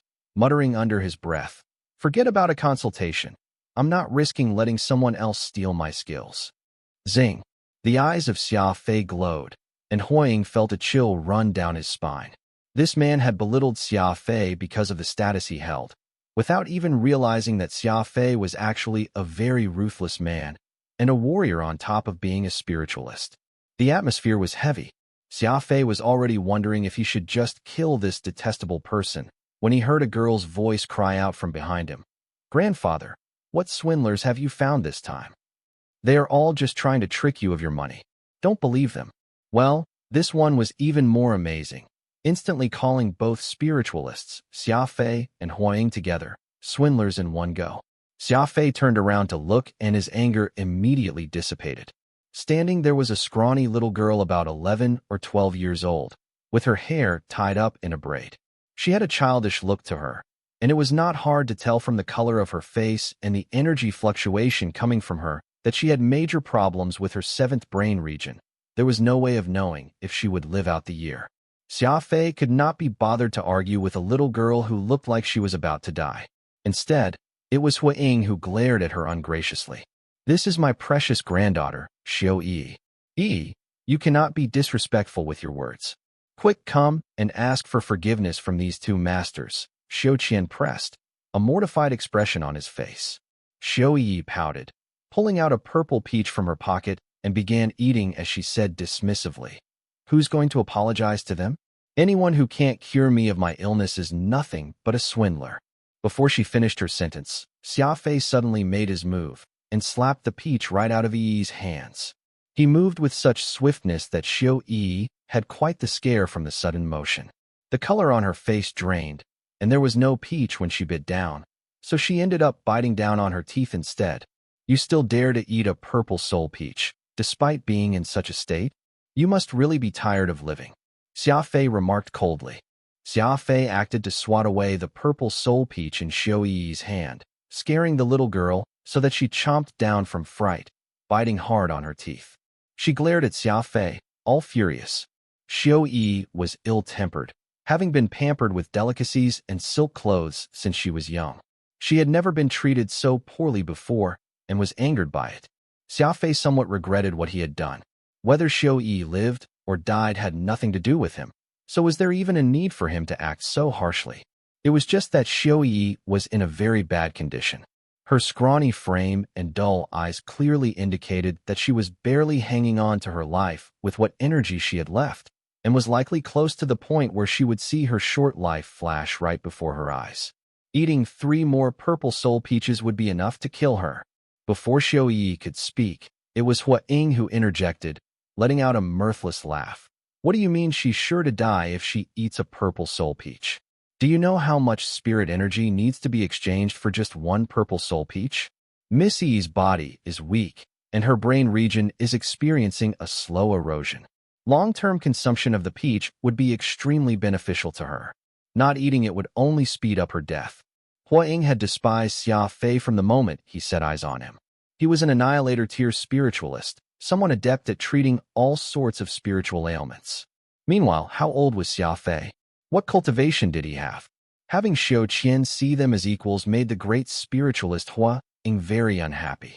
Now that Xia Fei had said that Xiao Yi should not eat purple soul peaches, Huiying had of course seized the opportunity to attack him. Xiao Yi blinked. This little girl was actually quite pretty, but it was unfortunate that her illness had taken a toll on her body, so she looked like a child despite already being 13 years old. However, she was no fool and harbored some weird ideas. She kept quiet and was smirking away to watch from one side the moment he saw the two spiritualists start to argue. Xia Fei lit a cigarette and responded coldly. "Purple soul peaches are a precious medicinal ingredient. That is true, and they have the miraculous effect of mending damaged brain regions. However, there's an old saying, deficiency is not to be compensated. Xiao Yi already has a weak constitution and can barely withstand the powerful energy assaults that come from the purple soul peaches. Continuing to eat the fruit would only backfire, and if my guess is right, Xiao Yi has been consuming plenty of similar supplements, and these were the culprits that had aggravated her ailment." Turning his head around, Xia Fei asked Xiao Yi, Every time you finish eating a purple soul peach or food similar to it, do you feel your body temperature rise and temporary recovery of your strength? But come night when it is time to sleep, you are having nightmares? When you wake up the next day, your limbs are cold and you're sweating all over. You'd also be weaker than the day before, so you'd feel compelled to eat a purple soul peach again so that you could recover your energy. In the long run, it should have been about 3 years now. Xiaoyi was stunned. The little girl's eyes revealed a hint of suspicion, as if Xia Fei had just torn off her clothes and tossed her naked outside. Actually, Xiaoyi had quite the personality. She had never mentioned these things to anyone, so as to avoid her family worrying about her.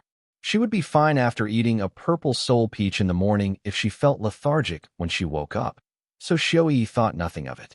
Now that Xia Fei had so accurately analyzed Xiaoyi's symptoms, the girl not only was ungrateful, but was actually rather resentful of Xia Fei. Only gods knew what was in a woman's mind, but Xiao Qian could already see the changes in his granddaughter's eyes, almost as if everything Xia Fei said was true. What nonsense! Hui Ying was livid as he pointed at Xia Fei. How old are you? I've crossed more bridges than the roads you've walked on. Missy, don't listen to this rascal and his nonsense. Your condition requires all these potent supplements in order to have any hope of recovery. The moment you stop, there's no telling what terrible consequences will be in store for you. Xia Fei chuckled coldly and remarked, Master Huiying, you must really not get enough of ruining people. Well, just take it as I've said nothing today. The universe will still carry on even with one less soul. It's not my place to stop someone from killing themselves. With that said, Xia Fei got up and made to leave. Xia Fei's attitude was very beguiling. Xiao Qiqi could not help but get a sense of unease when she saw the corners of his lips curled up into his trademark smirk, making it seem like he had a sheer disregard for any living being in the world. A pampered young girl that came from a large family like Xiao Yi had never met anyone like Xia Fei, who showed such undisguised indifference toward her fate. It was hard to understand the thoughts of a rebellious young lady. Xiao Yi fixed her stubborn gaze on Xia Fei and proceeded to pull out a purple soul peach, taking a crunchy bite of the fruit in an act of defiance. Don't! Xiao Qian hurriedly took away the peach Xiao Yi had in her hand, but it was a step too late. By the time he had managed to snatch the peach from her, there was already a neat bite mark left on it. Xiao Qian was essentially desperate for a remedy at this point, so whether what Xia Fei said was true or not, Xiao Qian would rather believe him than not. Besides, Xia Fei had said it with such confidence that Xiao Qian secretly believed in his words. After all, he knew just how many of these medicinal treasures Xiao Yi have consumed over these last few years, and she was still getting skinnier and skinnier with each passing day. What do you mean, don't? Huiying pointed at Xiao Qian and asked, Are you trying to endanger the life of your granddaughter? Xiao Qian was put in a difficult spot. He kept trying to smooth over the situation, going so far as to invite Huiying back to his seat and personally pour him a cup of tea. Xia Fei suddenly decided not to leave. He sat down back on his chair and watched Xiao Yi from afar. Everyone saw as the little girl's face became paler with each passing second. She lifted a hand to clutch her chest as fine beads of sweat slowly trickled down her face. She's actually enduring it, Xia Fei thought to himself in surprise. He could tell how much pain Xiao Yi was in, but it was as if she had been possessed, forcibly keeping herself standing upright. Her stubborn eyes were very similar to the look Xia Fei had when he was fighting for his survival, and Xia Fei even discovered something shocking from Xiao Yi. Let's see how long you can last, Xia Fei wondered silently.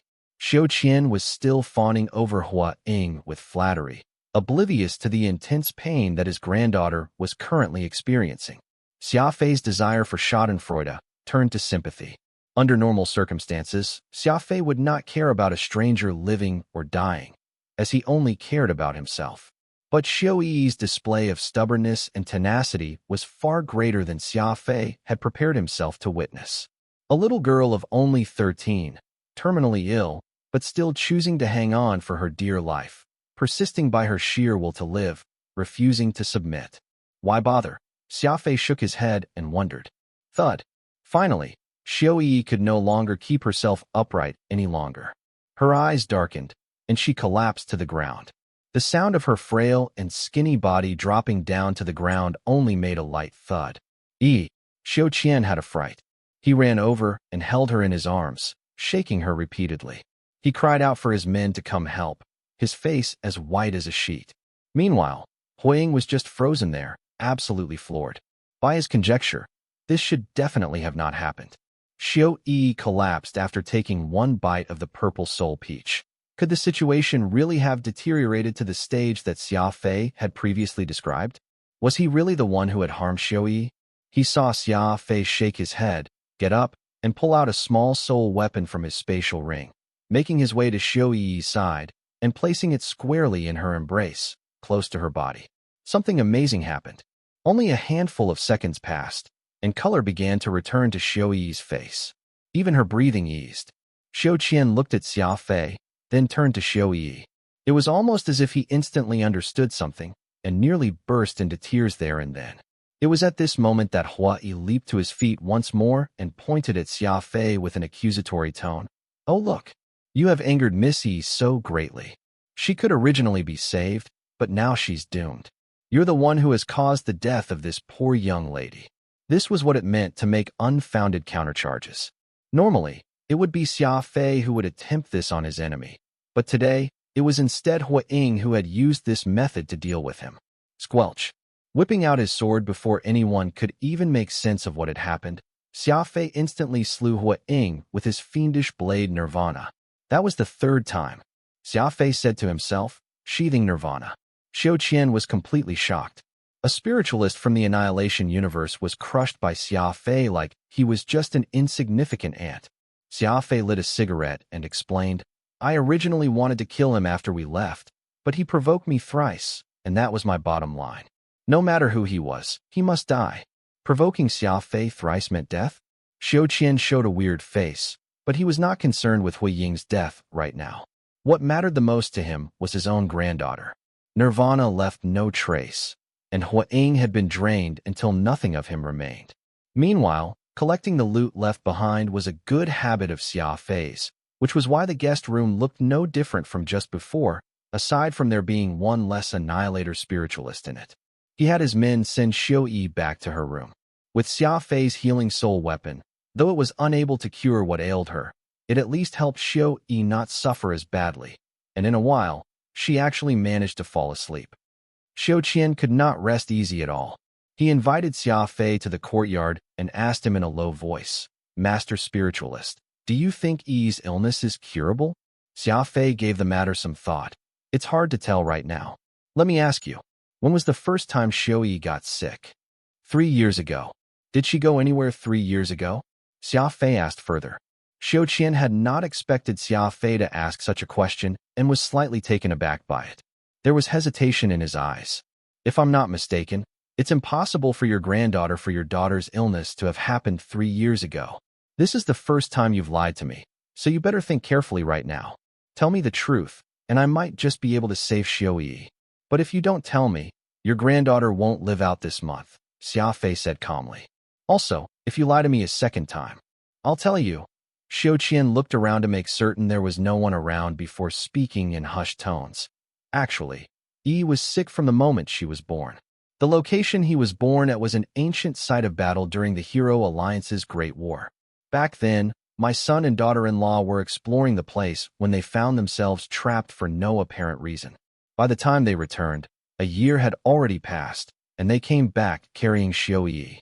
Not long after, both of Xiao Yi's parents died, and the not even 1-year-old Xiao Yi became more and more irascible. I invited a spiritualist friend to take a look, and that was when I learned about this problem with her body. Hearing Xiao Qian's story, Xia Fei knew that what he said was all true. However, Xia Fei only furrowed his brows deeper, like he was facing some problem. "How is it? Just what is the deal with the little girl?" Radix asked, curious. Xia Fei heaved a sigh. "The human brain region is able to harbor a spirit, just like how you and Phantom have accompanied me for some time. If I'm not mistaken, Xiao Yi has a spirit hiding in her brain region. However, this is an evil spirit that is eating the brain of its host." Xia Fei said softly as his eyes glimmered. "An evil spirit." Radix had a fright after hearing what Xia Fei said, and repeated in a panic, "Did you say there's a spirit in Xiao Yi's brain region? That's too strange. I'm a spirit too. So why didn't I sense anything? Xia Fei replied. That is what's so crafty about this spirit. He has inhabited Xiao Yi's brain region for a long time, and the more medicinal treasures she consumed, the more powerful this evil spirit became. The stronger he grew, the weaker Xiao Yi's body became, and there became fewer things outside that could stop him. If Xiao Yi was born of a poor family, then it would have been fine. The evil spirit would have needed to waste a long time gathering energy, and Xiao Yi could have lived for a few more days. Honestly, the fact that the girl had lived till today is all because her willpower is strong enough. The temper and arrogance Xiao Yi displayed, none of that might be her. The evil spirit has been inhabiting her brain region for so long that he has begun affecting Xiao Yi's personality. Meanwhile, she has to keep resisting the evil spirit in order to survive. Every day, she's dithering on the verge of having a mental breakdown and will randomly lash out and throw tantrums. All in all, it's the spirit and its ill intentions that are causing problems. Radix kept nodding as he listened. Without even realizing it, Xia Fei had already become an expert in soul mending after reading Snake's Swallowing Whale and possessing the healing art. Zhao Qian did not hear this conversation between Xia Fei and Radix. All he saw was Xia Fei's expression constantly shifting, showing a moment of anger, followed by sorrow, and he could feel his own emotions changing according to his expression. Finally, Xiao Qian could no longer stand it and asked, "Can you save Yi or not?" Xia Fei came to. It'll be difficult. However, Xia Fei was just about conjecture. After all, Xiao Yi's condition was very strange, involving an unknown spirit that had come from who knew where. Xia Fei would have to take a huge risk if he wanted to attempt to repair her seventh brain region. A sharp screech was suddenly heard coming from the Xiao family's courtyard, sending Xiao Qian leaping to his feet. His face went pale as hidden experts appeared from everywhere, with similar looks of panic. Xia Fei's expression turned grim as he slammed his hand down on the expensive rosewood table. That was the sound made when the evil spirit revealed itself. It had no idea that Xia Fei was actually not intending to poke his nose into this business, so it had actually revealed itself in hopes of using its voice to threaten Xia Fei. "Call your men back." "It's fine," Xia Fei calmly advised them. Sure enough, there was no follow-up after that screech. Xiao Qian did not dare offend Xia Fei at this point, so he reluctantly ordered all his men to back off. Xia Fei could tell that Xiao Qian was truly no insignificant character. Judging by the fact that all the people who had just revealed themselves were experts, Xia Fei could not make sense of it. Xiao Qian was clearly someone who did not have any martial prowess to speak of. So how could he have recruited such a large following of experts to work for him? "Are you fine?" Xia Fei asked. This sort of spiritual assault was nothing to Xia Fei, but was a powerful deterrent to Radix. "Just a slight headache." "It seems like you were right. That spirit is obviously trying to warn you away from meddling with its affairs, and it seems to be much more powerful than myself," Radix replied, a hint of fear lingering in his voice. Xia Fei nodded. "Don't worry. I have no intention of sending you out to do anything, but to think he would actually try to threaten me? How very interesting." A chill light flashed across his eyes. Xia Fei surreptitiously glanced in the direction of the room that Xiao Yi was residing in as he muttered under his breath. "So that makes you an enemy." How was the evil spirit supposed to know that the one screech it had made had actually caused Xia Fei to view him as an enemy? It was even less likely to know what it meant to become an enemy of Xia Fei's. Turning his head back, Xia Fei asked, "Would you like your granddaughter to live? But of course, as long as you're able to save Yi, I will agree to any conditions." Xiao Qian said hurriedly, "What if I were to tell you I am only 10% confident of success?" Xia Fei asked in return. Xiao Qian hesitated. 10% was very low, but considering that Xiao Yi had already fainted today, Xiao Qian understood that if he did not make a decision, it would only cause Xiao Yi's condition to worsen, and the longer this dragged out, the slimmer the chances of her making a recovery. Lifting his head, Xiao Qian gritted his teeth. "Even if it's just 10%, I'll take it." Xia Fei smiled and patted Xiao Qian on his shoulder. "It's good that you agree. I'll hand over a list to you. It is everything I will need prepared before sundown. There's no need for us to talk if even one item is missing." Xiao Qian nodded gravely. "Leave it to me. The White Qilin Xiao family, shall do everything within my power to cooperate with your wishes. The White Qilin Xiu family. Xia Fei wondered to himself.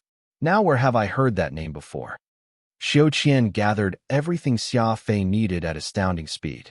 It was testament to the influence and power that the Xiu family wielded.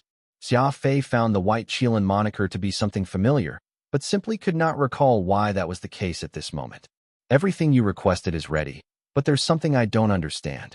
Why do you need so many vegetables? Xiu Qian asked, curiously. Xia Fei thought nothing of the question. They are of course food for your granddaughter on our journey. We couldn't possibly let her go hungry, can we? Xiu Qian was speechless.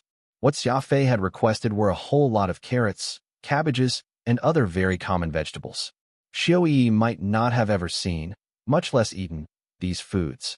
Given that she was born to an affluent family, every meal she ate was that of scrumptious delicacies, rare fruits, and exotic vegetables. Gritting his teeth, thinking that only by hearing Xia Fei's plan could he make sense of anything, so Xiu Qian asked, "You said that these will be food for her journey. Are you saying we need to leave this place?" "That's right," Xia Fei answered. "Your home isn't a suitable location for me to do this in. Go get ready. You'll be joining me in half an hour's time." Xiu Qian glumly went to prepare, while Radix fretted, "Are you really going to treat Xiu Yi's illness with your own hands? 10% seems to be a bit too low." Xia Fei shook his head. "You can't say that. Actually, I am 30% confident in treating Xiu Yi, while I am 90% confident I can eliminate that evil spirit residing in her head." Xia Fei made his way into Xiu Yi's room as he spoke internally, only to find the little girl sleeping rather soundly, with two female attendants at her bedside. Swoosh. Xia Fei tore off the bed covers over Xiu Yi. The girl was dressed in her pajamas, looking as frail as a beanstalk. No matter what it was, Xia Fei was ultimately a man, and doing something like tearing off the bed covers of a young girl was a bit too much. The two attendants stared daggers at Xia Fei, but Xia Fei did not mind them. He simply extended a hand out to flick Xiu Yi's temple. Thwack! Xiu Yi immediately woke up from the pain, her little hands clutching her head as she grimaced. Upon seeing Xia Fei in front of her, Xiu Yi pulled her bed covers back over herself in shock, staring at Xia Fei as if he was a lecher. "Beansprouts, there's no need to panic. I wouldn't be in the least bit interested even if you were naked in front of me. I'll give you 10 minutes to get yourself dressed before you follow me." Xia Fei scoffed as he left the room. Xiu Yi's pale face turned green, even as a searing pain wreaked havoc on her head. Xia Fei had hardly used much strength in that flick, yet it had caused a huge swelling on her forehead. Aggrieved, furious, Xiu Yi bit her lips as she glared hatefully at Xia Fei's back, her whole body shivering from pent-up anger. The little girl already had a bad temper, and of course could not withstand such embarrassment. The two attendants by her bedside were quite frightened after seeing her demeanor like that. It was strange. Xiu Yi had instead felt much better after being angered like this, and was no longer feeling as feeble and subdued as before. Abominable. Detestable. Xiu Yi scolded him loudly, while Xia Fei acted as if nothing had happened and just stood out by the courtyard, lighting up a smoke. "You sent a sliver out AF your spirit energy with that one flick just now. Was that intentional?" Radix asked. "Of course. Though Xiu Yi has one of my healing soul weapons in her possession, it is ultimately too weak by itself. So I gave her a gift. In 7 days' time, Xiu Yi's brain will find itself completely enveloped in my healing spirit energy," Xia Fei explained softly. Radix stuck his tongue out. "Xiu Yi was deeply angered by you. I believe she might even have the desire to kill you now." Xia Fei chuckled. "The number of people who want to kill me in this day and age is practically uncountable. Adding her won't change anything. Besides, her anger proves how strong her will to live remains, and that will help my spirit energy's intrusion. After all, when she pours all her energy into being angry, she won't notice the changes happening to her brain." Radix sighed. Xia Fei was seldom the sort that would act like a good person. He actually sought to save Xiu Yi's life out of the kindness of his own heart this time, and had instead been viewed as an enemy, which was just ridiculous. In no time at all, Xiu Qian arrived, while Xiu Yi made a huge din inside her room. Xiu Qian was so anxious that he was sweating bullets, and was almost pleading Xiu Yi to behave. I won't go. If you care about my well-being, Then have that one called Xia Fei killed. Chop him up into 1,000 pieces, then feed him to the dogs." Xiao Yi lambasted away like she was crazy. Just as those words escaped her lips, Xiao Yi saw an ominous face standing by the entrance to her room, belonging to none other than Xia Fei. "Someone, come have this brat tied up," Xia Fei ordered, his face scowling. Xiao Yi was stunned. She had never before in her life ever met a villain quite like Xia Fei. What made Xiao Yi even more dejected was that the grandfather who doted on her the most actually listened to Xia Fei's words and had her tied up like a dumpling. They had 4 attendants very carefully carry her aboard Xia Fei's Silver Spectre. No matter how hard Xiao Yi struggled, it was to no avail. "Does Xia Fei know who he is tied up?" A guard from the Xiao family gulped audibly as he asked his partner in a trembling voice. In his eyes, what Xia Fei had done was nothing short of frightening. "He doesn't know. He must not know. Otherwise he wouldn't even dare do what he just did." The other guard shook his head vigorously. So just like that, the entire Xiao household stared dumbfounded as everything happened before their eyes. Xia Fei had Xiao Yi abducted, and Xia Fei's accomplice, Xiao Qian, was crying and weeping as he consoled Xiao Yi. Unfortunately, Xiao Yi's temper was too stubborn, and her death glare was transfixed to Xia Fei, her very eyeballs nearly popping right out, unwilling to say a word, much less plead. At Xia Fei's request, Xiao Qian only brought 2 bodyguards, and all the remaining servants and attendants were not allowed on board. Whoosh! Silver Spectre took to the skies. Xia Fei did not speak a word to Xiao Qian about where they were going, and just departed. Xia Fei's Silver Spectre was a mess, and there were equipment and devices Xia Fei had randomly installed all around. However, Xia Fei showed them great kindness and had Xiao Yi placed in his cultivation chamber, where old Ulan had left plenty of plants, all green and verdant. It was quite the setting, but it was too bad that this sort of environment was comparable to garbage in the eyes of the pampered Xiao Yi. Setting her down and untying her, the young lady still glared furiously at Xia Fei, her expression livid. Her entire body was trembling, her scrawny frame hugged into a ball, though she looked more like a withered bean sprout. She looked miserable and poor, and Xiao Qian was weeping even more strongly as he stood by the entrance. Xia Fei dropped a sack of food onto the ground and said, "Eat these if you get hungry. I guarantee you that there won't be any other food that will feed you on our journey." The metal door was sealed, leaving Xiao Yi alone with that sack of carrots. Xia Fei chased Xiao Qian away and sat down in the opposite room. He took out soul weapon after soul weapon from his spatial ring and placed them on the ground as he muttered, "Hold on to that resentment, and don't ever let go. That evil spirit is already very strong, and if you let up even in the slightest, you will die." In the blink of an eye, 3 days had passed on their journey. During this time, Xiao Yi had refused to eat or drink, her grudge towards Xia Fei and her grandfather Xiao Qian growing with every second to the maximum she could muster. Xia Fei was in the room next to the cultivation chamber with countless soul weapons placed on the ground. Xia Fei was utilizing his spirit energy, taking care of Xiao Yi from afar. "Huh." Xia Fei let out a long sigh, lighting a cigarette once he relaxed. With his free hand, he massaged his temple, almost as if he was even more exhausted than Xiao Yi. Radix was worried. "Xiao Yi is really pitiful, but she has no connections with you, so why expend so much energy on her?"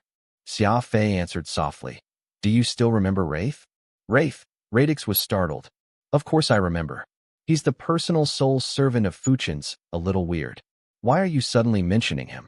A chill flashed in Xia Fei's eyes as he said in a deep voice, "That spirit residing in Xiao Yi's brain region is quite similar to Wraith."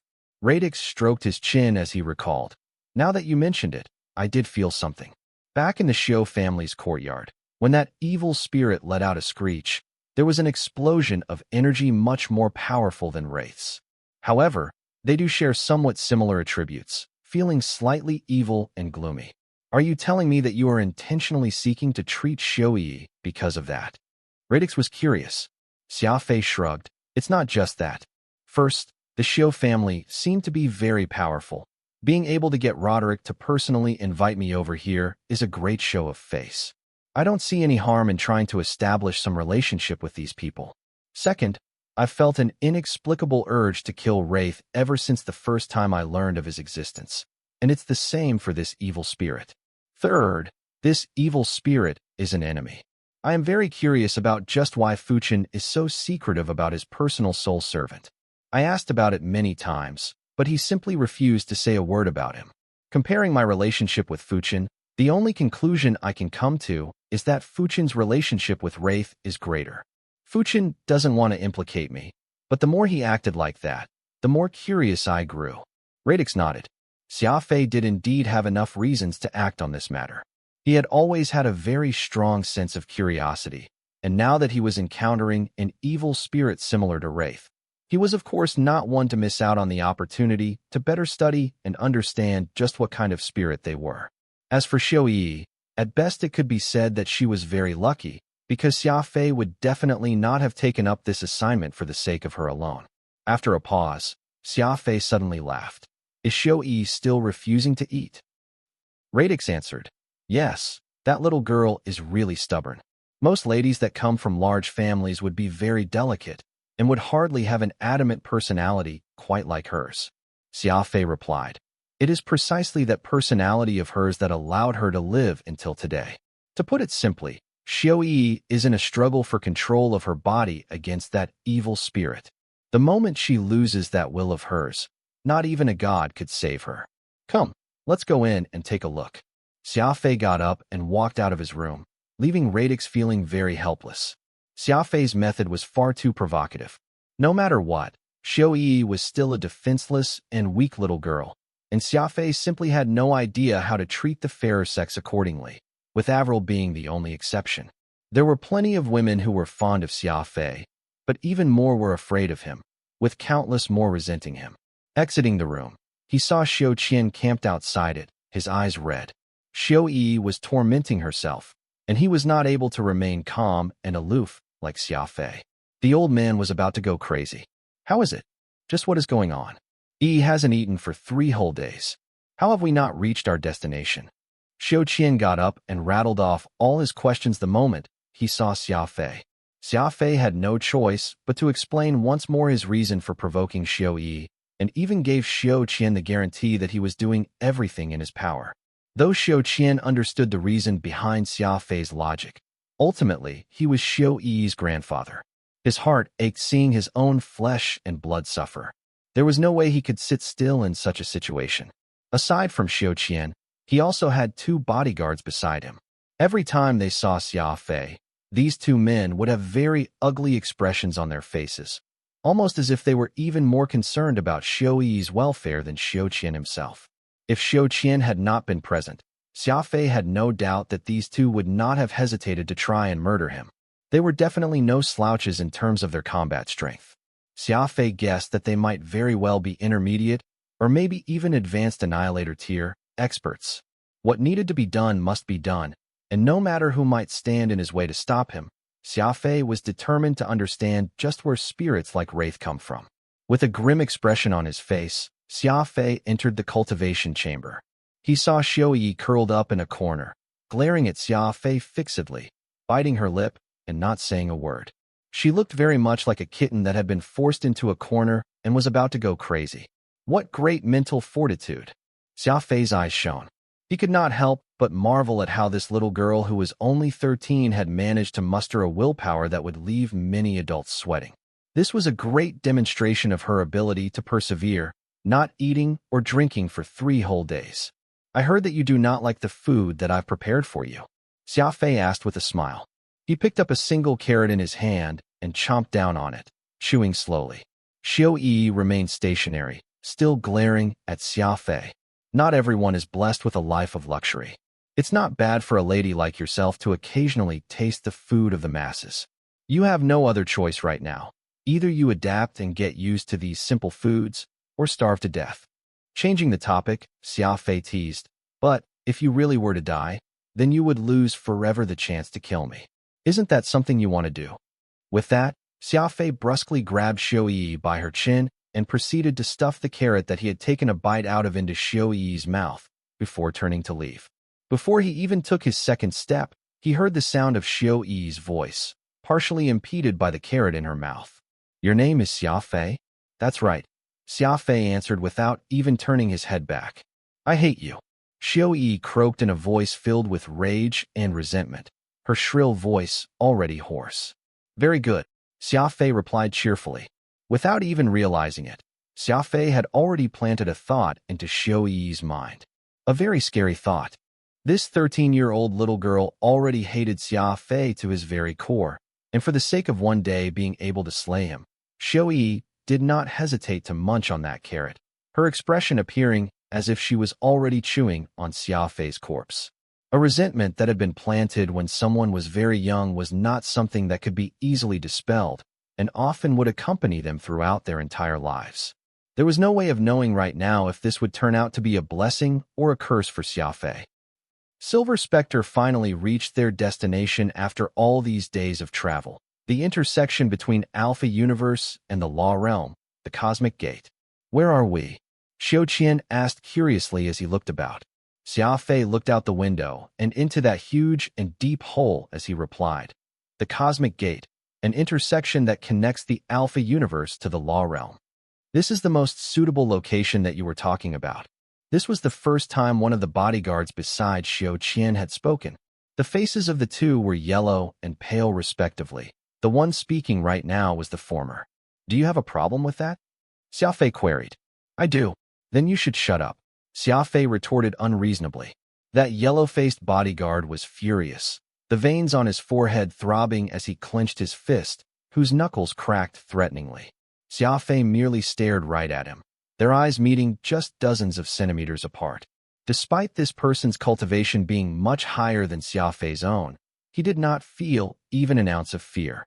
Remember, just do what's expected of you, and I'll do what is expected of me. Also, don't even think about trying to intimidate me. I won't buy it. Xia Fei declared calmly. Having everyone stay where they were, Xia Fei entered the Cosmic Gate by himself. There was a huge war here not too long ago, where the Inverse attempted to invade the Law Realm, only to end up losing millions of lives as a result.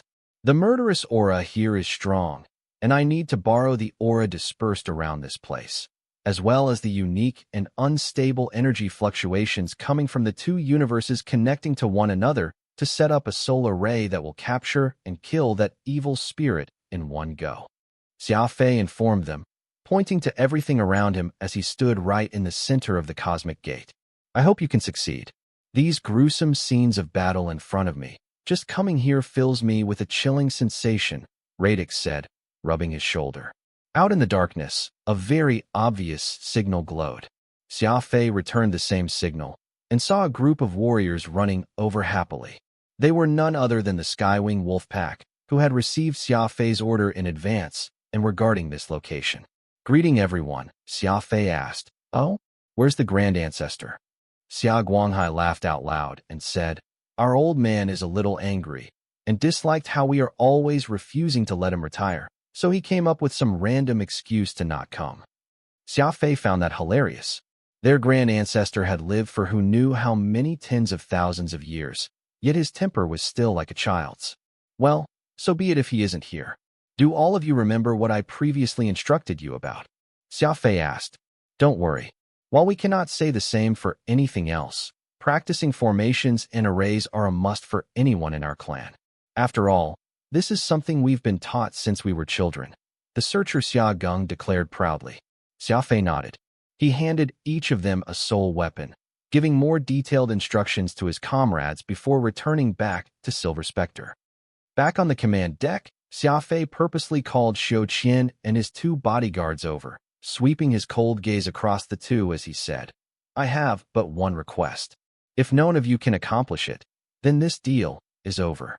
Xiao Qian heard and anxiously replied, Given how things are, as long as you're able to save Yi's life, there's no condition you ask that I won't accept.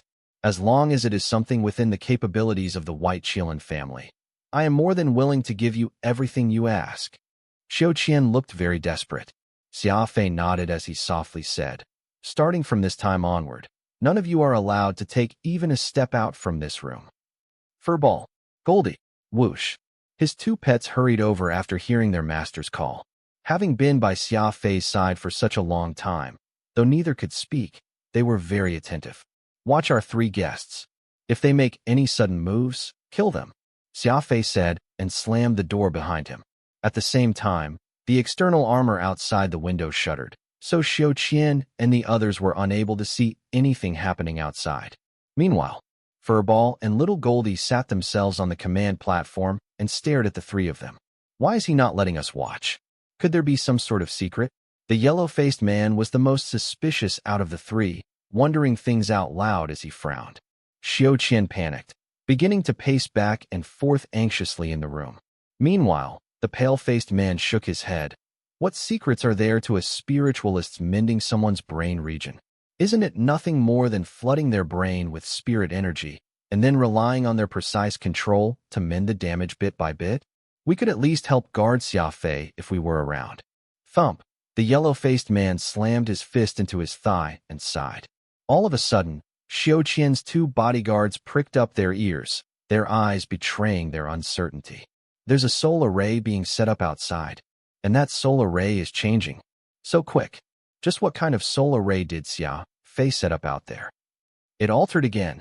How is it still changing?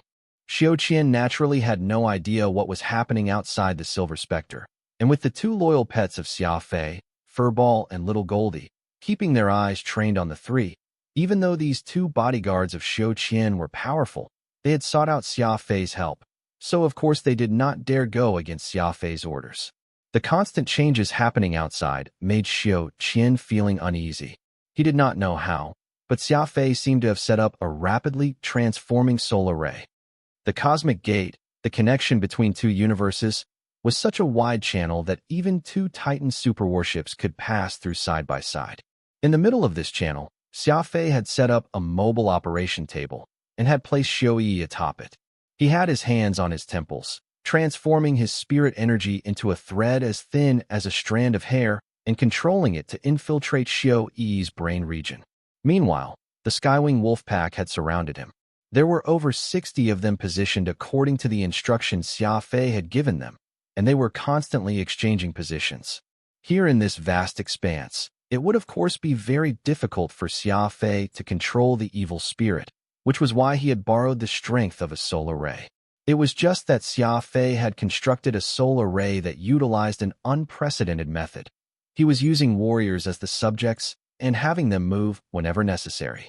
Whatever array Xia Fei wanted, the Skywing wolf pack would change in accordance with his desires just by moving. While there was no guarantee that no one would seek to copy it in the future, it was definitely a creation of Xia Fei's that no one had come up with before. The reason why a mobile solar ray like the Searing Eye was so powerful was all because of the fact that it was moving. Solar rays were like a net, and a stationary array was nothing more than a dead object. Unless the enemy were to throw themselves into the net of their own volition, a solar ray was nothing more than decoration, unlikely to be of any use. But the moment a solar ray could move, then it became a powerful and lethal weapon that could be used to kill enemies. No matter where they were, the solar ray would just have to move over atop them, and no matter how powerful the enemy was, they would find themselves suppressed by the array, no matter the time or place. The Skywing clan were all speed specialists. What had been a culling solar ray with 12 cores instantly turned into the fatal suppression solar ray with 36 cores. The moment a soul array capable of moving and transformation was born, it would naturally shock the world. Please reading on MyBoX and OVEL.com. A Searing Eye was hard to find, but a group of speed maniacs capable of forming an ever-changing solar ray? Who knew just how many Searing Eyes it would be comparable to? Reality had proven once more that Xia Fei was not just a genius, but a freak prodigy of his generation. Whoosh! The Skywing wolf pack followed Xia Fei's instructions and changed their positioning once more. Aside from the weapons they held in their hands, they also had the soul weapons that acted as the array's cores. As the Skywing wolf pack changed positions, the invisible white threads in the center of the array formed a Skynet, which Xia Fei carefully examined once over. He nodded his head in satisfaction. That's right, maintain this state. If there's a need, I'll order you all whenever I need you all to move. Understood. Got it. Don't worry about it. The wolf pack nodded resolutely. Xia Fei's fantastic solar ray excited the Skywing wolf pack greatly. If they succeeded, then it would bring about a qualitative change to the Skywing clan. As powerful as the Wolfpack formation was, it was still just a tactical formation, while a soul array would be a comprehensive development towards soul killing. When Xia Fei decided to give the Skywing Wolfpack Twin Wing Roar, it was for the sake of giving the Wolfpack the ability to soul kill. After all, high-tier warriors used dark energy, and just killing the physical form of these enemies was not enough. They needed to completely destroy their very soul. I'll be honest with you all. An evil spirit resides inside the mind of this girl. I don't really know everything about this evil spirit, and right now I'll be taking a risk to make him come out. When that time comes, we will either succeed or we may just end up falling short, Xia Fei told them grimly, a stern expression on his face. Xia Guanghai burst into a booming laugh. When did you become such a nag? Don't forget that we Skywings are called the demon-sealing fiendish blade. Let's do it. Your brothers shall support you. That's right, we aren't scared of SHD. Drag that evil spirit out. Isn't he just some evil spirit? My evil spirit is even more evil. The Skywing Wolfpack was as unrestrained as always. The moment Xia Fei said he was about to challenge the unknown this time, not only were they all not afraid, it had even triggered their Wolfpack fighting spirit. Xia Fei was about to make his move when a figure came over from afar. Xia Guanghai unceremoniously squeezed his way out of the soul array, while Xia Fei steadied his gaze. It turned out that it was the old ancestor, Xia Guqing. Undying old man, didn't you say you weren't coming? Xia Guqing asked after he moved out from the array, somewhat annoyed. Though there were plenty of people, not everyone had been assigned to join the battle formation. Right now, they were using 24 array cores for the soul control array, which meant it was formed with 24 people. The rest acted as support, and with the Grand Ancestor Xia Guqing's arrival, Xia Guqing had now lost his position. Xia Guqing scowled and shouted loudly. This old man wants to retire, but you kids won't let him. But now that you're having such fun with an array, you all actually want to exclude me? You can forget about it. Xia Guqing was never one to put on airs, and would always mess around with his descendants. Xia Fei had already gotten used to such scenes, and did not find it unusual at all. As for Xia Guqing hiding and watching from a corner, that was even easier to explain. Though he was stubborn, at the end of the day, he simply could not help but worry about his clan. Get ready, it's now. Xia Fei bellowed. Whoosh. Everyone watched as Xia Fei instantly increased the flow of spirit energy he was pouring into Xiao Yi, who appeared as if she was being electrocuted, her entire body convulsing uncontrollably. Xia Fei screwed his eyebrows together as he bellowed. Get out. Boom. Looking again, there was now an extra figure of a humanoid spirit in the murky dark space in the center of the cosmic gate, glowing red-hot all over. It had been expelled from Xiao Yi's 7th brain region in one go by Xia Fei's spirit energy. This was a very violent method. Xia Fei had been maintaining a stable stream of energy to Xiao Yi's brain, and the evil spirit had no idea that was all part of the ploy. It had only been interested in using Xia Fei's energy to strengthen itself, when all of a sudden, Xia Fei madly increased his spirit energy out of nowhere.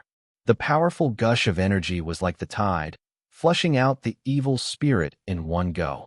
The evil spirit instantly found itself in Xia Fei's soul array after it was kicked out of Xiao Yi's 7th brain region. It felt like it was being bound by millions of ropes all over its body, and all it could do was let out a furious roar. It then shrunk its form into a ball and opened its hands, looking like it was about to pull out someone's heart. What an evil spirit! Even the Skywing Wolfpack had quite the fright seeing the evil spirit abruptly appear. None of them expected Xia Fei to expel it so quickly. The evil spirit seemed to have gone mad as it struggled to get out of the soul array. The Skywing Wolfpack could all feel an immense pressure, and the soul weapons in their hands were trying to fly out of their grasp. They had to fight desperately to hold onto the soul weapons. The reason why the moving soul array could move, the crux of the formation, was the close combat gloves, the twin wing roars. The gloves had an attribute that pushed soul energy outwards, and so was very suitable for close combat. The thick leather could also protect the hands of the user, so they would not be hurt by the backlash when facing an overly powerful spirit energy. Presently, it was like the Skywing Wolfpack each had a formless rope in their hands. The 24 pieces of rope had this evil spirit ensnared, immobilizing it. Meanwhile, Xia Fei had used this opportunity to do what he could to mend Xiao Yi's 7th brain region. "This thing is really strong," Xia Guqing shouted, a grim look on his face. Xia Fei frowned and shouted, "Then let us stack more. Change to 36 cores." Whoosh. Instantly, another 12 Skywing warriors joined in and turned the array into 36 men surrounding the evil spirit. Xia Fei was wearing a metal circlet on his head. IIT was like an image processor directly connected to Xia Fei's nervous system. Xia Fei needed to only think about the solar ray and an image would be created, allowing the Skywing wolf pack to trace the shape being shown and form up the array as needed. It was fine even if they had no comprehension of solar rays, as all they needed to know was where they needed to position themselves. Tactical formations were a type of combat system passed down from ages past. The simplest formation needed 2 magnets, pole to pole, utilizing the property they shared when like poles repel, so they could recreate a diametrically opposed repelling formation. Many of the men had played with such things when they were younger. Solar rays were of course much more complex than the repelling formations they played with as kids. The 36 elites of the Skywing clan were using their soul weapons as the array's cores, while Xia Fei was positioned such that he was like the data center controlling the solar ray. How they needed to move or when they needed to do so were all being controlled by Xia Fei, and the Skywing Wolfpack only needed to hold their positions and not move even an inch. That was why when the solar ray was activated, the greatest pressure was not on the Skywing Wolfpack, but rather on Xia Fei himself. The 36-cord solar ray's power increased 50%, and the evil spirit found itself being suppressed once again. No matter how hard it tried to shout and scream, it remained incapable of movement. The situation was now extremely dangerous. This evil spirit was only several dozen meters away from Xia Fei, and if it were to escape from the array, the first person to suffer the consequences would surely be Xia Fei. In the meantime, Xia Fei was focused solely on mending Xiao Yi's brain region. The evil spirit had invaded her for too long, and Xiao Yi's 7th brain region was absolutely devastated, with over 90% of it blocked. He would have to use a scalpel to peel off the blockage bit by bit. If he was even a little careless, Xiao Yi would die. The evil spirit let loose a powerful roar again. It wanted to dash back to Xiao Yi's brain, but there were 36 invisible ropes over him, containing it in its place. All of a sudden, the evil spirit temporarily quietened down. It shut its eyes and promptly shrank its body. In the next second, the flames all over his body suddenly grew even more intense. Meanwhile, the pain Xiao Yi was feeling intensified, making her convulse even more acutely. It's burning its soul, not just his own, but Xiao Yi's as well. Radix shouted at Xia Fei. Though the evil spirit had left Xiao Yi's brain, the connection they shared still remained. Just like the connection Radix shared with Xia Fei, even when the former entered nirvana, he could still be controlled by Xia Fei, because he was Xia Fei's personal soul servant. Xiao Yi was very unfortunate. Though she had her own personal soul servant early on, what she received was an evil spirit. Not only did it refuse to help her, it instead sought to bring harm to her. This situation was complex. Xia Fei was mending Xiao Yi's brain region, but at the same time, he was also strengthening that evil spirit's energy source. After all, they were together as one. But if Xia Fei were to stop now, Xiao Yi would just die. The evil spirit would totally run amok as well. Gritting his teeth, Xia Fei did not halt at all. His eyes narrowed, almost as if he had decided to gamble with his decision. Stack even more. 48 cores. Xia Fei hollered. Whoosh. 12 more warriors promptly joined the solar ray. As Xia Fei effected repairs on Xiao Yi, that evil spirit was also becoming stronger and stronger, forming a sort of unending loop. 60 cores. Xia Fei's face was ferocious as he shouted with all his might. This time, the Skywing clan had only mobilized 64 men for this operation. If their grand ancestor Xia Guqing was included, that would only be 65. Normally speaking, the strength of a solar ray could be somewhat easily estimated by the number of cores it had. The Spirit Mountain Giant Array, for example, was a super solar ray that had 256 cores. At this moment, the Skywing Wolfpack's mobile array had already reached 60 cores. It was already the maximum limit that Xia Fei could muster. What a powerful evil spirit. The spirit's body was burning up in the intense wreath of flames. There was no way to make out its visage, but the eyes that it had revealed were absolutely vile and cunning, and it was not showing any signs of giving up. As Xia Fei mended Xiao Yi's brain region, the evil spirit was also gradually getting stronger. They were using a 60-core soul array, already the greatest strength Xia Fei could muster. A soul array emphasized balance. Xia Fei had recruited the strongest warriors from the Skywing clan to act as the cores. Their numbers could definitely increase, but that would end up skewing the balance of strength, causing an uneven distribution of power throughout the entire array, and it would become a flawed soul array. The Skywings were not the sort that leveraged on numerical advantages in the first place, so these 65 men were already the limit. The evil spirit let out a tremendous roar yet again, the sound almost piercing their very eardrums. With the cosmic gate between them, it actually dissipated across 2 universes. Everyone, hang on, Xia Guqing bellowed. Yes, the Skywing wolf pack shouted back, grim determination in their eyes. Some of their fingers were already bleeding because they were clutching onto their soul weapons too tightly. But for these Skywing warriors, bleeding was nothing. Even if they lost their lives in the process, they were not going to let go. The soul array was one whole. The moment one of them let go, that would mean harming everyone else. Bulging veins throbbed on their foreheads, and their arms began trembling, but not a single one of them gave up. The Skywings were part of a crazy clan that was willing to slay on behalf of their clan members. The Skywings had already given it their all, so everything now rested on Xia Fei. How would he deal with this situation? His fingers were uncharacteristically steady. It was like Xia Fei was doing some delicate embroidery, all of his fingers moving swiftly and dexterously. The effects of this were transmitted straight to Xiao Yi's brain region as he enacted repairs on the girl's damaged brain. Unfortunately, the improvement of Xiao Yi's condition only meant that the evil spirit would become even stronger. It was a vicious cycle. Please reading on Maibo X Noviel. Calm. The Silver Spectre. Every time that evil spirit's heart-rending bellow traveled over, Xiao Qian's heartbeat would also speed up. Even the 2 bodyguards with higher cultivations beside him became restless. After all, that was a roar of an evil spirit. It was like an ice pick being brutally stabbed into each of their hearts. No, I must get out. I must go over there. Xiao Qian shouted repeatedly, his hands clutching his chest as he breathed heavily. Furball let out an unreasonable roar in response. His small beady eyes were fierce as he stared fixedly at Xiao Qian. Though Furball was also worried like Xiao Qian, the former cared about loyalty even more, and that was what he showed for every decision Xia Fei made, no matter how crazy it would be or how heartless it was. Master, I'm afraid it won't be of any use if we were to leave right now. The pale-faced bodyguard held back Xiao Qian and continued. I have no idea how Xia Fei is doing this, but he has already changed history here. His soul array is undergoing shocking changes.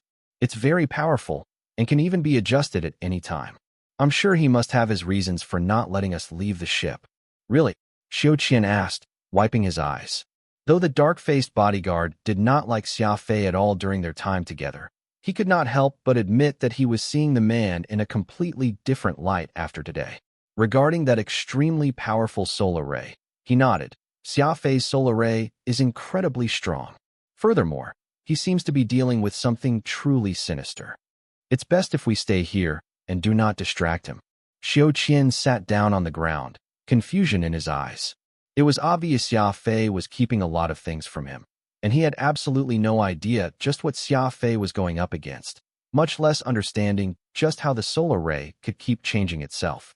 His 2 bodyguards were a bit more at ease after they saw that Xiao Qian had abandoned his original idea of leaving the ship. The pale-faced bodyguard looked to the other and asked, "What are your thoughts?" The dark-faced warrior sighed in a deep voice. Though I don't want to admit it, I must say that Xia Fei has definitely made history here. A soul array with such a myriad of changes. I truly have no idea how he has done this. The pale-faced bodyguard nodded. What a pity that we weren't able to witness it with our own eyes. Several rounds of exchange later, the evil spirit was already demonstrating its full strength, achieving a stalemate going up against the soul array made up of 60 Skywing wolves. That level of combat strength was definitely extraordinary. All of a sudden, the evil spirit stopped moving. It no longer struggled, and was just standing there, glaring at Xia Fei. The burning of its soul had also reduced significantly, even while Xia Fei was still proceeding with his surgery quickly, continuing to repair Xiao Yi's brain region with complete concentration. This momentary respite finally allowed Xiao Yi to stabilize a little, and her breathing became regular. Do you not know that repairing her brain region will only make me stronger? The evil spirit suddenly spoke, the haughtiness in its voice obvious, like it was a god looking down on mortals. Xia Fei did not lift his head up as he answered. Remember, there are some things that will only become clear at the end. With that said, Xia Fei actually stopped moving, and the thin threads coming from his fingers were all severed. Straightening up, he matched the gaze from the evil spirit with a glacial stare of his own. Devastating sparks flew the moment they locked eyes with each other. Now, Xia Fei was choosing to fight the evil spirit to the death right now. This was a very shocking outcome for all, but the Skywing Wolfpack knew that this was the point that Xia Fei had been waiting for since they first began. The moment when he would fight it out with the evil spirit. You only repaired 50% of her brain region. The evil spirit noted with a hint of regret. Is it not as you had desired? Xia Fei smiled, the corners of his lips curling up into that familiar arc. Then that's exactly it. Yours truly has never in my life let my enemies be happy before. Did you really think I would completely heal Xiao Yi, letting you become unstoppable? Fool, you can dream on.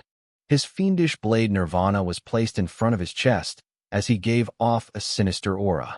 Xia Fei pointed at the evil spirit with his sword, displaying an arrogance even greater than the spirit. He was indeed an expert at incitement. Just a few sentences was enough to agitate that spirit greatly. Since you're seeking death, then I shall grant you your wish. Ballad of Soul Burning. Everyone watched as the two hands of the evil spirit came together, and the intense inferno all over its body exploded. This was soul burning. The evil spirit was adept at lighting its soul on fire. It was not just burning its own soul, but Xiao Yi's as well. Xia Fei could distinctly feel Xiao Yi's seventh brain region wilting rapidly. Bits and pieces of it blackened and died off, and the brain region that Xia Fei had spent all that effort repairing was beginning to blacken again. The darkness was spreading. Within the huge space within the cosmic gate, the only thing left was the burning evil spirit, as everything else was quickly enveloped in a world of darkness.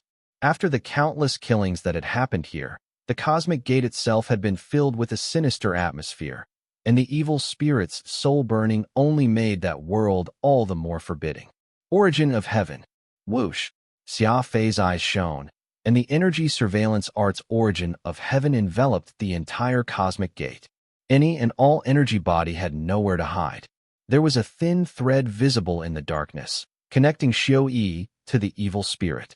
Sever. The six-bladed snowflake-shaped blade slashed out at this thread. And no, the evil spirit cried out in astonishment.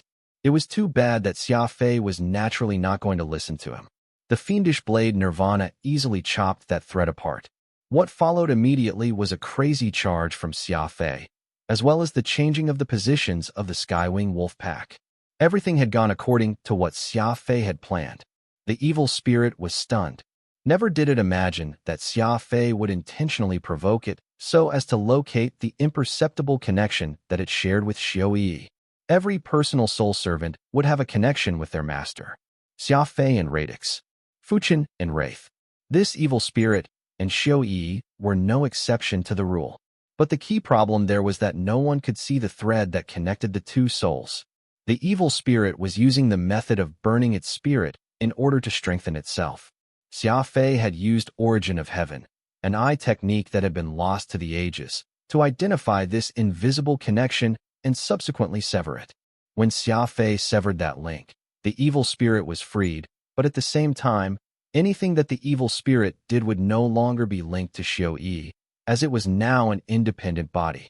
That also meant it could be killed without hesitation. With the link gone, Xia Fei could strike at full force. Everything had all been calculated with such precision. Xia Fei needed to first repair a part of Xiao Yi's brain region, Otherwise, when the evil spirit began to burn its soul, it would also drag Xiao to her death with it. Accordingly, Xia Fei had chosen to calmly repair half of Xiao brain region so that she would have room to buffer. The evil spirit burning its soul had caused Xiao brain region to experience rapid necrosis from 50% to 90%, but it was that second buffer he had placed for himself that allowed Xia Fei to locate the link between their two souls and sever it. Xiao would still be able to live with the remaining 10% of her brain region. Even the location had been part of the plan. Anywhere else, and even if Xia Fei had the origin of heaven, he would have had a very hard time carefully identifying the thin and faint thread. That was why they had traveled all the way out to the Cosmic Gate, a battlefield where countless deaths had occurred just recently. The Skywing Wolfpack's change in position was completed in an instant. The pressure acting on the evil spirit increased by several dozen times over. Like the coming of a storm that could sweep up entire universes, the insides of the Cosmic Gate rumbled with thunder, and every bolt began striking right on the head of the evil spirit. Unrestricted Soul Spirit Array, the 60 Thunders of War. The moving soul array was finally demonstrating the extent of its true prowess right now. The soul array before was merely used to restrict and control the enemy, but this 60 Thunders of War was a guaranteed fatal array. It was one of the strongest arrays known to the unrestricteds. Thunderbolts of lightning wreaked havoc through the space. Every clap that landed on the evil spirit's head left it disorientated, and even more frightening was the fact that Xia Fei and his Nirvana were about to connect. The momentum behind their attack could shatter worlds. An unbridled fiendish aura surged forth. Xia Fei's fiend wings were fully extended, and his killing aura was pushed to the limit in that very moment. This was the same slash that had ended the life of a dragoon. It was the full extent of Xia Fei's true strength. Kaboom! Unable to stand against the 60 Thunders of War and Xia Fei's slash that was filled with fiendish energy, the evil spirit also exploded. Everyone watched as its figure underwent a sudden expansion. Its original appearance was akin to a human, but now it grew into something several dozen meters tall, with two strange, curving horns growing from its head.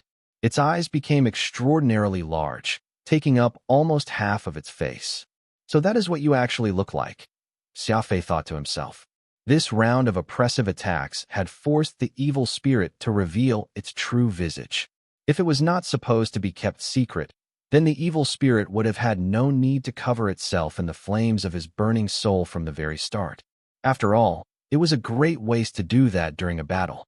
No matter just what was the real identity of this evil spirit, Xia Fei's fiendish blade still landed squarely on his target. Boom! This was a very vicious slash, akin to a spaceship crashing into an ocean, stirring up a large wave that towered right to the skies. The fiendish blade Nirvana let out a cry of maddening triumph. It was now attempting to absorb this evil spirit. There was only one solution if Xia Fei wanted to learn just what this evil spirit was, and that was through Nirvana. He wanted to absorb it. A curious sound, a strange cry, echoed out as he absorbed the evil spirit. This was a situation that Xia Fei had never once come across in the years that he had been using Nirvana. The situation was extremely bizarre. The fiendish blade Nirvana was acting abnormally, letting out such a shrill cry. However, a high-grade weapon always had a soul of its own, and Nirvana was naturally no exception. It was like something here had provoked it, creating an unbearable rivalry. We need to endure this, Xia Fei bellowed, his eyes turning red from the strain. Instantly, the power from the soul array began to intensify. 60 Thunders of War. The unrestricted sex guaranteed fatal array grew even more powerful at Xia Fei's behest, and every bolt of lightning that came crashing down pierced through the clouds. Every single one of the 60 elite warriors from the Skywing clan represented a core, and 60 of them meant this soul array had 60 cores. Every one of them had condensed their strength, and adding on to that the 60 soul weapons they bore formed this large and mobile killing array. Every one of them felt like they were being hollowed out as their energy left their fingers and was sucked into the soul array through their soul weapons, turning into bolt after bolt of lethal lightning that struck that evil spirit. At the same time, Xia Fei's Nirvana was pressed against the top of the evil spirit's head, cleaving down desperately.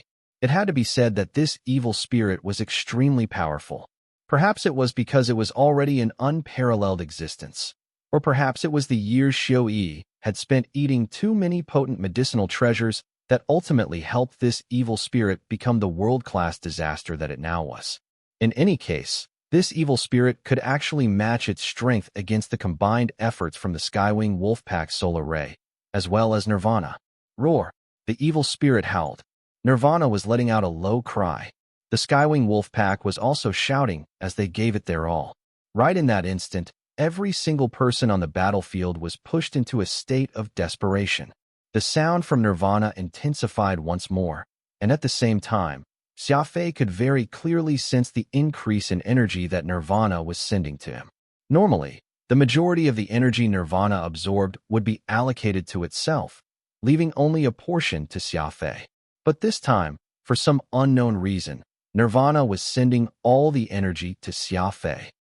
Xia Fei could feel the energy system in his body distinctly start to become chaotic. The energy from the evil spirit and his own spirit energy were apparently non-complementary, and there was too much of this different energy entering his body. It was causing Xia Fei's combat power to become erratic. He was even beginning to lose consciousness. Fiendish energy. The evil spirit's energy was bolstering Xia Fei's fiendish aura greatly. With a loud rumble, the desiccated wings on his back were extended wildly, and in the span of a few seconds, they actually grew to well over 100 meters. At the same time, Xia Fei's eyes turned blood red. The Skywing Wolfpack was stunned. Everyone knew that there were only 2 sets of fiend wings in the clan. One was with their grand ancestor Xia Guqing, and the other was given to the young Xia Fei. However, none of them had ever seen such huge fiend wings. Even Xia Guqing's 2 fiend wings would not unfurl past 10 meters at his full might. But right now Xia Fei had actually reached a wingspan of 100 meters.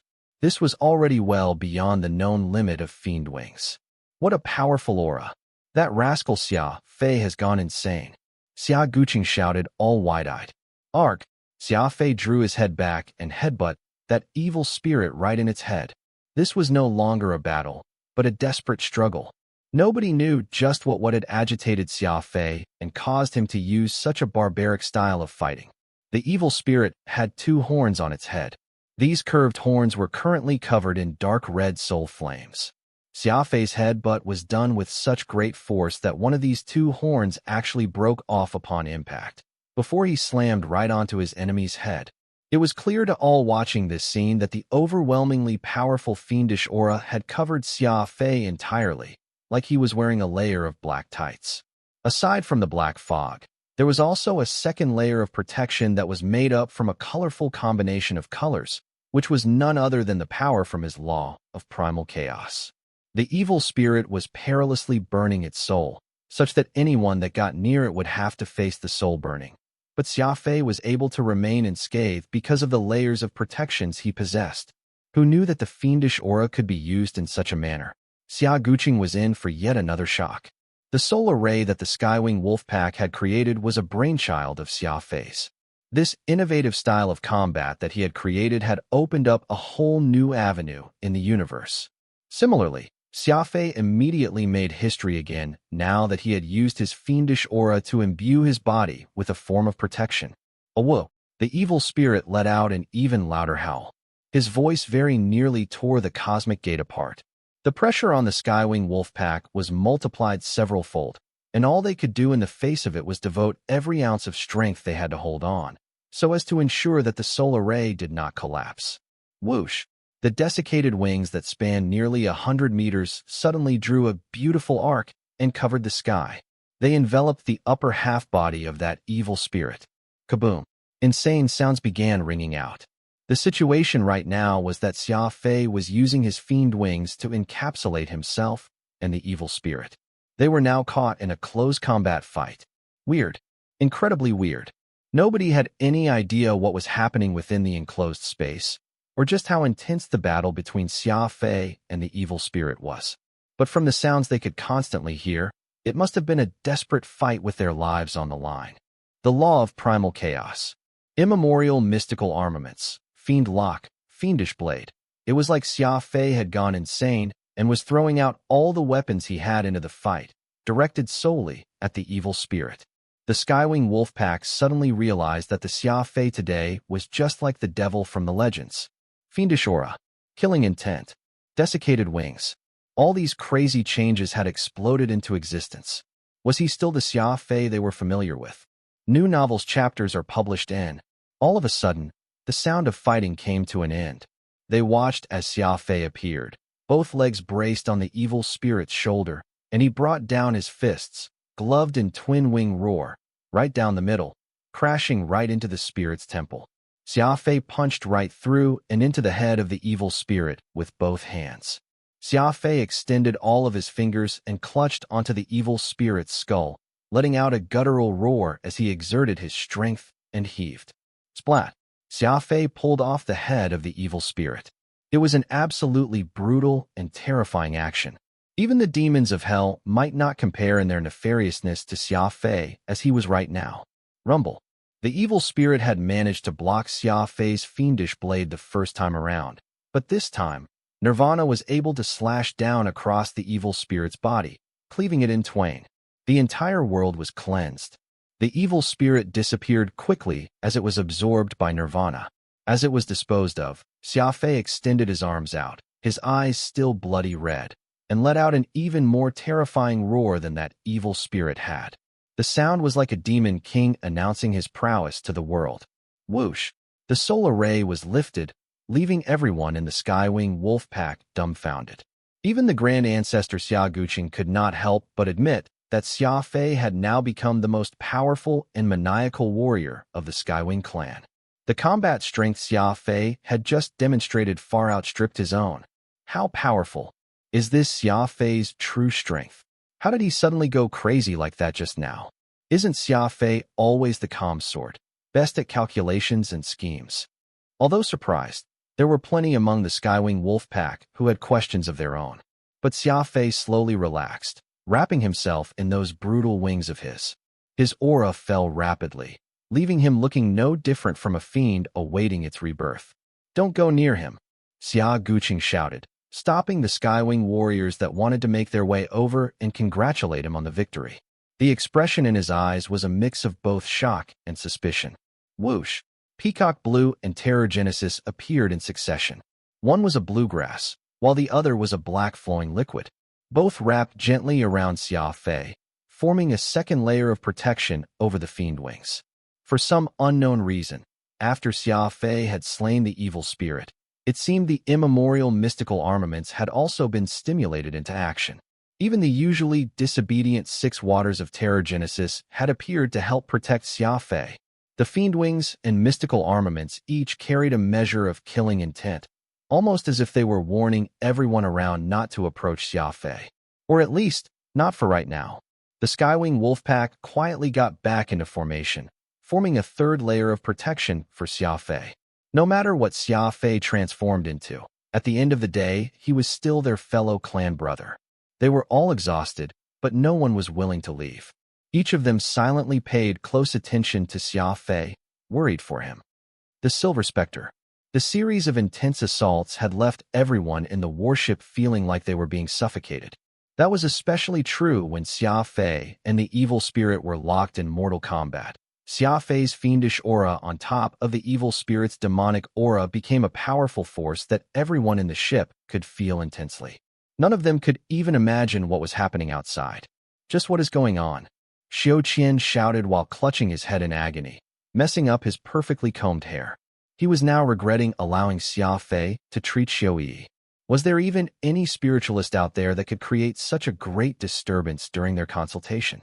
Master, Yi is still alive, the pale-faced bodyguard assured him.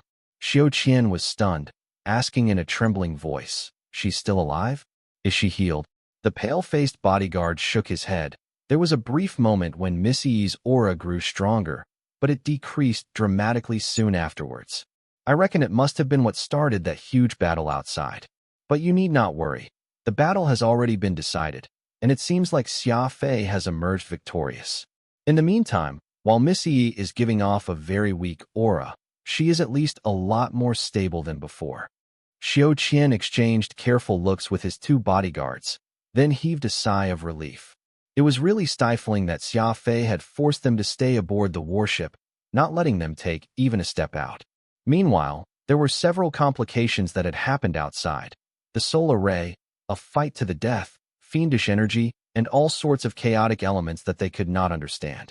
How could mending someone's brain region cause so many problems? Xiao Qian was fatigued, feeling even more worn out than Xiao Yi. Worrying too much had exhausted him. It felt like he had aged several years in the past hour.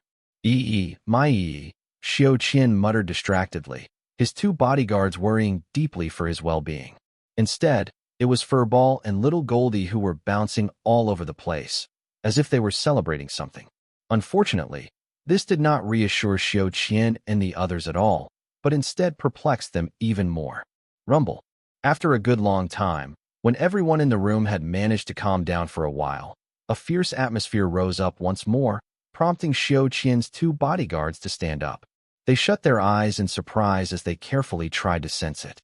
The two fiend wings on Xia Fei's back had wrapped him up, and it looked like he was as asleep as a baby. No one dared to wake him up, nor did any of them know what was happening.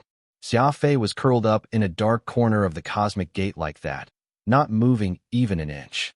Some time passed, and the Skywing Wolfpack felt themselves growing more and more worried. It was at that point Xia Fei's two fiend wings began to shudder ever so slightly, as if it was being assaulted by a gust of wind. Boom! A soul mark suddenly appeared in the air. 1, 2, 3.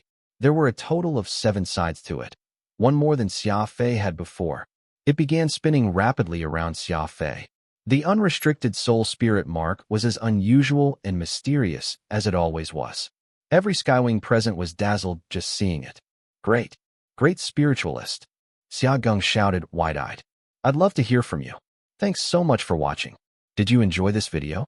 If you did, make sure to hit that notification bell so you never miss an update.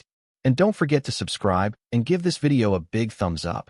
Your support means the world to me, and I can't wait to see you in the next one. Thank you.